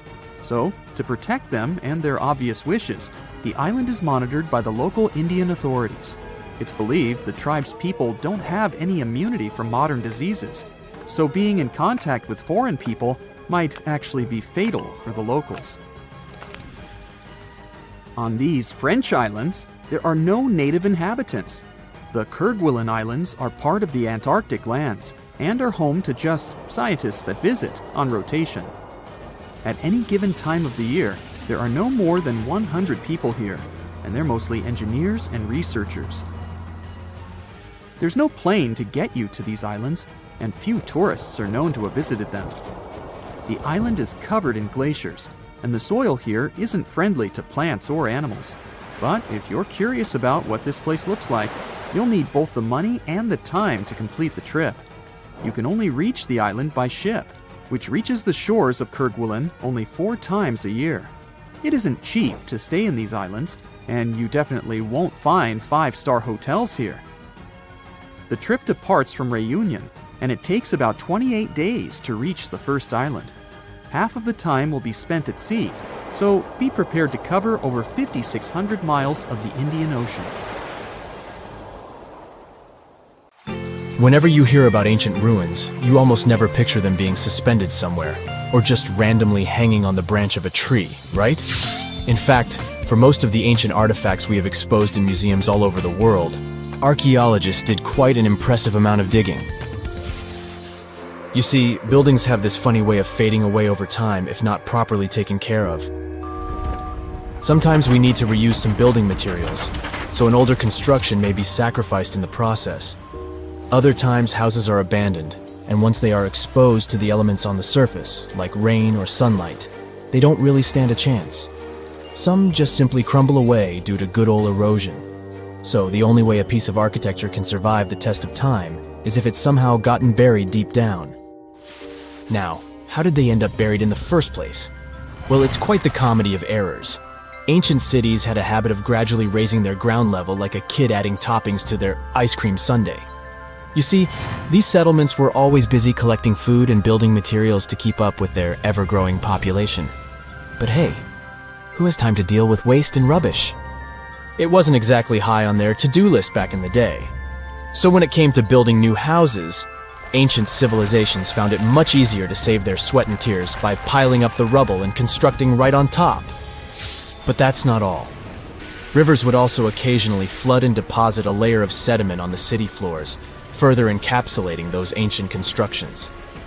And in those dry regions like the desert, where the wind likes to show off its sand and dust dance moves, you can bet it was a constant struggle to keep the establishments clean. One hilarious example is the Sphinx. which had its head buried in sand until a group of archaeologists unearthed it in 1817.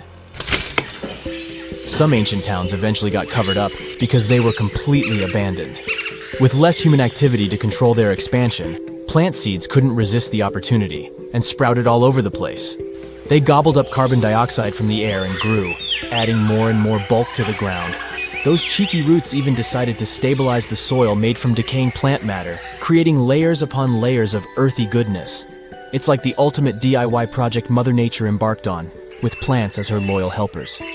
The act of digging into the secrets of ancient civilizations is not just about unearthing a lost world. It's also an epic quest to reveal the hidden treasures beneath layers of history. But how do archaeologists know where to dig in the first place? If everything is covered in layers upon layers of sediments, debris, and plant roots, they must have some sort of system they rely on before embarking on a new project, right? For starters, they're not always the ones suggesting an archaeological dig in a certain location. Let me explain. Let's say you're a contractor and you want to build a new fancy apartment complex in your city. Some local legislations have certain requirements before your project can start, though. For instance, before anyone starts building on a piece of land, they might need to bring in specialists to check the soil. These clever folks can be archaeologists, geologists, or paleontologists, and they need to keep an eye on things during development. If any artifacts or ecofacts, fancy word for organic remnants, are discovered, these experts swoop in to excavate and study them. But what about sites that have nothing to do with bulldozers and yellow hats? Archaeologists have more than one trick up their sleeves when it comes to locating ancient hotspots. They dive deep into historic records with a healthy dose of detective work. By sniffing out old documents and maps, they can piece together the puzzle of human activity in a specific area. If a site has been visited before, it's even better. Finding records of past excavations or historical accounts can give archaeologists lots of information on where to continue their treasure hunt. Before archaeologists start swinging their shovels, they engage in a bit of a visual scan mission. Armed with a grid system, they'll stroll around the site, keeping their eyes peeled for any artifacts that might be hiding just beneath the Earth's upper layer. From groundstone tools to historic glass and even ancient garbage dumps, yes, they're all so valuable. These keen-eyed explorers can spot signs of human activity faster than most people. If they stumble upon midden soil, fancy term for a garbage dump, they know for sure that humans once called this place home. Archaeologists don't just rely on their trusty shovels, though. They have an arsenal of gadgets to aid in their search for hidden wonders. Geophysical tools are like their secret weapons. Take the resistivity meter, for example. This clever contraption measures the electrical component of the soil and any buried features or artifacts. A buried wall, for instance, will create a different resistivity reading than the surrounding soil. Magnetometers and ground-penetrating radar work in similar ways, showcasing potential hints of ancient treasures in the soil. And who could forget our trusty old friend, the GPS? It helps archaeologists map out precise locations, like a high-tech treasure map, leading them straight to their pot of gold. Care to virtually visit some of the most important archaeological sites in the world? Well, follow me. In the United Kingdom, for instance, you'll find this interesting place called Stonehenge.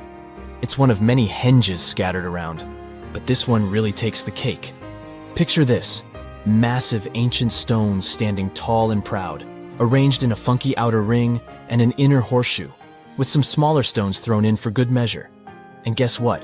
These amazing stones have been around for over 5,000 years. Talk about a serious case of rock-solid longevity.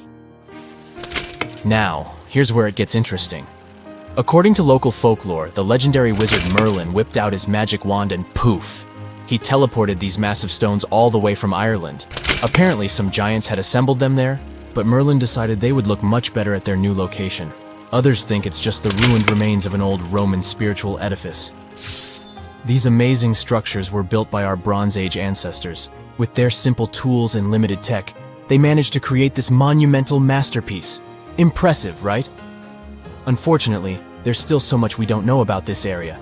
Stonehenge's initial purpose remains a mystery to this day. Sure, there are lots of theories, but scientists have yet to agree on the subject. However, we do know that it's perfectly aligned to catch the sunrise during the summer and winter solstices.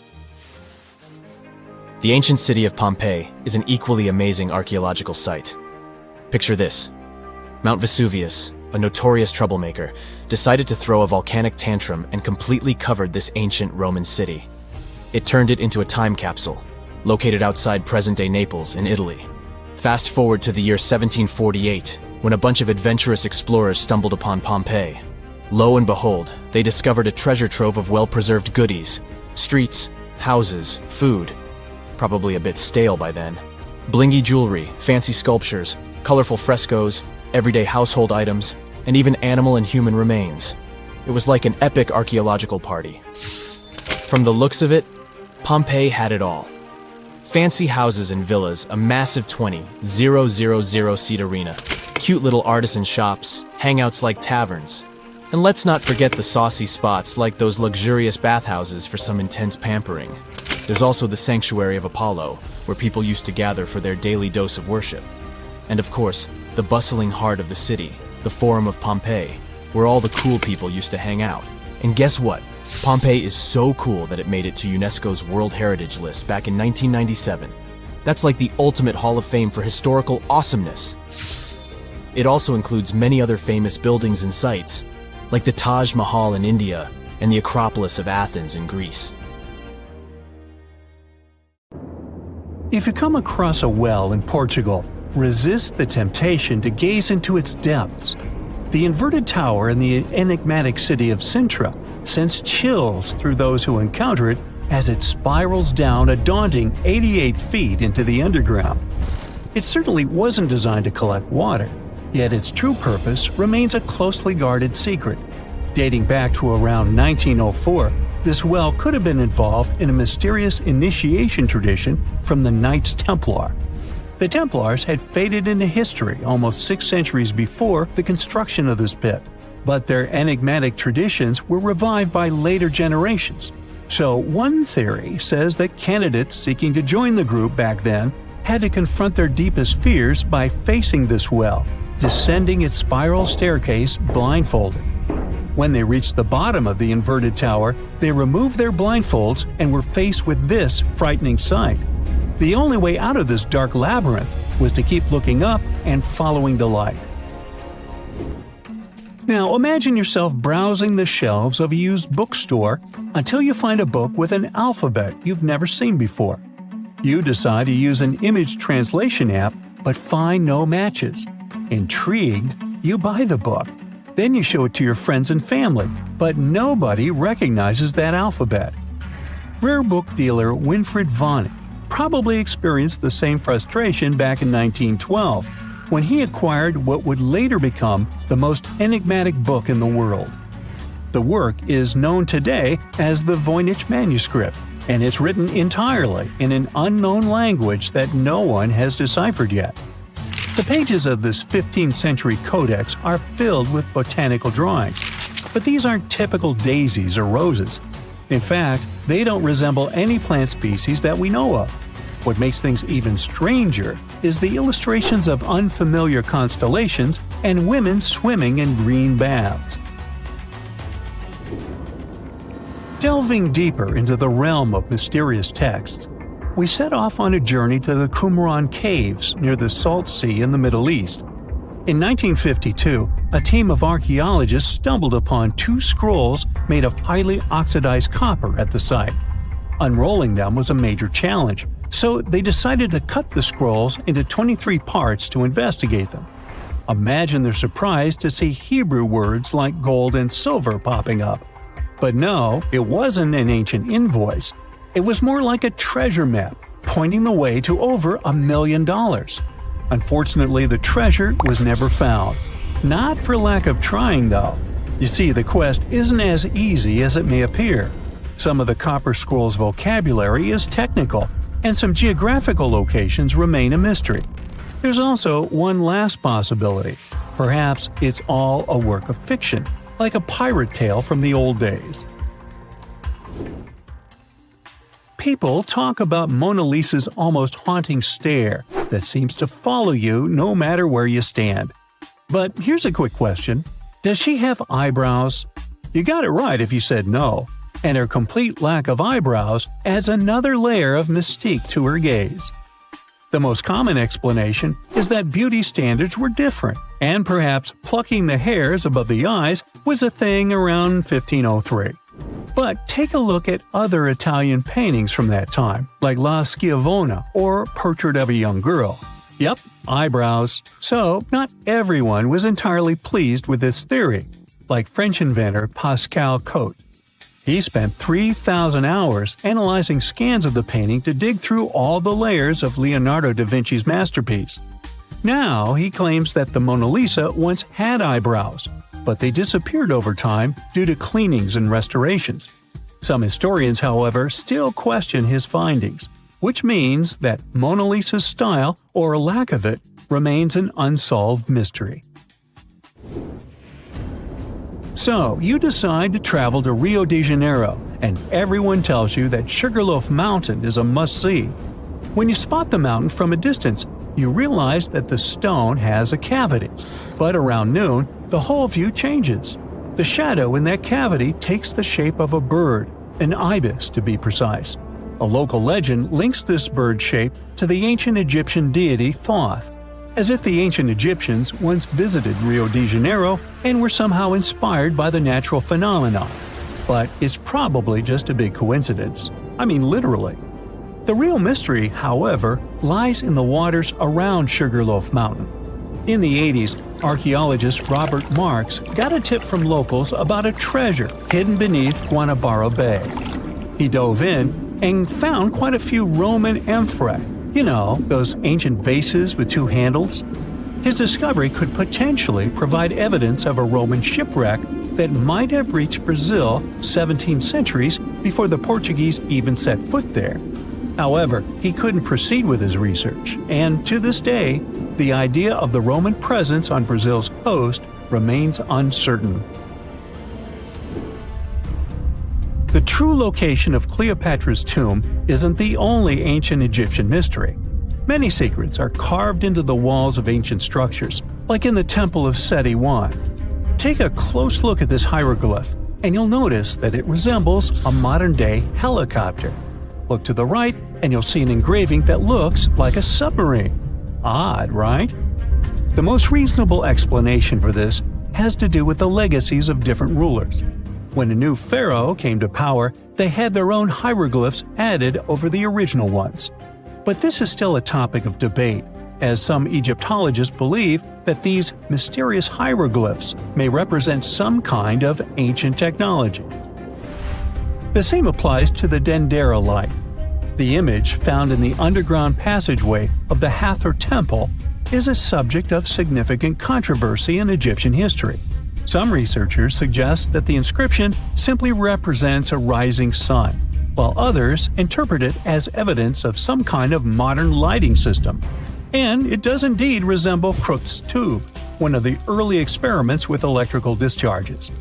Although there's no concrete evidence of ancient Egyptians having modern electricity, some historians believe that this theory could help explain why many discovered tombs don't have any residues left behind from the use of oil lamps or candles. A lot has been said about the mysterious pyramids of Egypt, but many people tend to forget that other inexplicable structures had already existed even before them. Our next stop takes us to Turkey. The top of a hill known as Göbekli Tepe, near the city of Urfa, holds an ancient secret. It features more than 20 circular stone enclosures dated back over 11,000 years. Many of these have heavily carved stone T-shaped pillars adorned with eerie human figures with folded hands. The most accepted theory is that it's the world's first temple, likely used for rituals or social events. But the greatest mystery lies in how it was built, as this site existed before the domestication of animals or the use of metal tools.